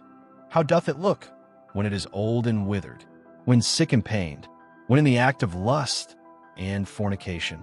And as for fame, this life is short. Both he that praiseth and he that is praised, he that remembers and he that is remembered, will soon be dust and ashes. Besides, it is but in one corner of this part of the world that thou art praised, and yet in this corner thou hast not the joint praises of all men, no nor scarce of any one constantly. And yet the whole earth itself, what is it but as one point in regard of the whole world? XX. That which must be the subject of thy consideration is either the matter itself, or the dogma, or the operation, or the true sense and signification. XXI. Most justly have these things happened unto thee. Why dost not thou amend? Oh, but thou hadst rather become good tomorrow than to be so today. XXII. Shall I do it? I will. So the end of my action be to do good unto men. Doth anything by way of cross or adversity happen unto me? I accept it with reference unto the gods and their providence, the fountain of all things, from which whatsoever comes to pass doth hang and depend. XEI. By one action judge of the rest. This bathing, which usually takes up so much of our time, what is it? Oil, sweat, filth, or the swords of the body? An excrementitious viscosity, the excrements of oil and other ointments used about the body, and mixed with the swords of the body, all base and loathsome. And such almost is every part of our life, and every worldly object. Ziv. Lucilla buried Verus. Then was Lucilla herself buried by others. So Secunda Maximus, then Secunda herself. So Epitincinus Diotimus, then Epitincinus himself. So Antoninus Pius, Faustina his wife, then Antoninus himself. This is the course of the world. First Celer, Adrianus, then Adrianus himself. And those austere ones, those that foretold other men's deaths, those that were so proud and stately, where are they now? Those austere ones, such as were Charax and Demetri, us the Platonic, and Eudaemon, and others like unto those. They were all but for one day, all dead and gone long since. Some of them no sooner dead than forgotten. Others soon turned into fables. Of others, even that which was fabulous is now long since forgotten. This thereafter thou must remember, that whatsoever thou art compounded of shall soon be dispersed, and that thy life and breath, or thy soul, shall either be no more, or shall be translated and appointed to some certain place and station. XXV. The true joy of a man is to do that which properly belongs unto a man. That which is most proper unto a man is, first, to be kindly affected towards them that are of the same kind and nature as he is himself, to contemn all sensual motions and appetites, to discern rightly all plausible fancies and imaginations, to contemplate the nature of the universe, both it and things that are done in it. In which kind of contemplation, three several relations are to be observed: the first, to the apparent secondary cause; the second, to the first original cause, God, from whom originally proceeds whatsoever doth happen in the world; the third and last, to them that we live and converse with, what use may be made of it, to their use and benefit. XXVI. If pain be an evil, either it is in regard of the body, and that cannot be, cause the body of itself is altogether insensible, or in regard of the soul, but it is in the power of the soul to preserve her own peace and tranquility, and not to suppose that pain is evil. For all judgment and deliberation, all prosecution or aversation is from within, whither the sense of evil, except to be let in by opinion, cannot penetrate. XXVI. Wipe off all idle fancies, and say unto thyself incessantly, now if I will, it is in my power to keep out of this my soul all wickedness, all lust and concupiscences, all trouble and confusion. But on the contrary, to behold and consider all things accord, and to their true nature, and to carry myself towards everything according to its true worth. Remember then this thy power that nature hath given thee. 18ei. Whether thou speak in the Senate, or whether thou speak to any particular, let thy speech in always grave and modest. But thou must not openly and vulgarly observe that sound and exact form of speaking concerning that which is truly good and truly civil, the vanity of the world and of worldly men, which otherwise truth and reason doth prescribe. Zix, Augustus his court, his wife, his daughter, his nephews, his sons-in-law, his sister, Agrippa, his kinsmen, his domestics, his friends, Arius, Maecenas, his slayers of beasts for sacrifice and divination. There thou hast the death of a whole court together. Proceed now on to the rest that have been since that of Augustus. Hath death dwelt with them otherwise, though so many and so stately whilst they lived, that it doth use to deal with any one particular man? Consider now the death of a whole kindred and family, as of that of the Pompeys, as that also that useth to be written upon some monuments. He was the last of his own kindred. Oh, what care did his predecessors take, that they might leave a successor? Yet behold, at last one or other must of necessity be the last. Here again, therefore, consider the death of a whole kindred. XXX. Contract thy whole life to the measure and proportion of one single action. And if in every particular action thou dost perform what is fitting to the utmost of thy power, let it suffice thee. And who can hinder thee, but that thou mayest perform what is fitting? But there may be some outward let and impediment, not any, that can hinder thee, but that whatsoever thou dost, thou may do it justly, temperately, and with the praise of God. Yeah, but there may be somewhat, whereby some opera, tie-in, or other of thine may be hindered. And then, with that very thing that doth hinder, thou mayest he well pleased, and so by this gentle and equanimous conversion of thy mind unto that which may be, instead of that which at first thou didst intend, in the room of that former action there succeedeth another, which agrees as well with this contraction of thy life, that we now speak of. XXXI. Receive temporal blessings without ostentation, when they are sent, and thou shalt be able to part with them with all readiness and facility when they are taken from thee again. XXXI.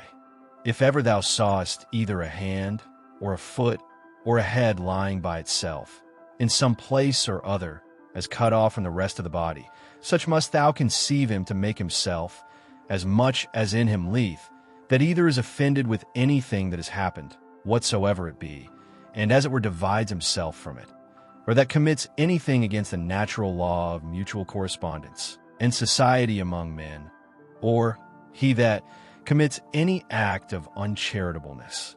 Whosoever thou art such, thou art cast forth I know not whither out of the general unity, which is according to nature.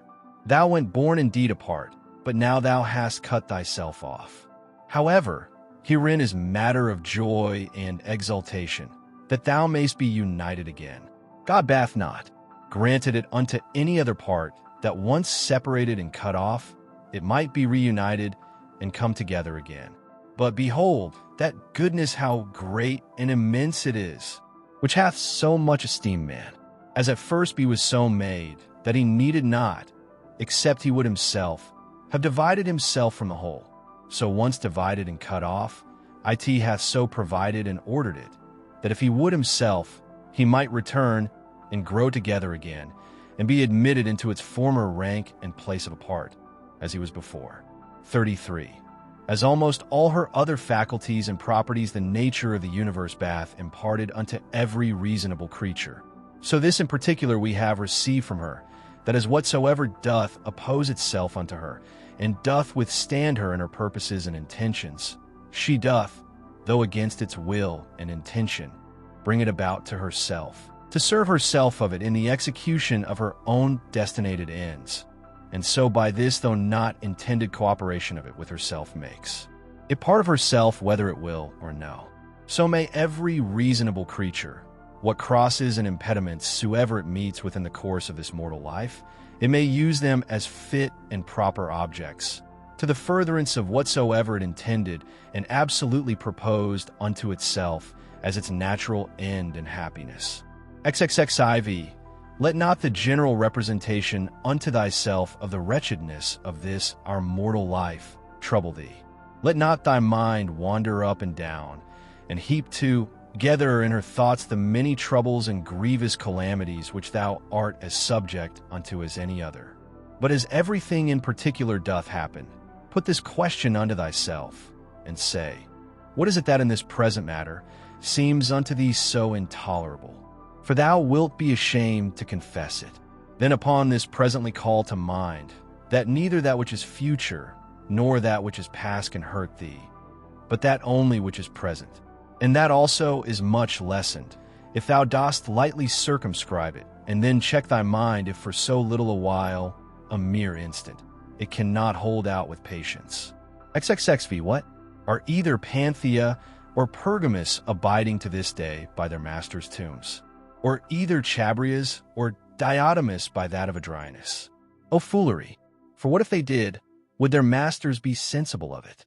Or if sensible, would they be glad of it? Or if glad, were these immortal? Was not appointed unto them also, both men and women, to become old in time, and then to die? And these once dead, what would become of these former? And when all is done, what is all this for, but for a mere bag of blood and corruption? XXXVI. If thou beest quick-sighted, be so in matter of judgment, and best discretion, saith he. XVI. In the whole constitution of man, I see not any virtue contrary to justice, whereby it may be resisted and opposed, but one whereby pleasure and voluptuousness may be resisted and opposed. I see. Continence. XXXVII. If thou canst but withdraw conceit and opinion concerning that which may seem hurtful and offensive, thou thyself art as safe may be. Thou thyself? And who is that? Thy reason. Yeah, but I am not reason. Well, be it so. However, let not thy reason or understanding admit of grief. And if there be anything in thee that is grieved, let that, whatsoever it be, conceive its own grief, if it can. That which is a hindrance of the senses is an evil to the sensitive nature. That which is a hindrance of the appetitive and prosecutive faculty is an evil to the sensitive nature. As of the sensitive, so of the vegetative constitution, whatsoever is a hindrance unto it is also in that respect an evil unto the same. And so likewise, whatsoever is a hindrance unto the mind and understanding must needs be the proper evil of the reasonable nature. Now apply all those things unto thyself. Do their pain or pleasure seize on thee. Let the senses look to that. Hast thou met with some obstacle or other in thy purpose and intention? If thou didst propose without due reservation and exception, now hath thy reasonable part received a blow indeed. But if in general thou didst propose unto thyself whatsoever might be, thou art not thereby either hurt, nor properly hindered. For in those things that properly belong unto the mind, she cannot be hindered by any man. It is not fire, nor iron, nor the power of a tyrant, nor the power of a slandering tongue, nor anything else that can penetrate into her. XL. If once round and solid, there is no fear that ever it will change. XLI. Why should I grieve myself, who never did willingly grieve any other? One thing rejoices one, and another thing another. As for me, this is my joy, if my understanding be right and sound, as neither averse from any man, nor refusing any of those things which as a man I am subject unto, if I can look upon all things in the world meekly and kindly, accept all things, and carry myself towards everything according to true worth of the thing itself. XLI. This time that is now present, bestow thou upon thyself. They that rather hunt for fame after death, do not consider that those men that shall be hereafter will be even such as these whom now they can so hardly bear with. And besides, they also will be mortal men. But to consider the thing in itself, if so many with so many voic yes shall make such and such a sound, or shall have such and such an opinion concerning thee, what is it to thee? XLII. Take me and throw me where thou wilt. I am indifferent. For there also I shall have that spirit which is within me propitious, that is well pleased and fully content, ed both in that constant disposition, and with those particular actions, which to its own proper constitution are suitable and agreeable. XLIV. Is this then a thing of that worth, that for it my soul should suffer, and become worse than it was? As either basely dejected, or disordinately affected, or confounded within itself, or terrified. What can there be that thou shouldest so much esteem? XLV. Nothing can happen unto thee, which is not incidental unto thee, as thou art a man. As nothing can happen either to an ox, a vine, or to a stone, which is not incidental unto them, unto every one in his own kind. If therefore nothing can happen unto anything, which is not both usual and natural, why art thou displeased? Sure, the common nature of all would not bring anything upon any that were intolerable. If therefore it be a thing external that causes thy grief, know, that it is not that properly that doth cause it, but thine own conceit and opinion concerning the thing, which thou mayest rid thyself of when thou wilt. But if it be somewhat that is amiss in thine own disposition, that doth grieve thee, mayest thou not rectify thy moral tenets and opinions. But if it grieve thee, that thou doest not perform that which seemeth unto thee right and just, why doest not thou choose rather to perform it than to grieve? But somewhat that is stronger than thyself doth hinder thee. Let it not grieve thee then, if it be not thy fault that the thing is not performed. Yeah, but it is a thing of that nature, as that thy life is not worth a while, except it may be performed. If it be so, upon condition that thou be kindly and lovingly disposed towards all men, thou mayest be gone. For even then, as much as at any time, art thou in a very good estate of performance, when thou doest die in charity with those that are an obstacle unto thy performance. XLVI, remember that thy mind is of that nature, as that it becometh altogether unconquerable. When once recollected in herself, she seeks no other content than this, that she cannot be forced, yea, though it so fall out, that it be even against reason itself that it cloth bandy. How much less, when by the help of reason she is able to judge of things with discretion. And therefore let thy chief fort and place of defense be a mind free from passions, a stronger place, whereunto to make his refuge, and so to become impregnable, and better fortified than this, bath no man. He that seeth not this is unlearned. He that seeth it, and betacketh not himself to this place of refuge, is unhappy. XLVI, keep thyself to the first bare and naked apprehensions of things, as they present themselves unto thee, and add not unto them. It is reported unto thee that such a one speaketh ill of thee. Well, that he speaketh ill of thee, so much is report addition. But that thou art hurt thereby is not reported. That is the addition of opinion, which thou must exclude. I see that my child is sick. That he is sick, I see, but that he is in danger of his life also, I see it not. Thus thou must use to keep thyself to the first motions and apprehensions of things, as they present themselves outwardly, and add not unto them from within thyself through mere conceit and opinion. Or R.A., there add unto them. Hut as one that understandeth the true nature of all things that happen in the world. XLVII, is the cucumber bitter? Set away. Brambles are in the way, avoid them. Let this suffice. Add not presently speaking unto thyself, what serve these things for in the world? For this, one that is acquainted with the mysteries of nature will laugh at thee for it. As a carpenter would, or a shoemaker, if meeting in either of their shops with some shavings or small remnants of their work, thou shouldest blame them for it. And yet those men, it is not for want of a place where to throw them that they keep them in their shops for a while. But the nature of the universe hath no such outplace. But herein doth consist the wonder of her art and skill, that she having once circumscribed herself within some certain bounds and limits, whatsoever is within her that seems either corrupted, or old, or unprofitable, she can change it into herself, and of these very things can make new things, so that she needeth not to seek elsewhere out of herself, either for a new supply of matter and substance, or for a place where to throw out whatsoever is irrecoverably putrid and corrupt. Thus she, as for place, so for matter and art, is herself sufficient unto herself. 49. Not to be slack and negligent, or loose and wanton in thy actions, nor contentious and troublesome in thy conversation, nor to rove and wander in thy fancies and imaginations. Not basely to contract thy soul, nor boisterously to sally out with it, or furiously to launch out as it were, nor ever to want employment.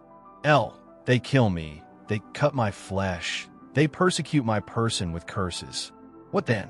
May not thy mind for all this continue pure, prudent, temperate, just as a fountain of sweet and clear water, though she be cursed by some stander by, yet do her springs nevertheless still run as sweet and clear as before. Yet though either dirt or dung be thrown in, yet is it no sooner thrown than dispersed, and she cleared. She cannot be dyed or infected by it. What then must I do, that I may have within myself an overflowing fountain and not a well? Beget thyself by continual pains and endeavors to true liberty with charity, and true simplicity and modesty. He that knoweth not what the world is, knoweth not where he himself is. And he that knoweth not what the world was made for, cannot possibly know either what are the qualities or what is the nature of the world. Now, he that in either of these is to seek, for what he himself was made, is ignorant also. What then dost thou think of that man, who proposeth unto himself, as a matter of great moment, the noise and applause of men, who both where they are and what they are themselves are altogether ignorant? Dost thou desire to be commended of that man, who thrice in 1 hour perchance doth himself curse himself? Dost thou desire to please him, who pleaseth not himself? Or dost thou think that he pleaseth himself, who doth use to repent himself almost of everything that he doth? Aye, not only now henceforth to have a common breath, or to hold correspondency of breath with that air that compasseth us about, but to have a common mind, or to hold correspondency of mind also with that rational substance, which compasseth all things. For that also is of itself, and of its own nature, if a man can but draw it in as he should, everywhere diffused, and passeth through all things, no less than the air doth, if a man can but suck it in. Aye. Wickedness in general doth not hurt the world. Particular wickedness doth not hurt any other. Only unto him it is hurtful, whosoever he be that offends, unto whom in great favor and mercy it is granted, that whensoever he himself shall but first desire it, he may be presently delivered of it. Unto my free will my neighbor's free will, whoever he be, as his life or his abode, is altogether indifferent.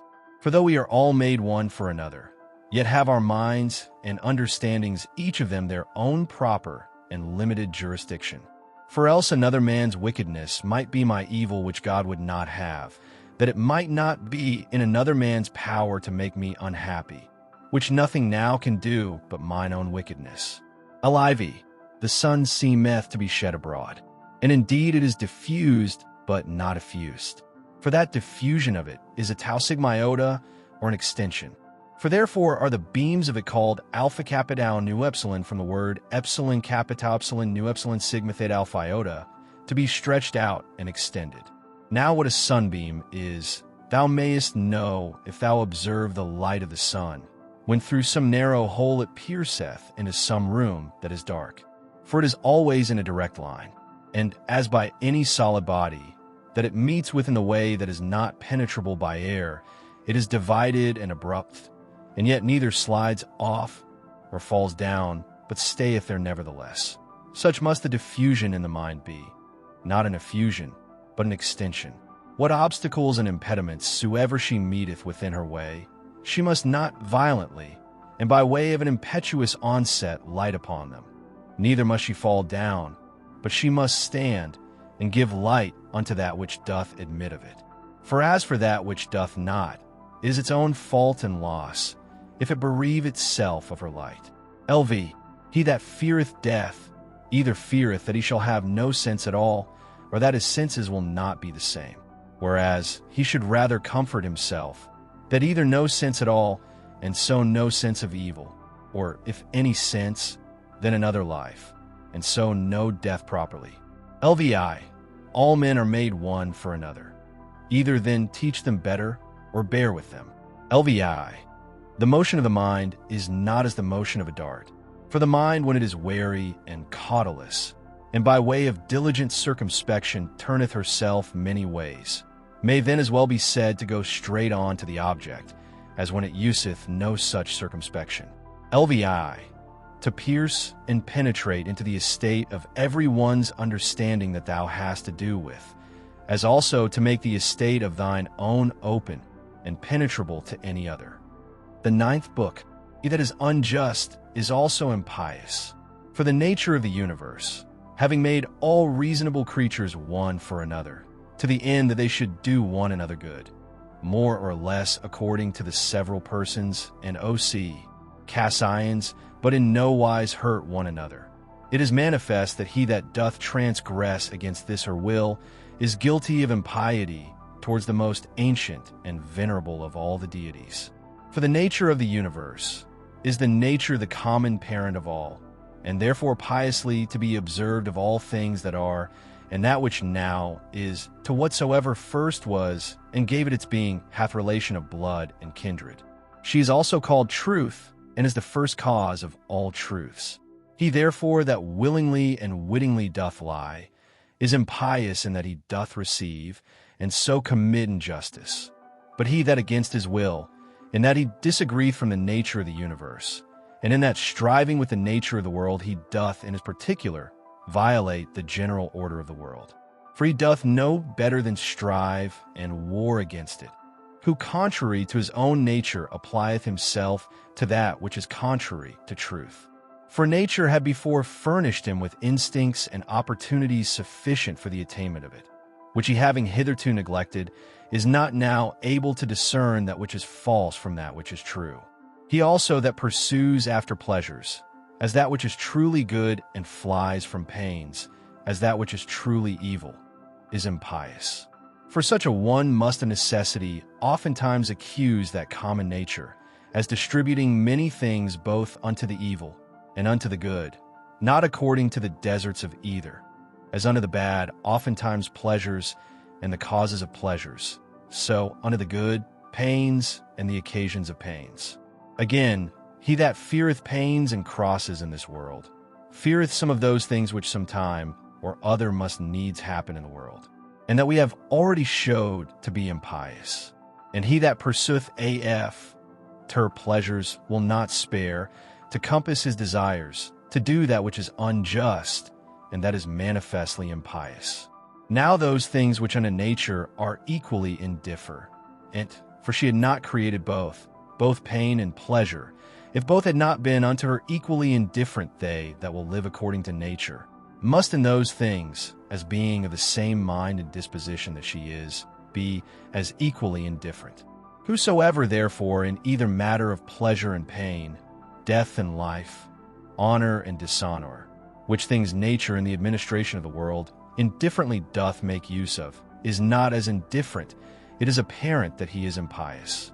When I say that common nature doth indifferently make use of them, my meaning is that they happen indifferently in the ordinary course of things, which by a necessary consequence, whether as principal or accessory, come to pass in the world, according to that first and ancient deliberation of providence, by which she from some certain beginning did resolve upon the creation of such a world, conceiving then in her womb, as it were some certain rational generative seeds and faculties of things future, whether subjects, changes, successions, both such and just so many.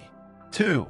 It were indeed more happy and comfortable for a man to depart out of this world, having lived all his life long clear from all falsehood, dissimulation, voluptuousness, and pride. But if this cannot be, yet it is some comfort for a man joyfully to depart as weary and out of love with those, rather than to desire to live and to continue long in those wicked courses. Hath not yet experience taught thee to fly from the plague? For a far greater plague is the corruption of the mind than any certain change and distemper of the common air can be. This is a plague of creatures, as they are living creatures, but that of men as they are men or reasonable. 3.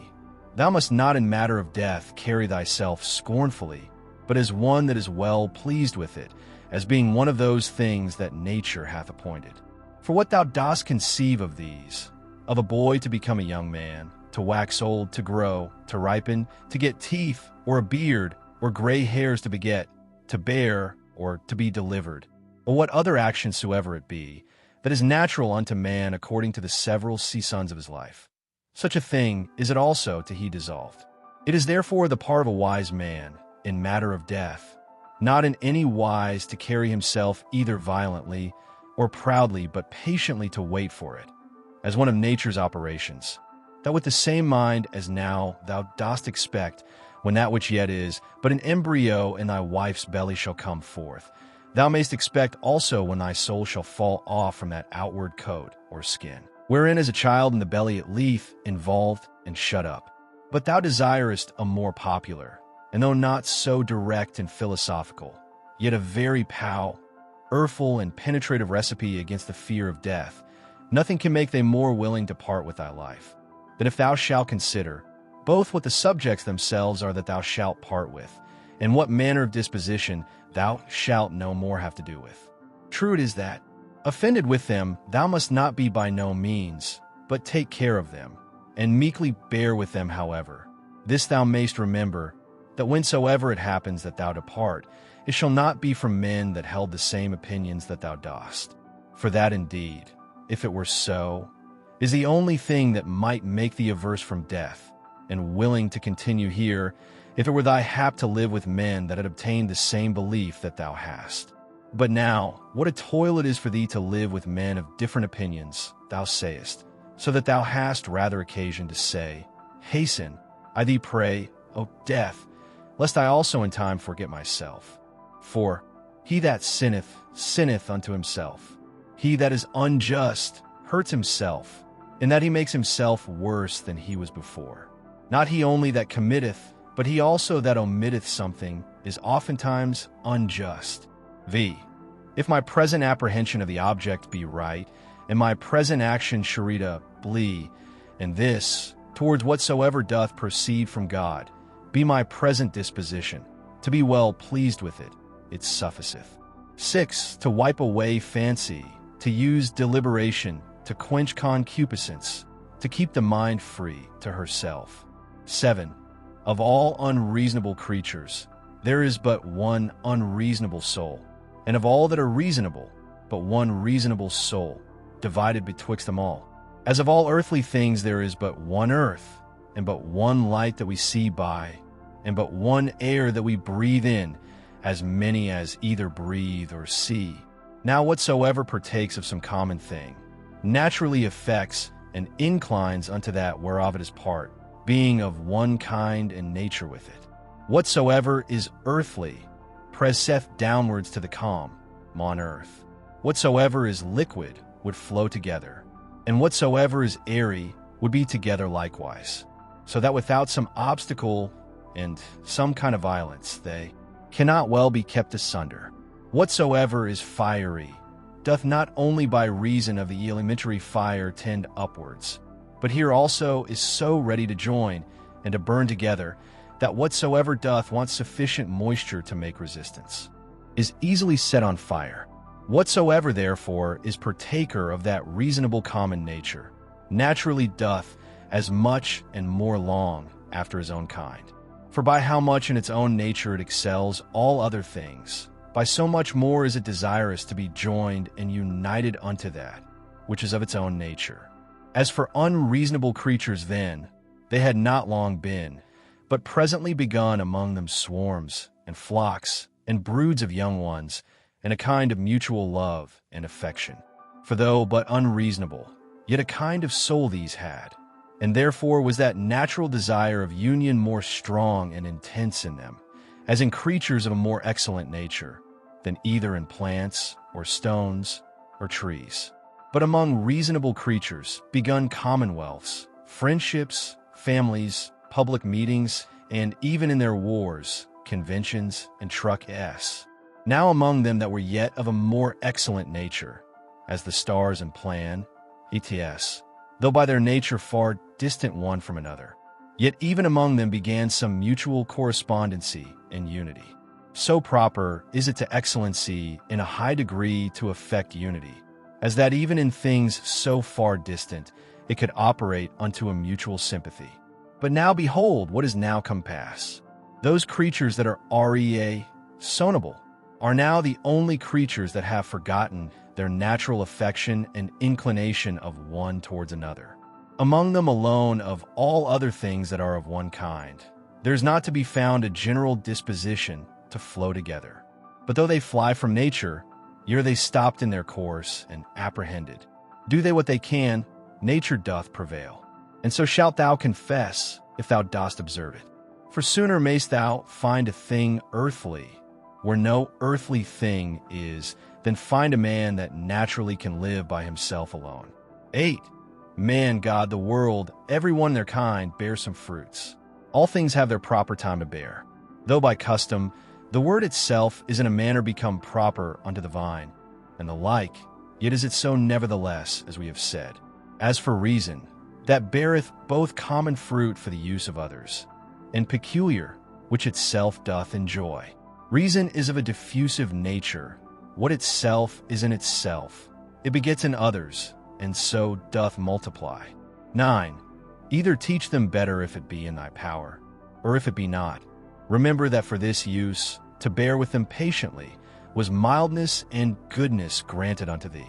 The gods themselves are good unto such, yea, and in some things, as in matter of health, of wealth, of honor, are content often to further their endeavors. So good and gracious are they. And mightest thou not be so too? Or, tell me, what doth hinder thee? X. Labor not as one to whom it is appointed to be wretched, nor as one that either would be pitied or admired. But let this be thine only care and desire, so always and in all things to prosecute or to forbear, as the law of charity or mutual society doth require. 11. This day I did come out of all my trouble. Nay, I have cast out all my trouble. It should rather be for that which troubled thee, whatsoever it was not without anywhere that thou shouldest come out of it, but within in thine own opinions, from whence it must be cast out, before thou canst truly and constantly be at ease. 12. All those things, for matter of experience, are usual and ordinary, for their continuance but for a day, and for their matter, most base and filthy. As they were in the days of those whom we have buried, so are they now also, and no otherwise. 13. The things themselves that affect us, they stand without doors, neither knowing anything themselves, nor able to utter anything unto others concerning themselves. What then is it that passeth verdict on them? The understanding. 14. As virtue and wickedness consist not in passion, but in action, so neither doth the true good or evil of a reasonable charitable man consist in passion, but in opera, tie-in, and action. 15. To the stone that is cast up, when it comes down, it is no hurt unto it, as neither benefit when it doth ascend. 16. Sift their minds and understandings, and behold what men they be, whom thou dost stand in fear of what they shall judge of thee, what they themselves judge of themselves. 17. All things that are in the world are always in the estate of alteration. Thou also art in a perpetual change, yea, and under corruption too, in some part, and so is the whole world. 18. It is not thine, but another man's sin. Why should it trouble thee? Let him look to it, whose sin it is. 19. Of an operation and of a purpose there is an ending, or of an action and of a purpose we say commonly, that it is at an end. From opinion also there is an absolute cessation, which is as it were the death of it. In all this there is no hurt. Apply this now to a man's age, as first a child, then a youth, then a young man, then an old man. Every change from one age to another is a kind of death, and all this while here no matter of grief yet.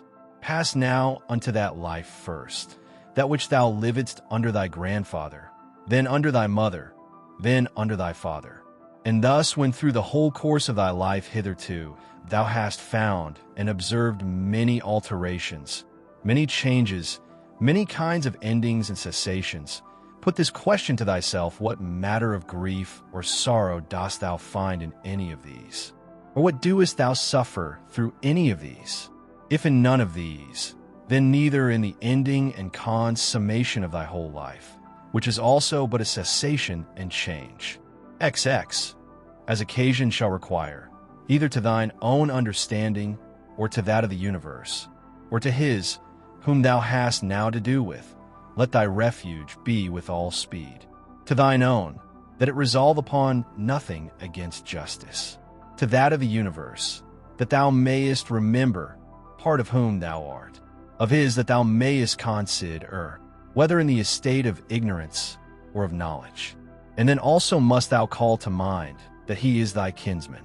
XXI, as thou thyself, whoever thou art, were made for the perfection and consummation, being a member of it, of a common society, so must every action of thine tend to the perfection and consummation of a life that is truly sociable. What action soever of thine, therefore, that either immediately or afar off have not reference to the calm, good, that is an exorbitant and disorderly action, yea, it is seditious as one. Among the people who from such and such a consent and unity should factiously divide and separate himself. XXII, children's anger, mere babbles, wretched souls bearing up dead bodies, that they may not have their fall so soon, even as it is in that common dirge song. XEI, go to the quality of the cause from which the effect doth proceed. Behold it by itself bare and naked, separated from all that is material. Then consider the utmost bounds of time that cause, thus and thus qualified, can subsist and abide. Ziv, infinite are the troubles and miseries that thou hast already been put to by reason of this only, because that for all happiness it did not suffice thee, or that thou didst not account it sufficient happiness, that thy understanding did operate according to its natural constitution. XXV, when any shall either impeach thee with false accusations, or hatefully reproach thee, or shall use any such carriage towards thee, get thee presently to their minds and understandings, and look in them, and behold what manner of men they be. Thou shalt see that there is no such occasion why it should trouble thee, what such as there think of thee. Yet must thou love them still, for by nature they are thy friends. And the gods themselves, in those things that they seek from them as matters of great moment, are well content all manner of ways, as by dreams and or acles, to help them as well as others. XXVI, up and down from one age to another go the ordinary things of the world, being still the same, and either of everything in particular before it come to pass. The mind of the universe doth consider with itself and deliberate, and if so, then submit for shame unto the determination of such an excellent understanding, or once for all it did resolve upon all things in general. And since that whatsoever happens, pens by necessary consequence, and all things indivisibly in a manner and in sepa, rably hold one of another. In sum, either there is a God, and then all is well, or if all things go by chance and fortune, yet mayest thou use thine own providence in those things that concern thee properly, and then art thou well. XXVI, within a while the earth shall cover us all, and then she herself shall have her change, and then the course will be from one period of eternity unto another, and so a perpetual eternity. Now can any man that shall consider with himself in his mind the several rollings or successions of so many changes and alterations, and the swiftness of all these rulings, can he otherwise but contemn in his heart and despise all worldly things? The cause of the universe is as it were a strong torrent, it carrieth all away. 18EI, and these your professed politicians, the only true practical philosophers of the world, as they think of themselves, so full of affected gravity, or such professed lovers of virtue and honesty, what wretches be they in very deed! How vile and contemptible in themselves! O man, what ado doest thou keep? Do what thy nature doth now require. Resolve upon it, if thou mayest, and take no thought whether in a body shall know it or no. Yeah, but sayest thou, I must not expect of Plato's calm, wealth. If they profit, though never so little, I must be content, and think much even of that little progress. Doth then any of them forsake their former false opinions that I should think they profit? For without a change of opinions, alas, what is all? That ostentation, but mere wretchedness of slavish minds that groan privately, and yet would make a show of obedience to reason and truth, Go to now, and tell me of Alexander and Philippus, and Demetrius Phalereus, whether they understood what the common nature requireth, and could rule themselves, or no, they know best themselves. But if they kept a life and swaggered, I, God be thanked, am not bound to imitate them. The effect of true philosophy is unaffected simplicity and modesty. Persuade me not to ostentation and vainglory. Zix, from some high place as it were to look down, and to behold here flocks, and their sacrifices without number, and all kind of navigation, some in a rough and stormy sea, and some in a calm. The general differences or different estates of things, some that are now first upon being, the several and mutual relations of those things that are together, and some other things that are at their last. Their lives also, who were long ago, and theirs who shall be hereafter, and the present estate and life of those many nations of barbarians that are now in the world, thou must likewise consider in thy mind.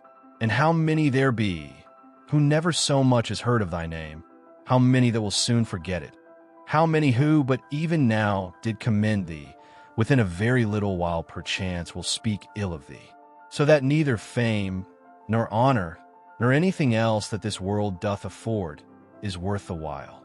The sum then of all, whatsoever doth happen unto thee, whereof God is the cause, to accept it contentedly.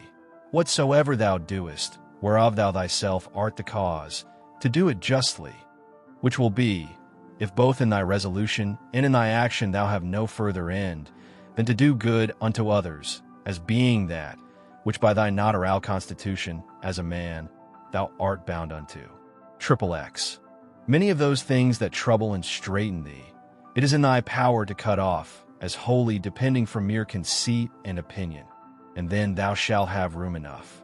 XXXI, to comprehend the whole world together in thy mind, and the whole course of this present age, to represent it unto thyself, and to fix thy thoughts upon the sudden change of every particular object. How short the time is from the generation of any thing unto the dissolution of the same, but how immense and infinite both that which was before the generation, and that which after the generation of it shall be. All things that thou sayest will soon be perished, and they that see their corruptions will soon vanish away themselves. He that dieth 100 years old, and he that dieth young, shall come all to one. XXXI. What are their minds and understandings, and what the things that they apply themselves unto? What do they love, and what do they hate for? Fancy to thyself the estate of their souls openly to be seen, when they think they hurt them shrewdly, whom they speak ill of, and when they think they do them a very good turn, whom they commend and extol. Oh, how full are they then of conceit and opinion! 2. 3. Loss and corruption is in very deed nothing else but change and alteration, and that is it which the nature of the universe doth most delight in, by which, and according to which, whatsoever is done is well done. For that was the estate of worldly things from the beginning, and so shall it ever be. Or wouldest thou rather say that all things in the world have gone ill from the beginning for so many ages, and shall ever go ill? And then among so many deities could no divine power be found all this while that could rectify the things of the world? Or is the world to incessant woes and miseries forever condemned? 4. How base and putrid every common matter is, water, dust, and from a mixture of these bones and all that loathsome stuff that our bodies do consist of, so subject to be infected and corrupted. And again those other things that are so much prized and admired, as marble stones, what are they but as it were the kernels of the earth? Gold and silver, what are they but as the more gross feces of the earth? Thy most royal apparel, for matter, it is but as it were the hair of a silly sheep, and for color, the very blood of shellfish. Of this nature are all other things. Thy life itself is some such thing too, a mere exhalation of blood, and also apt to be changed into some other common thing. V. Will this querulousness, this murmuring, this complaining and dissembling never be an end? What then is it that troubleth thee? Doth any new thing happen unto thee? What doest thou so wonder at? At the cause or the matter? Behold, either by itself is either of that weight and moment indeed, and besides these there is not anything. But thy duty towards the gods also, it is time thou shouldst acquit thyself of it with more goodness and simplicity. 6. It is all one to see these things for 100 of years together, or but for 3 years. 7. If he have sinned, his is the harm, not mine, but perchance he hath not. 8. Either all things by the providence of reason happen unto every particular, as a part of one general body. And then it is against reason that a part should come, plain of anything that happens for the good of the whole. Or if, according to Epicurus, atoms be the cause of all things, and that life be nothing else but an accidentary fusion of things, and death nothing else, but a mere dispersion and so of all other things. What doest thou trouble thyself for? 9. Sayest thou unto that rational part, thou art dead? Corruption hath taken hold on thee? Doth it then also void excrements? Doth it like either oxen or sheep graze or feed, that it also should be mortal, as well as the body? XL. Either the gods can do nothing for us at all, or they can still and allay all the distractions and distempers of thy mind. If they can do nothing, why doest thou pray? If they can, why wouldst not thou rather pray, that they will grant unto thee, that thou mayst neither fear nor lust after any of those worldly things which cause these distractions and distempers of it? Why not rather, that thou mayst not at ei, though their absence or presence, be grieved and discontented, than either that thou mayst obtain them, or that thou mayst avoid them?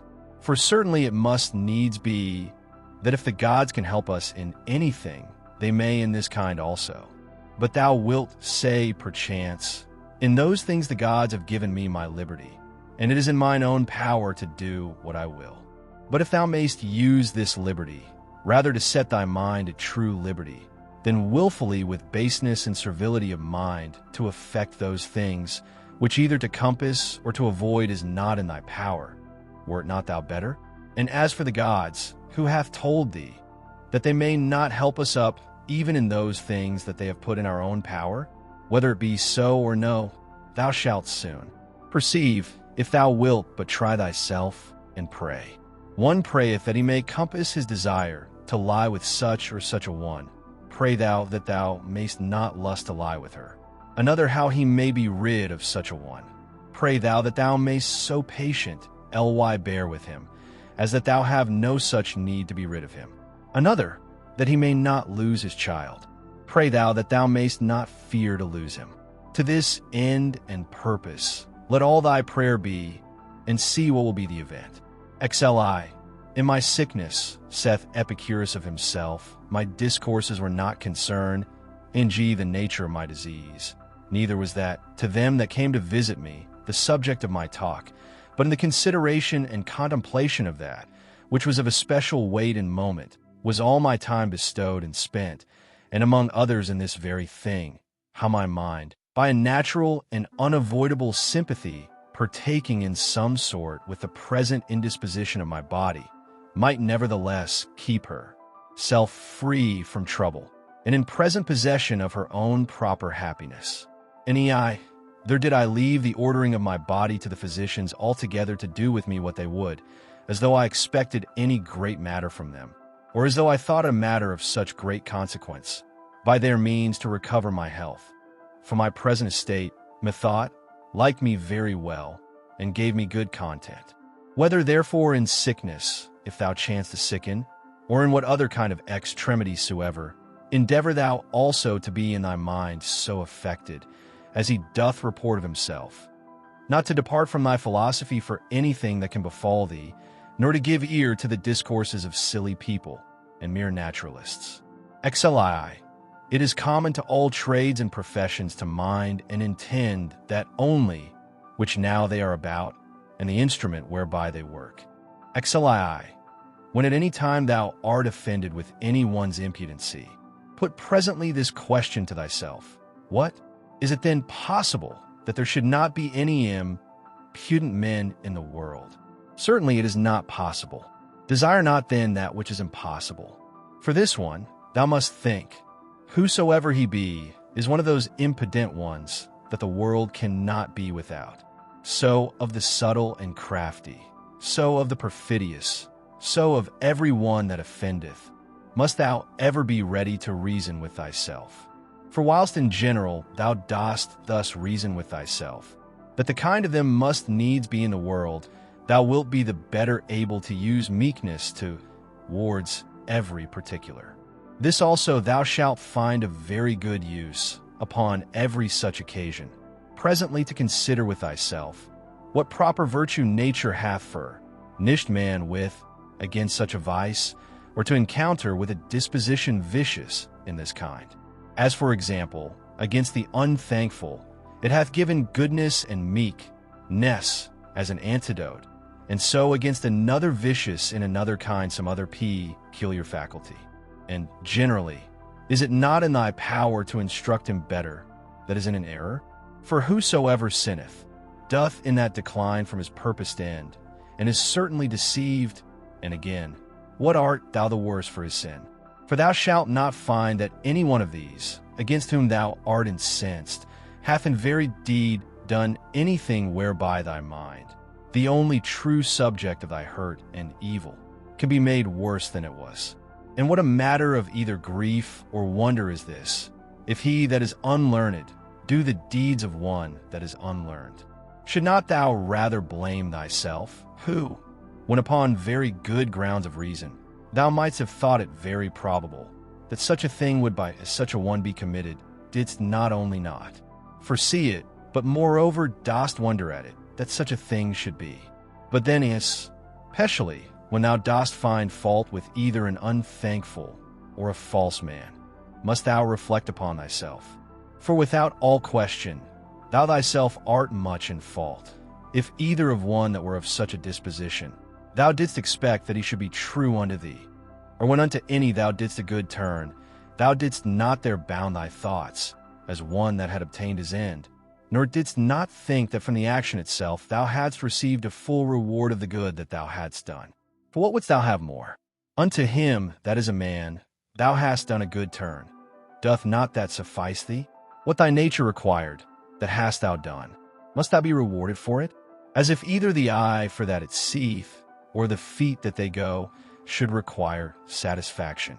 For as these being by nature appointed for such an use, can challenge no more, than that they may work according to their natural constitution, so man being born to do good unto others whensoever he doth a real good unto any by helping them out of error, or though but in middle things, as in matter of wealth, life, preferment, and the like, doth help to further their desires, he doth that for which he was made, and therefore can require no more. The 10th Book. My soul, the time I trust will be, when thou shalt be good, simple, single, more open and visible than that body by which it is enclosed. Thou wilt one day be sensible of their happiness, whose end is love and their affections, dead to all worldly things. Thou shalt one day be full, and in want of no external thing, not seeking pleasure from anything, either living or insensible, that this world can afford, neither wanting time for the continuation of thy pleasure, nor place and opportunity, nor the favor either of the weather or of men. When thou shalt have content in thy present estate, and all things present shall add to thy content, when thou shalt persuade thyself that thou hast all things, all for thy good, and all by the providence of the gods, and of things future also shalt be as confident that all will do well, as tending to the maintenance and preservation in some sort of his perfect welfare and happiness, who is perfection of life, of goodness, and beauty, who begets all things, and containeth all things in himself, and in himself doth recollect all things from all places that are dissolved, that of them he may beget others again like unto them. Such one day shall be thy disposition, that thou shalt be able, both in regard of the gods and in regard of men, so to fit and order thy conversation as any they're to complain of them at any time, for anything that they do, nor to do anything thyself, for which thou mayest justly be condemned. 2. As one who is altogether governed by nature, Let it be thy care to observe what it is that thy nature in general doth require. That done, if thou find not that thy nature, as thou art a living, sensible creature, will be the worse for it, thou mayest proceed. Next then thou must examine what thy nature, as thou art a living, sensible creature, doth require, and that, whatsoever it be, thou mayest admit of and do it, if thy nature, as thou art a reasonable living creature, will not be the worse for it. Now, whatsoever is reasonable is also sociable.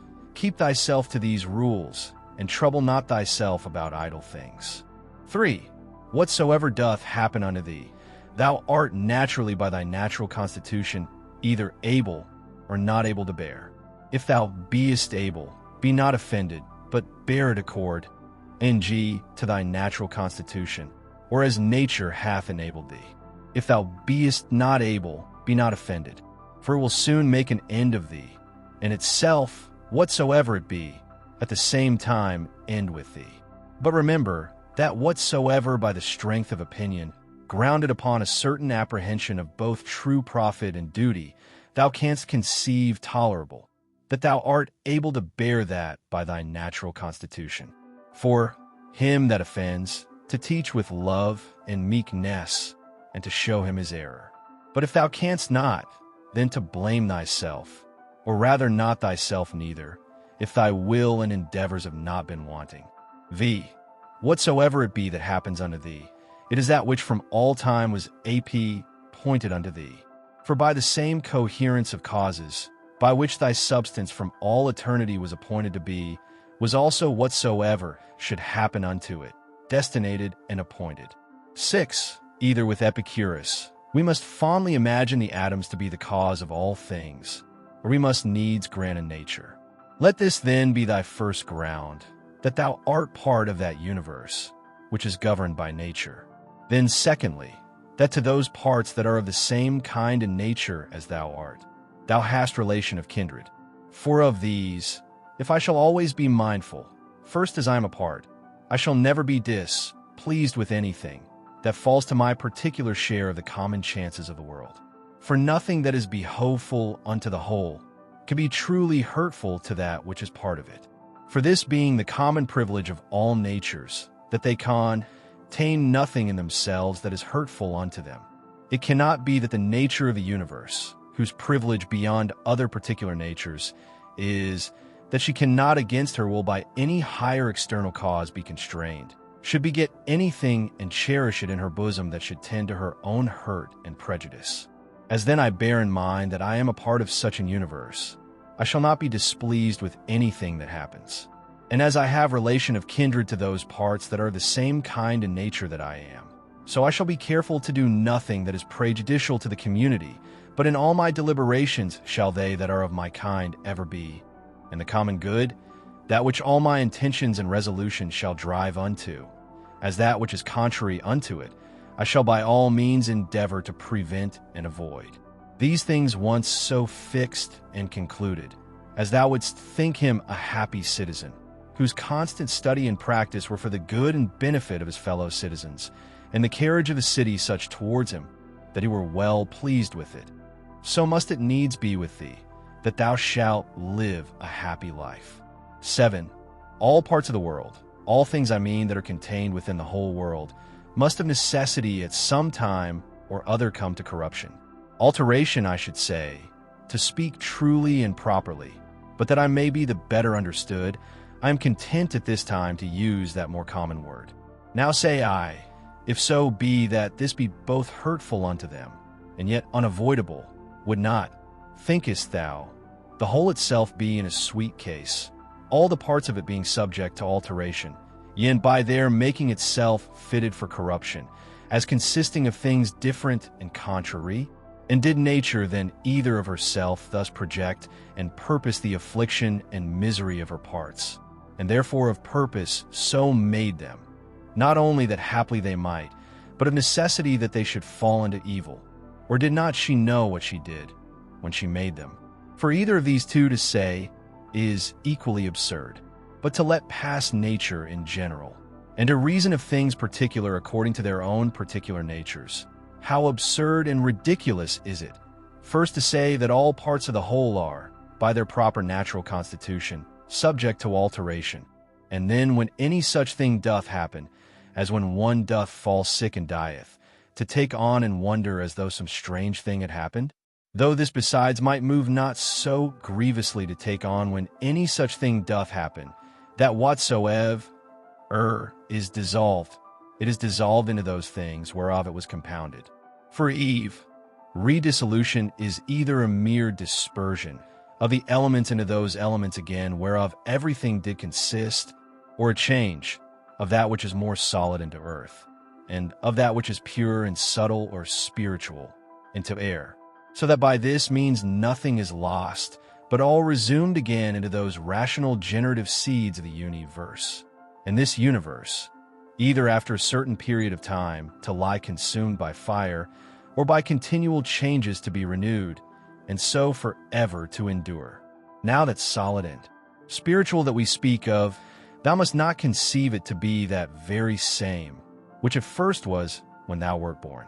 For alas, all this that now thou art in either kind, either from matter of substance or of life, hath but 2 or 3 days ago partly from meats eaten, and partly from air breathed in, received all its influx, being the same, then in no other respect, than a running river, maintained by the perpetual influx and new supply of waters, is the same. That therefore which thou hast since received, not that which came from thy mother, is that which comes to change and corruption. But suppose that for the general substance, and more solid part of it, should still cleave unto thee never so close. Yet what is that to the proper qualities and affections of it, by which persons are distinguished, which certainly are quite different? 8. Now that thou hast taken these names upon thee of good, modest, true, of mu phiro meganu, sigma mu pho meganu, upsilon pyro pho meganu, take heed lest at any times by doing anything that is contrary, thou be but improperly so called, and lose thy right to these appellations. Or if thou do, return unto them again with all possible speed. And remember that the word mu phiro meganu notes unto thee an intent and intelligent consideration of every object that presents itself unto thee without distraction. And the word sigma mu phiro meganu, a ready and contented acceptation of whatsoever by the appointment of the common nature happens unto thee. And the word upsilon pyro phiro meganu, a superextension or a transcendent and outreaching disposition of thy mind, whereby it passeth by all bodily pains and pleasures, honor and credit. Death and whatsoever is of the same nature, as matters of absolute indifferency, and in no wise to be stood upon by a wise man. These then, if inviolably thou shalt observe, and shalt not be ambitious to be so called by others, both thou thyself shalt become a new man, and thou shalt begin a new life. For to continue such as hitherto thou hast been, to undergo those distractions and distempers as thou must needs for such a life as hitherto thou hast lived, is the part of one that is very foolish, and is over fond of his life, whom a man might calm, pair to one of those half-eaten wretches, matched in the amphitheater with wild beasts, who as full as they're all the body over with wounds and blood, desire for a great favor, that they may be reserved till the next day, then also, and in the same estate to be exposed to the same nails and teeth as before. Away therefore, ship thyself, and from the troubles and distractions of thy former life convey thyself, as it were unto these few names. And if thou canst abide in them, or be constant in the practice and possession of them, continue there as glad and joyful as one that were translate, ed unto some such place of bliss and happiness as that which by Hesiod and Plato is called the Islands of the Blessed, by others called the Elysian Fields. And whensoever thou findest thyself, that thou art in danger of a relapse, and that thou art not able to master and overcome those difficulties and temptations that present themselves in thy present station, get thee into any private corner where thou mayst be better able. Or if thou wilt not serve forsake even thy life rather, but so that it be not in passion, but in a plain voluntary modest way. This being the only commendable action of thy whole life, that thus thou art departed, or this having been the main work and business of thy whole life, that thou mightest thus depart. Now for the better remembrance of those names that we have spoken of, thou shalt find a very good help to remember the gods as often as may be, and that the thing which they require at our hands of as many of us, as are by nature reasonable creation, is not that.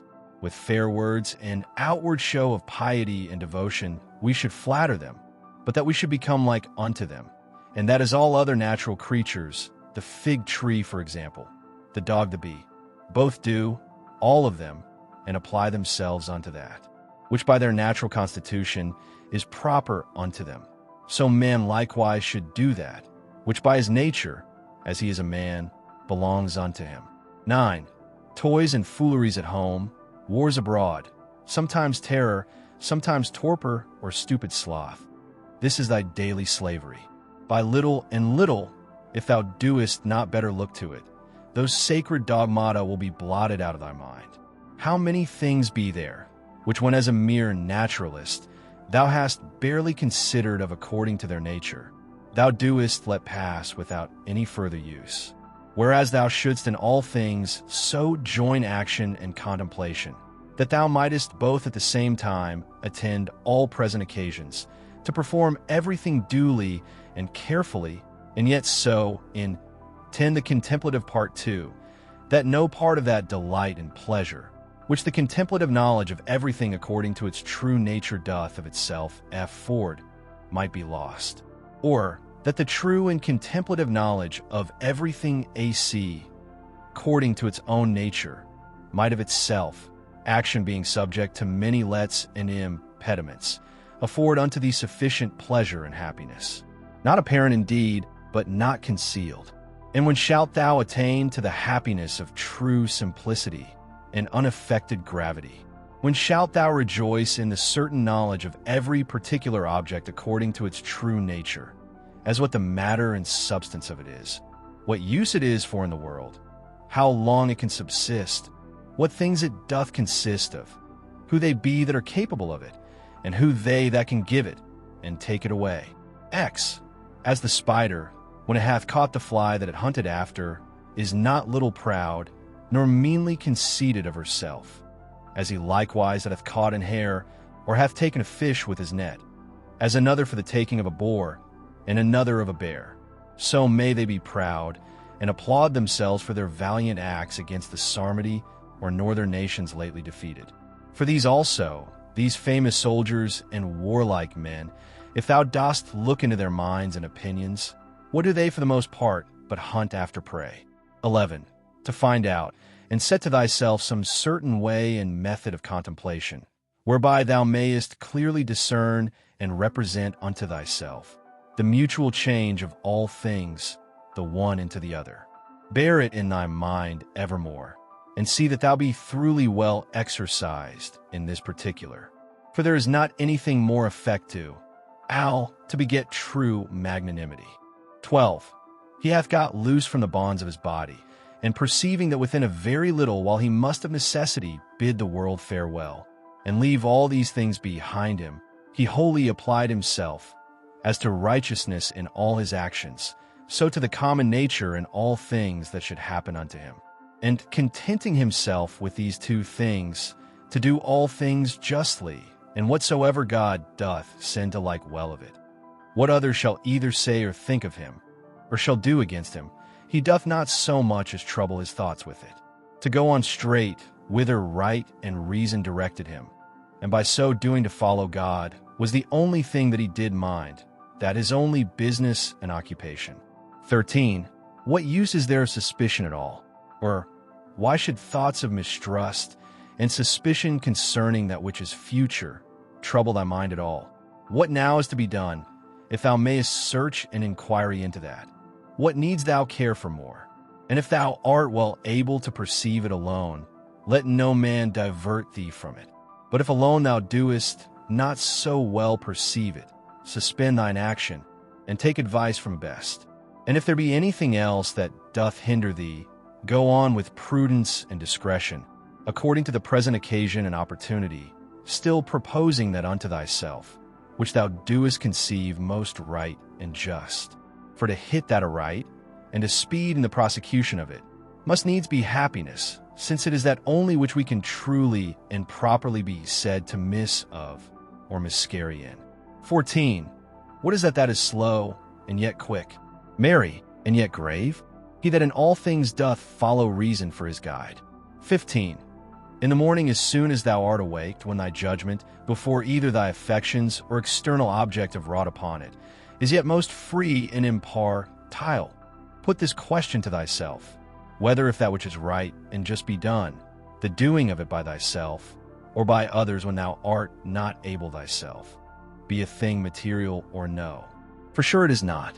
And as for these that keep such a life, and stand so much upon the praises or dispraises of other men, hast thou forgotten what manner of men they be, that such and such upon their beds, and such at their board, what their ordinary actions are, what they pursue after, and what they fly from, what thefts and rapines they commit, if not with their hands and feet, yet with that more precious part of theirs, their minds, which, would it but admit of them, might enjoy faith, modesty, truth, justice, a good spirit. 16.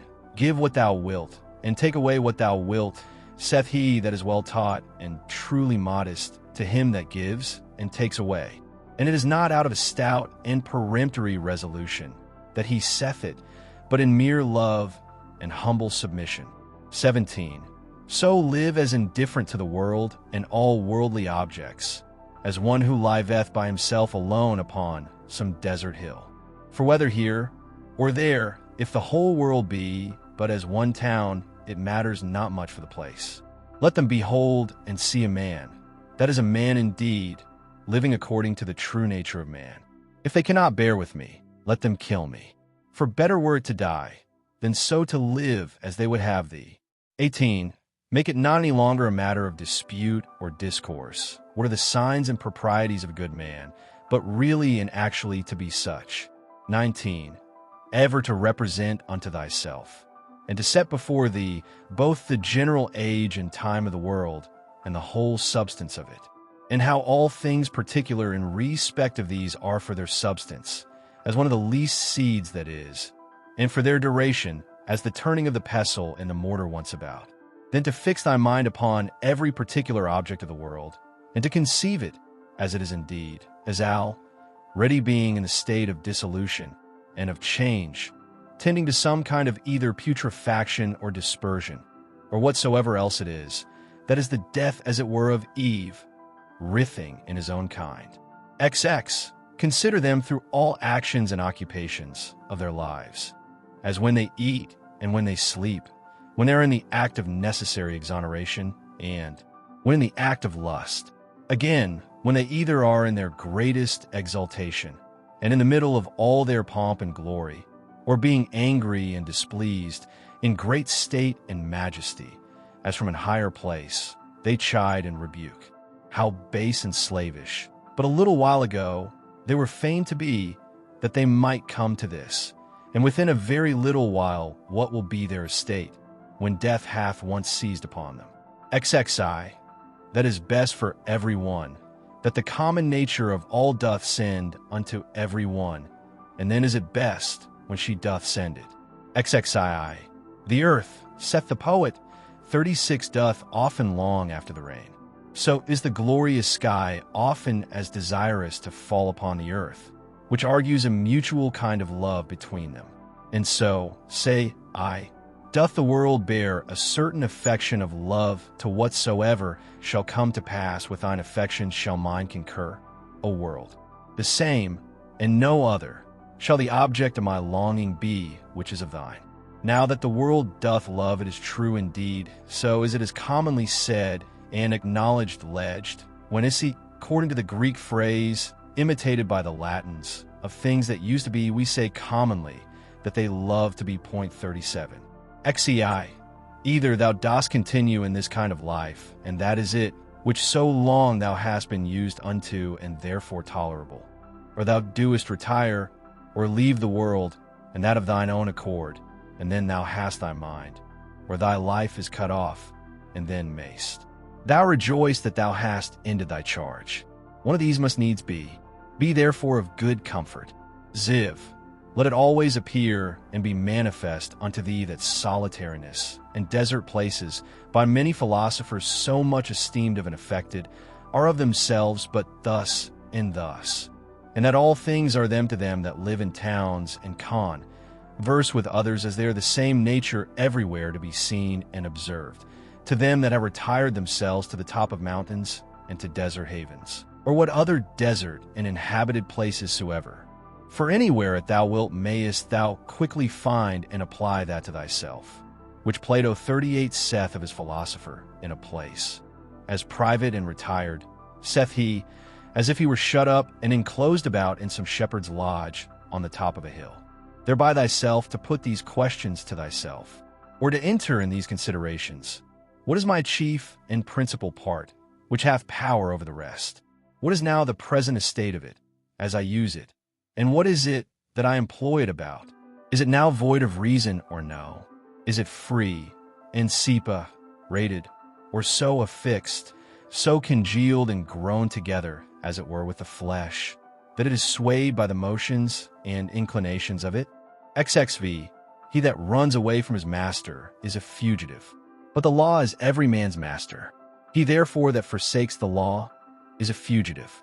So is he, whosoever he be, that is either sorry, angry, or afraid, or for anything that either hath been, is, or shall be by his appointment, who is the Lord and Governor of the universe.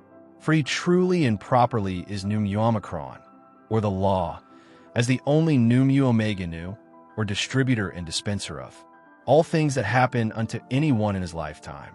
Whatsoever then is either sorry, angry, or afraid is a fugitive. XXVI, from man is the seed, that once cast into the womb man hath no more to do with it. Another cause succeedeth, and undertakes the work, and in time brings a child, that wonderful effect from such a beginning, to perfection. Again, man lets food down through his throat, and that once down, he hath no more to do with it. Another cause succeedeth and distributeth this food into the senses, and the affect, tiens, into life and into strength, and doth with it those other many and marvelous things that belong unto man. These things therefore that are so secretly and in visy, bly wrought and brought to pass, thou must use to behold and contemplate, and not the things themselves only, but the power also by which they are affected, that thou mayst behold it, though not with the eyes of the body, yet as plainly and visibly as thou canst see and discern the outward efficient cause of the depression and tie-in of anything. XXVI, ever to mind and consider with thyself, how all things that now are have been heretofore much after the same sort, and after the same fashion that now they are, and so to think of those things which shall be hereafter also. Moreover, hold dramata and uniform scenes, or scenes that comprehend the lives and actions of men of one calling and profession, as many as either in thine own experience thou hast known, or by reading of ancient histories, as the whole court of Adrianus, the whole court of Antoninus Pius, the whole court of Philippus, that of Alexander, that of Croesus, to set them all before thine eyes. For thou shalt find that they are all but after one sort and fashion, only that the actors were others. 18ei, as a pig that cries and flings when his throat is cut, fancy to thyself every one to be, that grieves for any worldly thing and takes on. Such a one is he also, who upon his bed alone doth bewail the miseries of this our mortal life. And remember this, that unto reasonable creatures only it is granted that they may willingly and freely submit unto providence. But absolutely to submit is a necessity imposed upon all creatures equally. Zix, whatsoever it is that thou goest about, consider of it by thyself, and ask thyself what, because I shall do this no more when I am dead. Should therefore death seem grievous unto me? XXX, when thou art offended with any man's transgression, presently reflect upon thyself, and consider what thou thyself art guilty of in the same kind, as that thou also perchance dost think it a happiness either to be rich, or to live in pleasure, or to be praised and commended, and so of the rest in particular. For this if thou shalt call to mind, thou shalt soon forget thine anger, especially when at the same time this also shall concur in thy thoughts, that he was constrained by his error and ignorance so to do. For how can he choose as long as he is of that opinion? Do thou there, for if thou canst, take away that from him, that forceth him to do as he doth. XXXI. When thou sayest Satiro, think of Socraticus and Eutychus, or Hymen, and when Euphrates, think of Eutychio and Sylvanus, when Alciphron, of Tropophorus, when Xenophon, of Crito, or Severus. And when thou doest look upon thyself, fancy unto thyself some one or other of the Caesars, and so for every one some one or other that hath been for estate and profession answerable unto him. Then let this come to thy mind at the same time. And where now are they all? Nowhere or anywhere.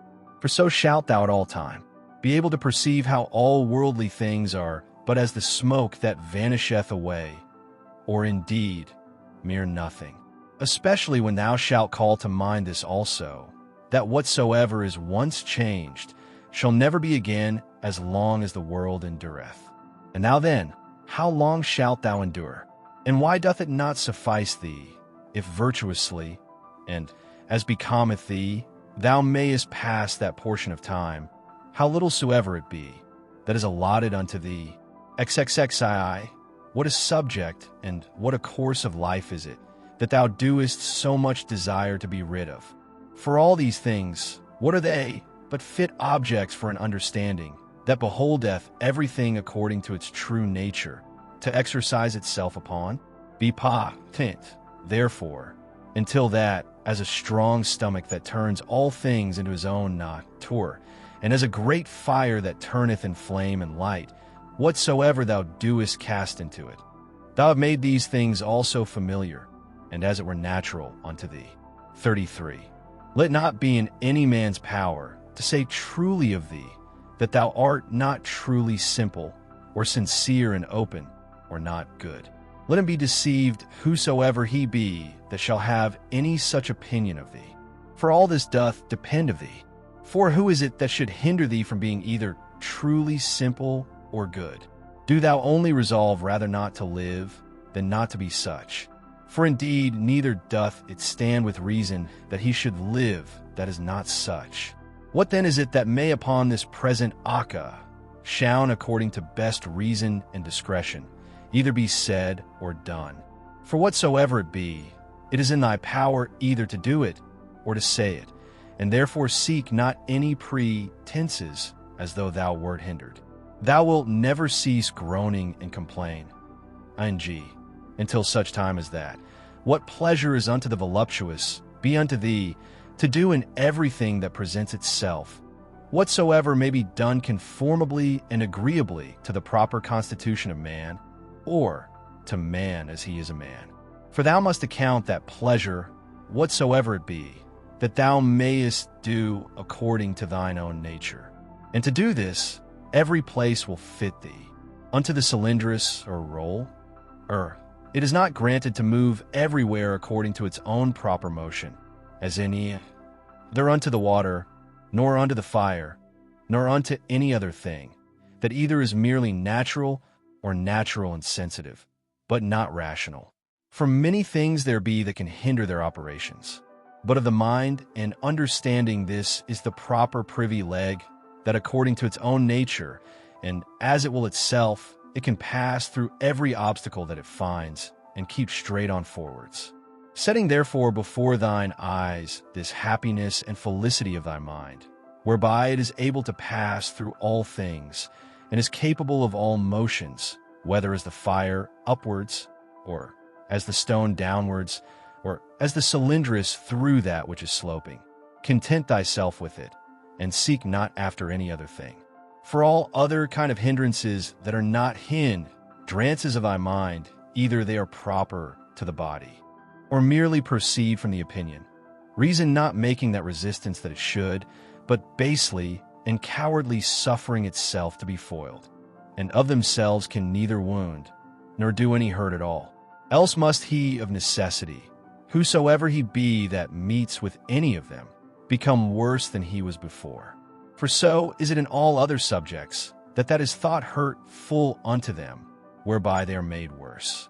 But here contrariwise, man, if he make that good use of them that he should, is rather the better and the more praiseworthy for any of those kind of hindrances than otherwise. But generally remember that nothing can hurt a natural citizen that is not hurtful unto the city itself, nor anything hurt the city that is not hurtful unto the law itself.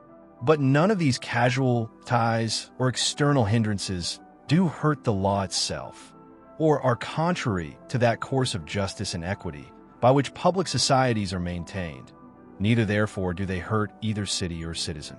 XXXIV, as he that is bitten by a mad dog is afraid of everything almost that he seeth, so unto him whom the dogmata have once bitten, or in whom true knowledge hath made an impression, everything almost that he sees or reads, be it never so short or ordinary, doth afford a good memento to put him out of all grief and fear, as that of the poet. 39.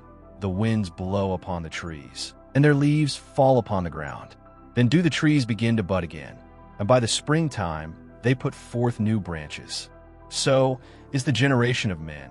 Some come into the world, and others go out of it. Of these leaves then thy children are, and they also that applaud thee so gravely, or that applaud thy speeches, with that their usual acclamation, Alphas iota omicron pi sigma tau omega, O wisely spoken I, and speak well of thee, as on the other side, they that stick not to curse thee, they that privately and secretly dispraise and deride thee, they also are but leaves. And they also that shall follow, in whose memories the names of men, fa, mouths after death, is preserved, they are but leaves neither. For even so is it of all these worldly things. Their spring comes, and they are put forth. Then blows the wind, and they go down. And then in lieu of them grow others out of the wood 40, or common matter of all things, like unto them. But to endure but for a while is calm, mon unto all. Why then shouldest thou so earnestly either seek after these things, or fly from them, as though they should endure forever? Yet a little while, and thine eyes will be closed up, and for him that carries thee to thy grave shall another mourn within a while after. XXXV. A good I must be good to see whatsoever is to be seen, and not green things only, for that is proper to sore eyes. So must a good ear and a good smell be ready for whatsoever is either to be heard or smelt, and a good stomach as indifferent to all kinds of food as a millstone is to whatsoever she was made for to grind. As ready therefore must a sound understanding be for whatsoever shall happen. But he that saith, O that my children might live, and O that all men might commend me for whatsoever I do, is an eye that seeks after green things, or as teeth after that which is tender. XXXVI. There is not any man that is so happy in his death, but that some of those that are by him when he dies will be ready to rejoice at his supposed calamity. Is it one that was virtuous and wise indeed?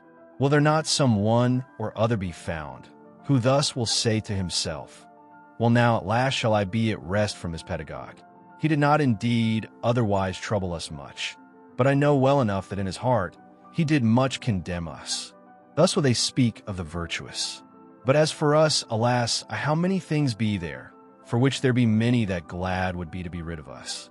This therefore, if thou shalt think of whensoever thou deest, thou shalt die the more willingly when thou shalt think with thyself, I am now to depart from that world, wherein those that have been my nearest friends and acquaintances, they whom I have so much suffered for, so often prayed for, and for whom I have taken such care, even they would have me die, hoping that after my death they shall live happier than they did before.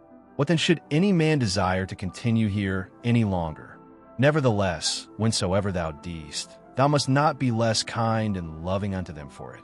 But as before, see them, continue to be their friend, to wish them well, and meekly and gently to carry thyself towards them, but yet so that on the other side it make thee not the more unwilling to die.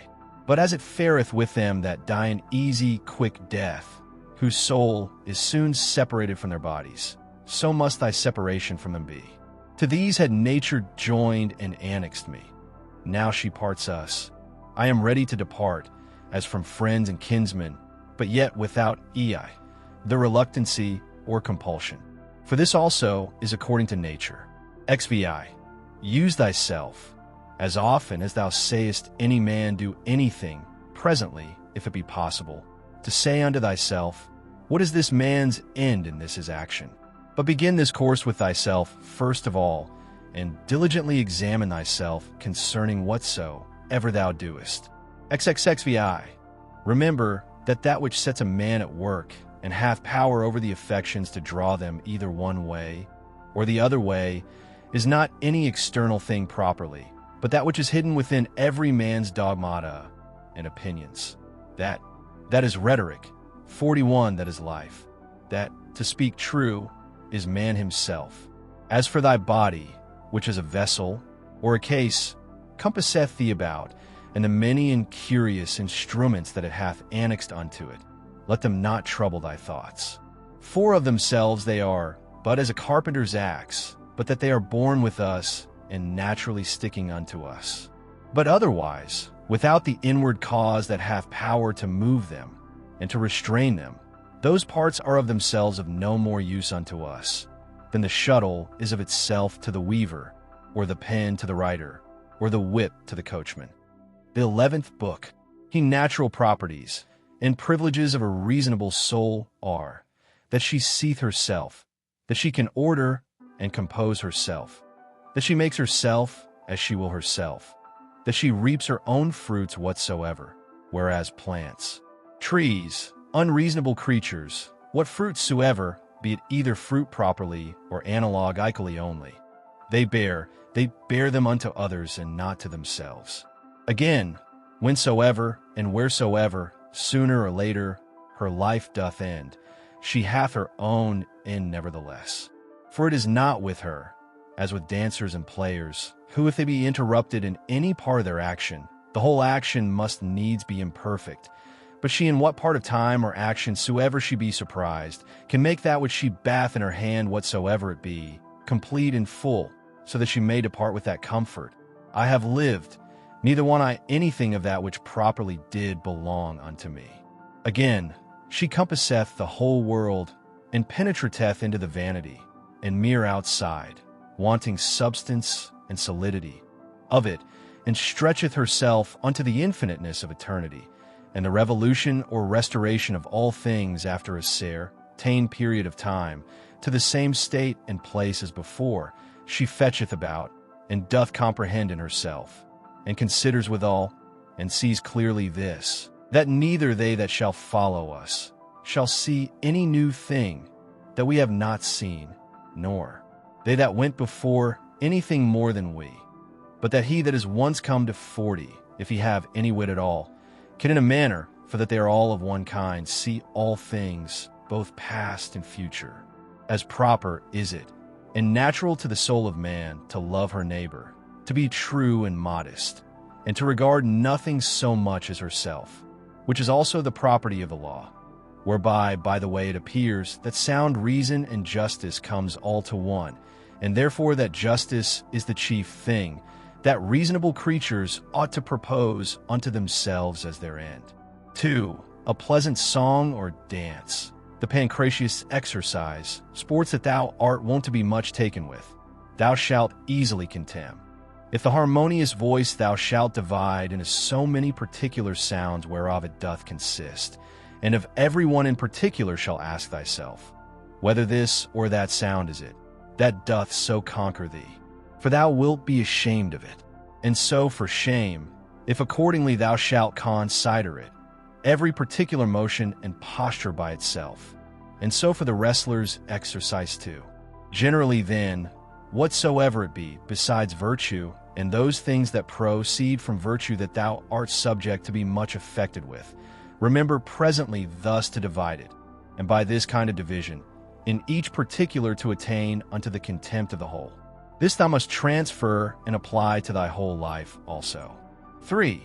That soul which is ever ready, even now presently, if need be, from the body, whether by way of extinction or dispersion or continuation in another place, and to be separated. How blessed and happy is it!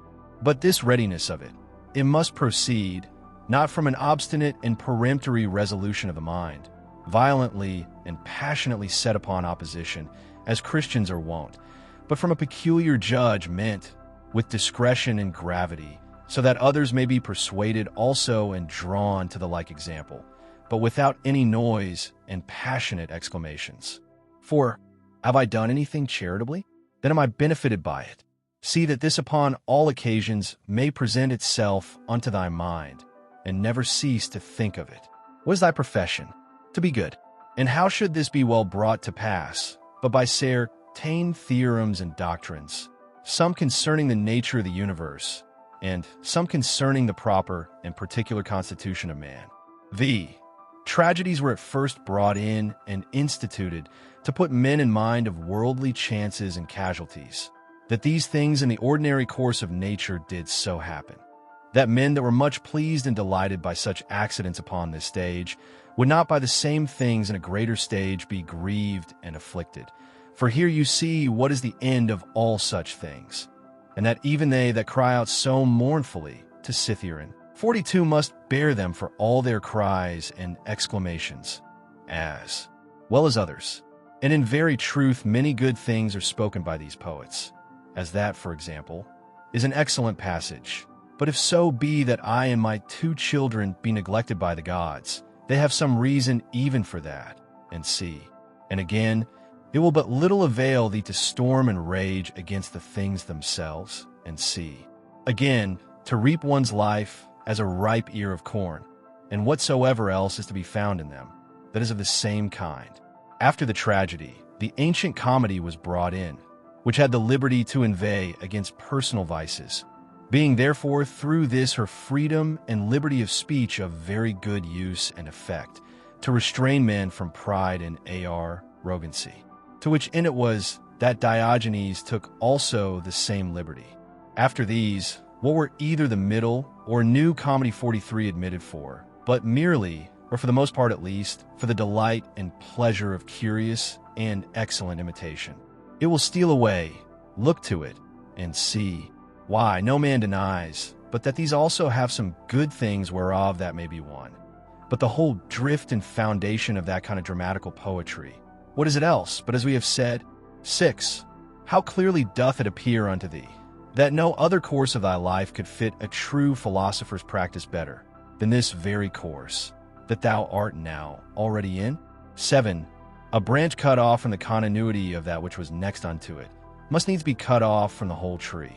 So a man that is divided from another man is divided from the whole society. A branch is cut off by another, but he that hates and is averse cuts himself off from his neighbor, and knows not that at the same time he divides himself from the whole body or corporation. But herein is the gift and mercy of God, the author of this society, in that once cut off we may grow together and become part of the whole again. But if this happen, often the misery is that the further a man is run in this division, the harder he is to be reunited and restored again. And however the branch which, once cut of afterwards was grafted in, gardeners can tell you is not like that which sprouted together at first, and still continued in the unity of the body. 8. To grow together like fellow branches in matter of good correspondence and affection, but not in matter of opinions. They that shall oppose thee in thy right course, as it is not in their power to divert thee from thy good action, so neither let it be to divert thee from thy good affection towards them.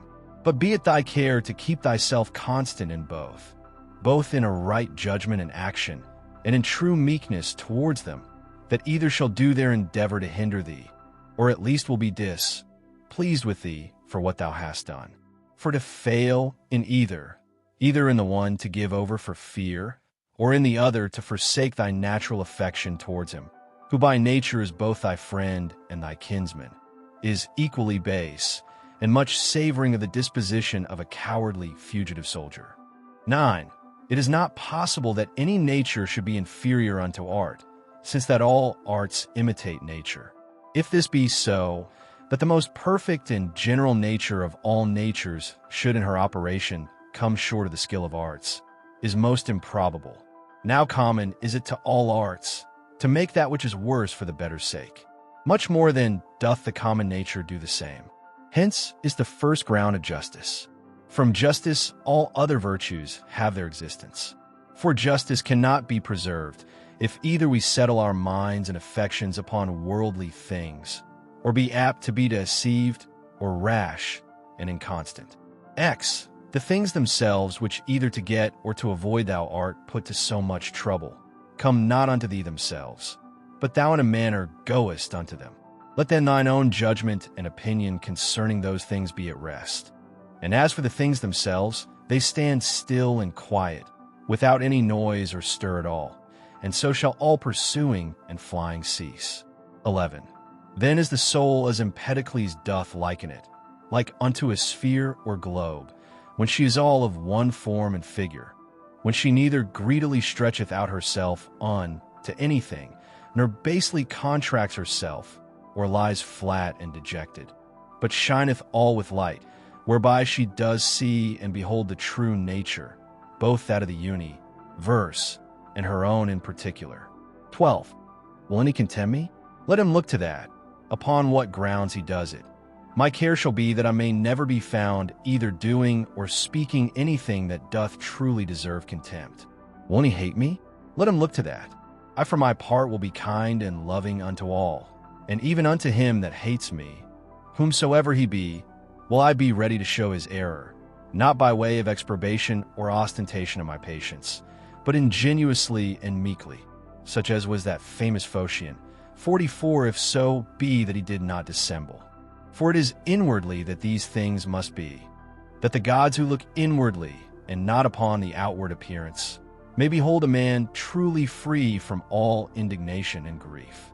For what hurt can it be unto thee whatsoever any man else doth, as long as thou mayest do that which is proper and suitable to thine own nature? Wilt not thou, a man wholly appointed to be both what, and as the common good shall require, except of that which is now seasonable to the nature of the universe? 13. They contemn one another, and yet they seek to please one another. And whilst they seek to surpass one another in worldly pomp and greatness, they most debase and prostitute themselves in their better part one to another. 14.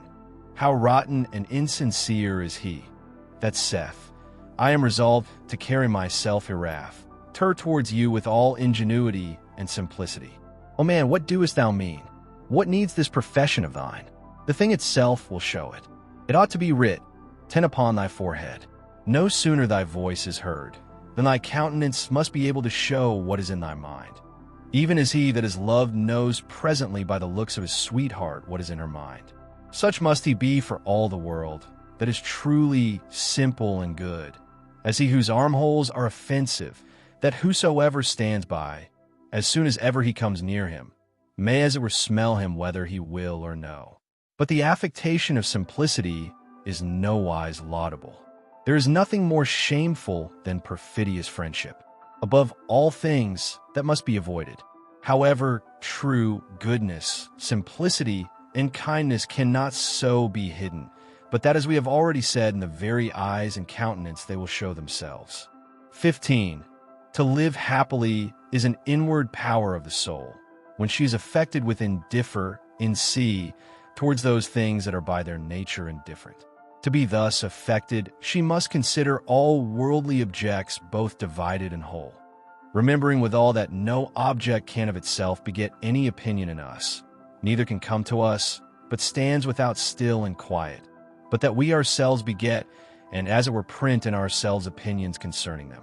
Now it is in our power not to print them, and if they creep in and lurk in some corner, it is in our power to wipe them off.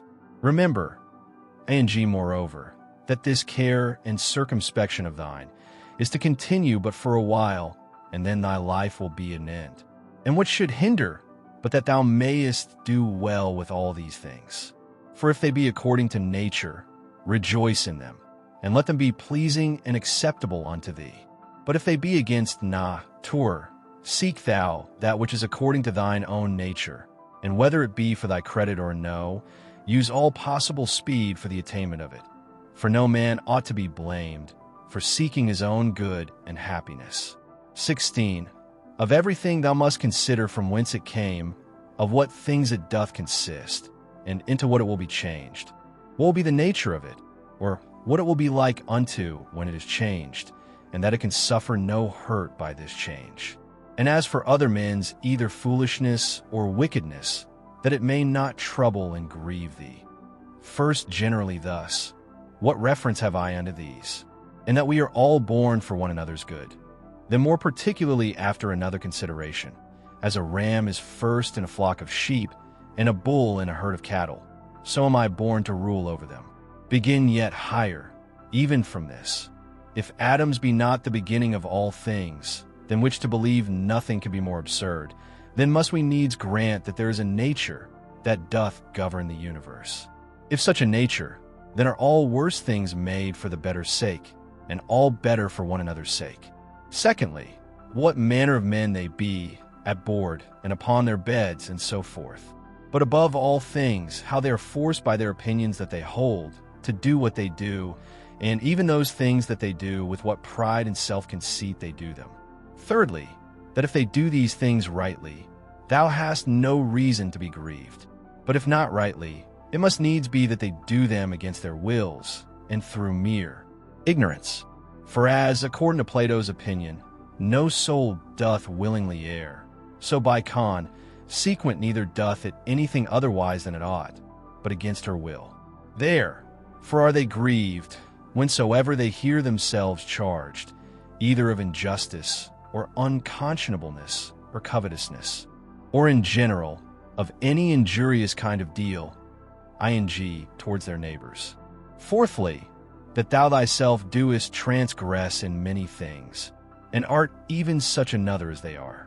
And though perchance thou doest forbear the very act of some sins, yet hast thou in thyself an habitual disposition to them, but that either through fear, or vainglory, or some such other ambitious fool-ish respect, thou art restrained. Fifthly, that whether they have sinned or no, thou doest not understand perfectly. For many things are done by way of discreet policy, and generally a man must know many things first, before he be able truly and judiciously to judge of another man's action. Sixthly, that whensoever thou doest take on grievously, or makest great woe, little doest thou remember then that a man's life is but for a moment of time, and that within a while we shall all be in our graves. Seventhly, that it is not the sins and transgressions themselves that trouble us properly, for they have their existence in their minds and understandings only that commit them, but our own opinions concerning those sins.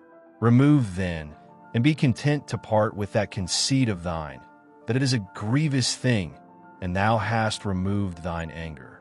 But how should I remove it? How? Reasoning with thyself that it is not shameful. For if that which is shameful be not the only true evil that is, thou also wilt be driven whilst thou doest follow the common instinct of nature, to avoid that which is evil, to commit many unjust things, and to become a thief and anything that will make to the attainment of thy intended worldly ends.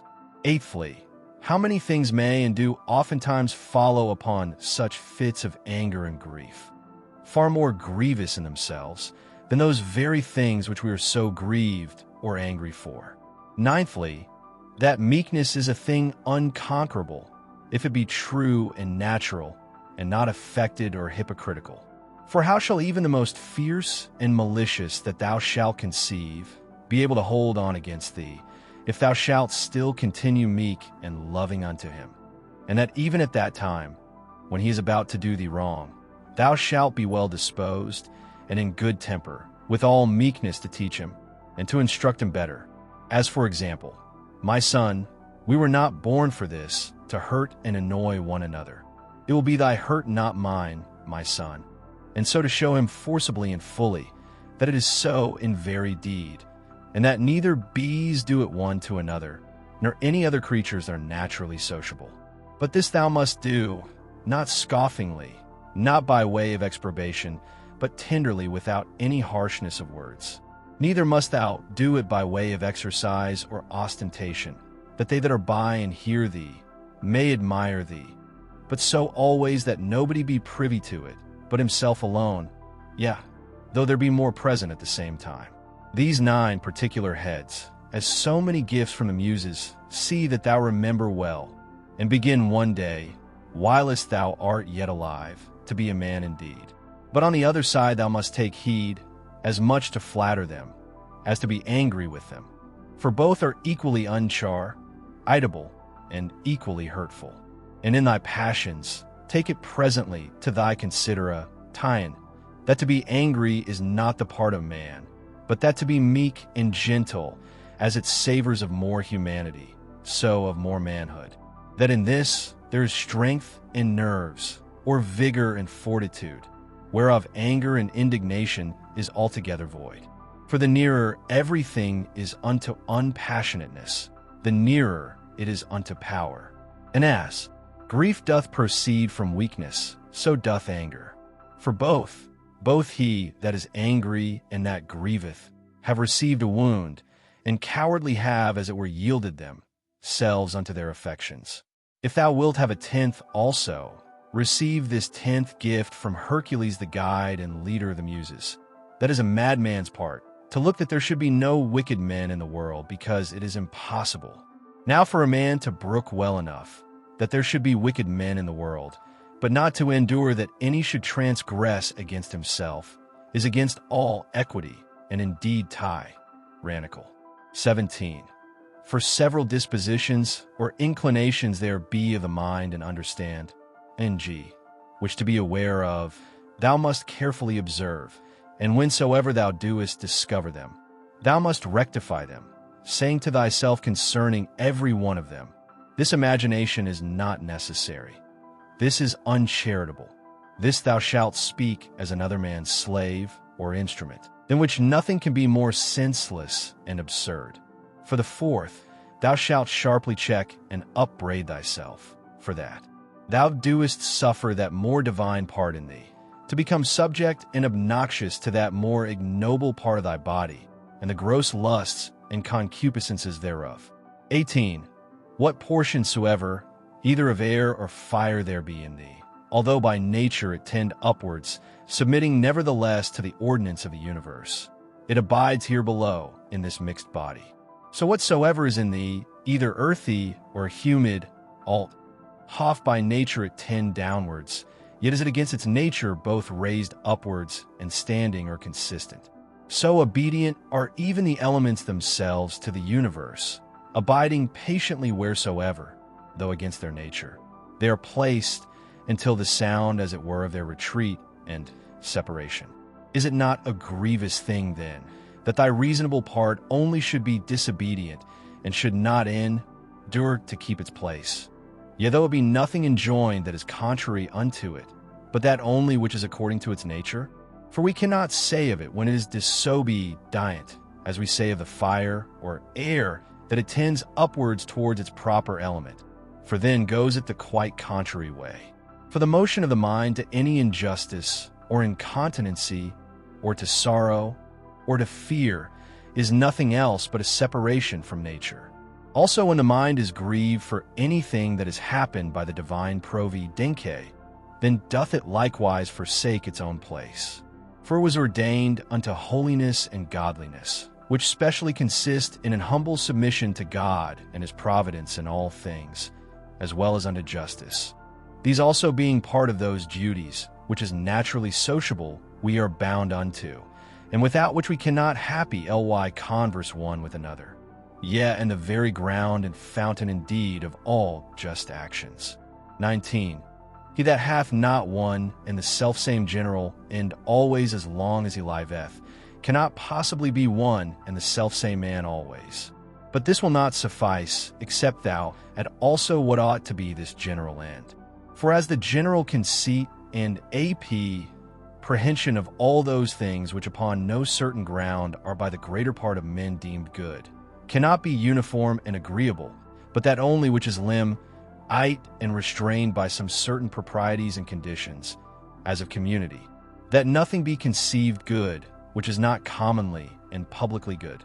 So must the end also that we propose unto ourselves be common and sociable.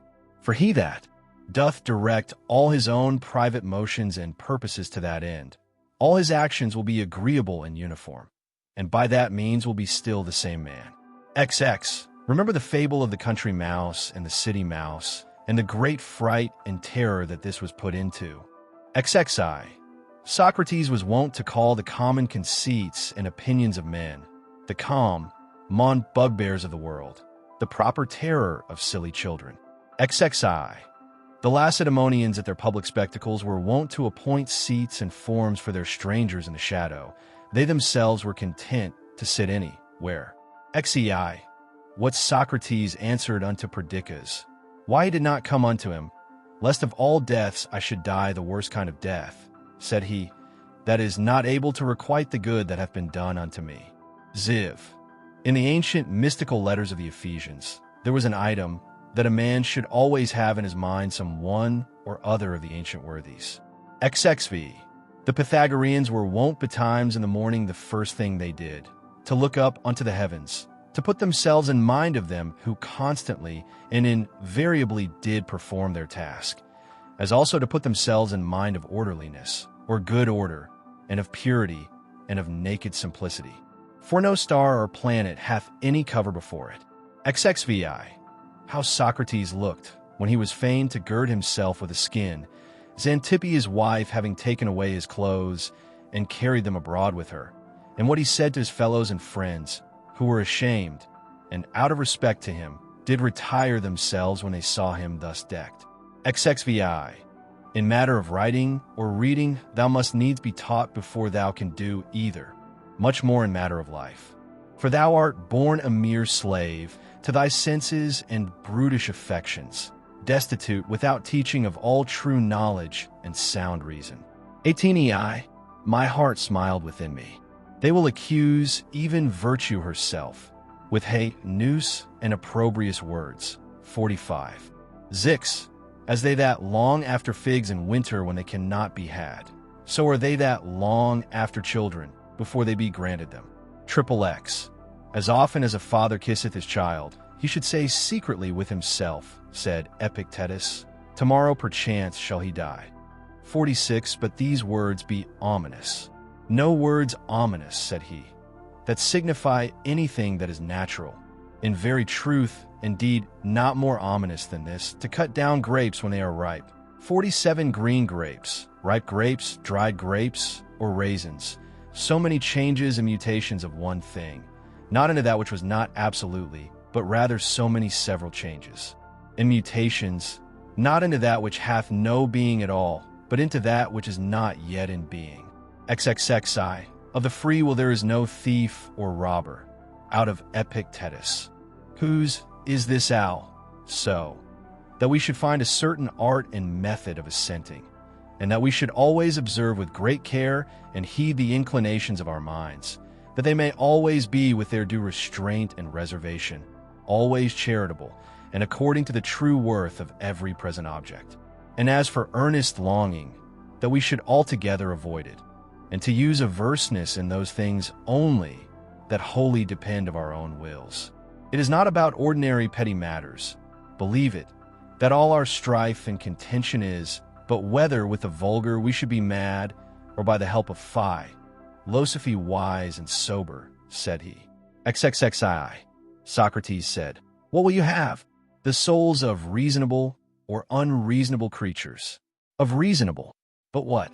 Of those whose reason is sound and perfect? Or of those whose reason is vitiated and corrupted? Of those whose reason is sound and perfect. Why then labor ye not for such? Because we have them already. What then do ye so strive and contend between you? The 12th Book. Hatsoever thou doest hereafter aspire unto, thou mayest even now in joy and possess, if thou doest not envy thyself thine own happiness. And that will be, if thou shalt forget all that is past, and for the future refer thyself wholly to the divine providence, and shalt bend and apply all thy present thoughts and intentions to holiness and righteousness. To holiness, in accepting willingly whatsoever is sent by the divine providence, as being that which the nature of the universe hath appointed unto thee, which also hath appointed thee for that, whatsoever it be. To righteousness, in speaking the truth freely and without ambigu, and in doing all things justly and discreetly.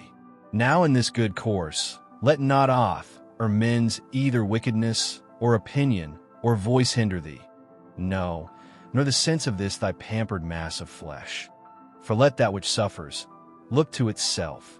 If therefore whensoever the time of thy departing shall come, thou shalt readily leave all things, and shalt respect thy mind only, and that divine part of thine. And this shall be thine only fear, not that sometime or other thou shalt cease to live, but thou shalt never begin to live according to nature. Then shalt thou be a man indeed, worthy of that world from which thou hadst thy beginning. Then shalt thou cease to be a stranger in thy country, and to wonder at those things that happen daily, as things strange and unexpected, and anxiously to depend of diverse things that are not in thy power. 2.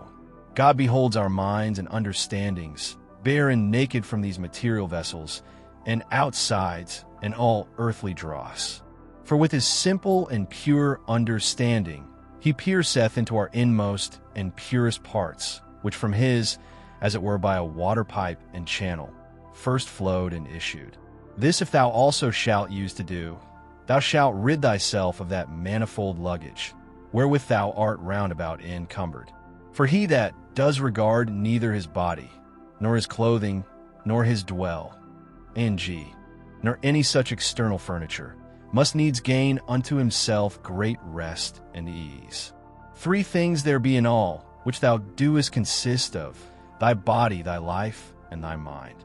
Of these the 2 former are so far forth thine, as that thou art bound to take care for them.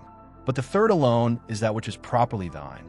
If then thou shalt separate from thyself, that is from thy mind, whatsoever other men either do or say, or whatsoever thou thyself hast heretofore either done or said, and all trouble, some thoughts concerning the future, and whatsoever, as either belonging to thy body or life, is without the jurisdiction of thine own will, and whatsoever in the ordinary course of human chances and accidents doth happen unto thee, so that thy mind, keeping herself loose and free from all outward, coincidental entanglements, always in a readiness to depart, shall live by herself, and to herself, doing that which is just, accepting whatsoever doth happen, and speaking the truth always.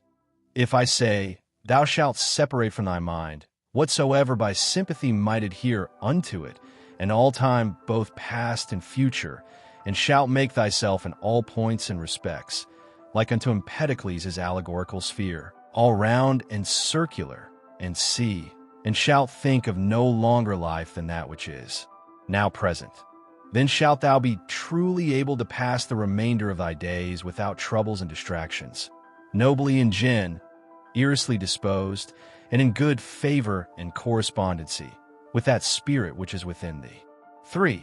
I have often wondered how it should come to pass, that every man loving himself best should more regard other men's opinions concerning himself and his own. For if any god or grave master standing by should command any of us to think nothing by himself but what he should presently speak out, no man were able to endure it, though but for one day. Thus do we fear more what our neighbors will think of us than what we ourselves.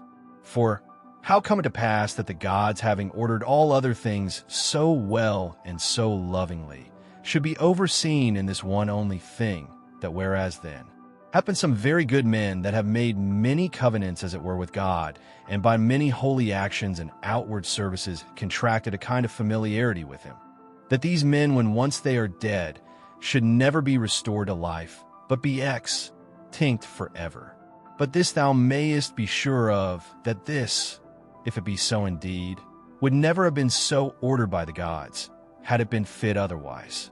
For certainly it was possible, had it been more just so, and had it been according to nature, the nature of the universe would easily have borne it. But now, because it is not so, if so be that it be not so indeed, be therefore confident that it was not fit it should be so. For thou sayest thyself, that now seeking after this matter, how freely thou doest argue and contest with God. But were not the gods both just and good in the highest degree, thou durst not thus reason with them. Now, if just and good, it could not be that in the creation of the world they should either unjustly or unreasonably oversee anything. V. Use thyself even unto those things that thou doest at first despair of. For the left hand we see, which for the most part lieth idle because not used, yet doth it hold the bridle with more strength than the right, because it hath been used unto it. Let these be the objects of thy ordinary meditation, to consider what manner of men both for soul and body we ought to be, whensoever death shall surprise us, the shortness of this our mortal life, the immense vastness of the time that hath been before and will he after us, the frailty of every worldly material object, all these things to consider and behold clearly in themselves, all disguisement of external outside being removed and taken away.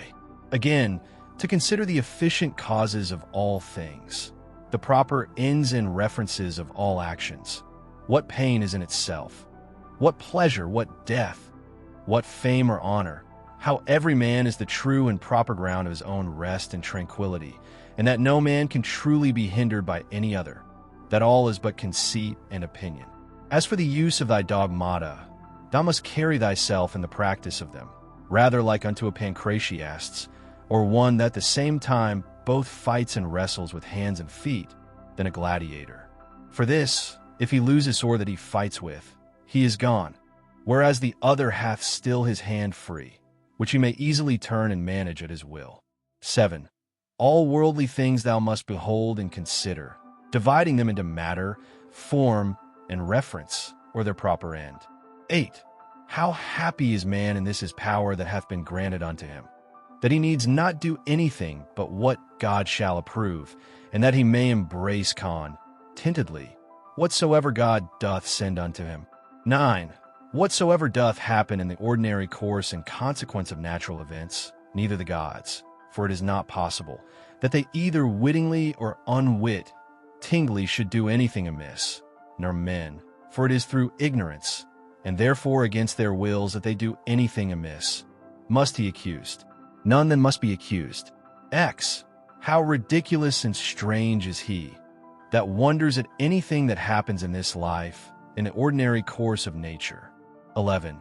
Either fate, and that either an absolute necessity and unavoidable decree, or a placable and flexible providence, or all is a mere casual confusion, void of all order and government. If an absolute and unavoidable necessity, why doest thou resist? If a placable and exorable providence, make thyself worthy of the divine help and assistance. If all be a mere confusion without any moderator or governor, then hast thou reason to congratulate thyself, that in such a general flood of confusion thou thyself hast obtained a reasonable faculty, whereby thou mayest govern thine own life and actions. But if thou beest carried away with the flood, it must be thy body perchance, or thy life, or some other thing that belongs unto them that is carried away. Thy mind and understanding cannot. Or should it be so, that the light of a candle indeed is still bright and lightsome until it be put out, and should truth and righteousness and temperance cease to shine in thee whilst thou thyself hast any being? 12. At the conceit and apprehension that such and such a one hath sinned, thus reason with thyself. What do I know whether this be a sin indeed, as it seems to be? But if it be, what do I know but that he himself hath already condemned himself for it? And that is all one as if a man should scratch and tear his own face, an object of compassion rather than of anger. Again, that he that would not have a vicious man to sin is like unto him that would not have moisture in the fig, nor children to weep, nor a horse to neigh, nor anything else that in the course of nature is necessary. For what shall he do that hath such an habit? If thou therefore beest powerful and eloquent, remedy it if thou canst. 13. If it be not fitting, do it not. If it be not true, speak it not. Ever maintain thine own purpose and resolution free from all compulsion and necessity. 14. Of everything that presents itself unto thee, to consider what the true nature of it is, and to unfold it, as it were by dividing it into that which is formal, that which is material, the true use or end of it, and the just time that it is appointed to last. 15. It is high time for thee to understand that there is somewhat in thee, better and more divine than either thy passions, or thy sensual appetites and affections. What is now the object of my mind? Is it fear, or suspicion, or lust, or any such thing? To do nothing rashly without some certain end. Let that be thy first care. The next, to have no other end than the common good. For alas, yet a little while, and thou art no more. No more will any, either of those things that now thou sayest, or of those men that now are living, be any more. For all things are by nature appointed soon to be changed, turned, and corrupted, that other things might succeed in their room. 16. Remember that all is but opinion, and all opinion depends of the mind. Take thine opinion away, and then, as a ship that hath stricken in within the arm's end, mouth of the harbor, a present calm, all things safe and steady, a bay, not capable of any storms and tempests, as the poet hath it. 17. No operation whatsoever he, ceasing for a while, can be truly said to suffer any evil, because it is at an end. Neither can he that is the author of that operation, for this very respect, because his operation is at an end, be said to suffer any evil. Likewise then, neither can the whole body of all our actions, which is our life, if in time it cease, be said to suffer any evil for this very reason, because it is at an end, nor he truly be said to have been ill affected that did put a period to this series of actions. Now this time, or certain period, depends of the determination of nature, sometimes of particular nature, as when a man dieth old, but of nature in general. However, the parts whereof thus changing one after another, the whole world still continues fresh and new, now that is ever best and most seasonable, which is for the good of the whole. Thus it appears that death of itself can neither be hurtful to any in particular, because it is not a shameful thing, for neither is it a thing that depends of our own will, nor of itself contrary to the common good. And generally, as it is both expedient and seasonable to the whole, that in that respect it must needs be good. It is that also which is brought unto us by the order and appointment of the divine providence, so that he whose will and mind in these things runs along with the divine ordinance, and by this concurrence of his will and mind with the divine providenque, is led and driven along, as it were by God himself, may truly be termed and esteemed the theta epsilon omicron phyroided omicron, or divinely led and inspired. 18. These three things thou must have always in a readiness. First, concerning thine own actions, whether thou doest nothing either idly or otherwise than justice and equity do require, and concerning those things that happen unto thee externally, that either they happen unto thee by chance or by providence, of which two to excuse either is equally against reason. Secondly, what like unto our bodies are wilest yet rude and imperfect, until they be animated, and from their animation until their expiration, of what things they are compounded, and into what things they shall be dissolved. Thirdly, how vain all things will appear unto thee, when, from on high as it were, looking down thou shalt contemplate all things upon earth, and the wonderful mutability that they are subject unto, considering withal the infinite both greatness and variety of things aerial and things celestial that are round about it. And that as often as thou shalt behold them, thou shalt still see the same. As the same things, so the same shortness of continuance of all those things. And behold, these be the things that we are so proud and puffed up for. 19. Cast away from the opinion, and thou art safe. And what is it that hinders thee from casting of it away? When thou art grieved at anything, hast thou forgotten that all things happen according to the nature of the universe, and that him only it concerns who is in fault, and moreover, that what is now done is that which from ever hath been done in the world, and will ever be done, and is now done everywhere. How nearly all men are allied one to another by a kindred not of blood, nor of seed, but of the same mind. Thou hast also forgotten that every man's mind partakes of the day, and issueth from thence. and that no man can properly call anything his own, no, not his son, nor his body, nor his life, for that they all proceed from that one who is the giver of all things, that all things are but opinion, that no man lives properly, but that very instant of time which is now present, and therefore that no man whensoever he dieth can properly be said to lose any more than an instant of time. XX, let thy thoughts ever run upon them, who once for some one thing or other were moved with extraordinary indignation, who were once in the highest pitch of either honor or calamity, or mutual hatred and enmity, or of any other fortune or condition whatsoever. Then consider what's now become of all those things. All is turned to smoke, all to ashes, and a mere fable, and perchance not so much as a fable, as also whatsoever is of this nature, as Fabius Catulinus in the field, Lucius Lu, Pus and Stertinius at Baiae, Tiberius at Capri, and Velius Rufus, and all such amples of vehement prosecution in worldly matters. Let these also run in thy mind at the same time, and how vile every object of such earnest and vehement prosecution is, and how much more agreeable to true philosophy it is, for a man to carry himself in every matter that offers itself, justly and moderately, as one that followeth the gods with all simplicity. For a man to be proud and high-conceited, that he is not proud and high-conceited, is of all kind of pride and presumption, the most intolerable. XXI, to them that ask thee, where hast thou seen the gods, or how knowest thou certainly that there be gods, that thou art so devout in their worship? I answer first of all, that even to the very eye, they are in some manner visible and apparent. SEC. Only, neither have I ever seen mine own soul, and yet I respect and honor it. So then for the gods, by the daily experience that I have of their power and providence towards myself and others, I know certainly that they are, and therefore worship them. XXII. Herein doth consist happiness of life, for a man to know thoroughly the true nature of everything. What is the matter, and what is the form of it? With all his heart and soul, ever to do that which is just, and to speak the truth.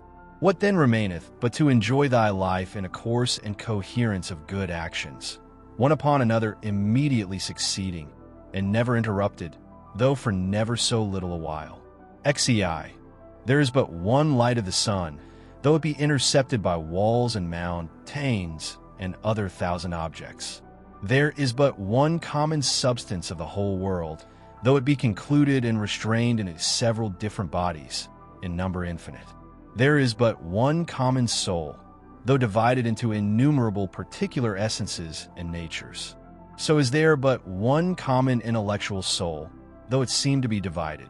And as for all other parts of those generals which we have mentioned, as either sensitive souls or subjects, these of themselves, as naturally irrational, have no common mutual reference one unto another, though many of them contain a mind or reasonable faculty in them, whereby they are ruled and governed.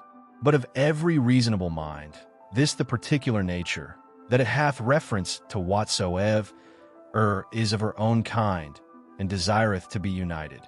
Neither can this common affection, or mutual unity and correspondency, be here intercepted or divided, or confined to particulars as those other common things are. Ziv, what doest thou desire? To live long. What? To enjoy the operations of sensi, tive soul, or of the appetitive faculty? Or wouldst thou grow, and then decrease again? Wouldst thou long be able to talk, to think and reason with thyself? Which of all these seems unto thee a worthy object of thy desire? Now if of all these thou doest find that they be but little worth in themselves, proceed on unto the last, which is, in all things to follow God and reason. But for a man to grieve that by death he shall be deprived of any of these things, is both against God and reason. XXV. What a small portion of vast and infinite eternity it is that is allowed unto Eve, one of us, and how soon it vanisheth into the general age of the world, of the common substance, and of the common soul also what a small portion is allotted unto us, and in what a little clod of the whole earth, as it were, it is that thou doest crawl. After thou shalt rightly have considered these things with thyself. Fancy not anything else in the world any more to be of any weight and moment, but this, to do that only which thine own nature doth require, and to conform thyself to that which the common nature doth afford. XXVI. What is the present estate of my understanding? For herein lieth all indeed. As for all other things, they are without the compass of mine own will. And if without the compass of my will, then are they as dead things unto me, and as it were mere smoke. XXVI. To stir up a man to the contempt of death, this among other things, is of good power and efficacy, that even they who esteemed pleasure to be happiness, and pain misery, did nevertheless many of them contemn death as much as any. And can death be terrible to him, to whom that only seems good, which in the ordinary course of nature is seasonable? To him, to whom, whether his actions be many or few, so they be all good, is all one. And who whether he behold the things of the world being always the same, either for many years or for few years only, is altogether indifferent? O man, as a citizen thou hast lived and conversed in this great city the world, whether just for so many years or no, what is it unto thee? Thou hast lived, thou mayest be sure, as long as the laws and orders of the city required, which may be the common comfort of all. Why then should it be grievous unto thee, if, not a tyrant, nor an unjust judge, but the same nature that brought thee in, doth now send thee out of the world? As if the praetor should fairly dismiss him from the stage, whom he had taken in to act a while. Oh, but the play is not yet an end. There are but 3 acts yet acted of it. Thou hast well said, for in matter of life, 3 acts is the whole play. Now to set a certain time to every man's acting, belongs unto him only, who as first he was of thy composition, so is now the cause of thy dissolution. As for thyself, thou hast to do with neither. Go thy ways then well pleased and contented, for so is he that dismisseth thee.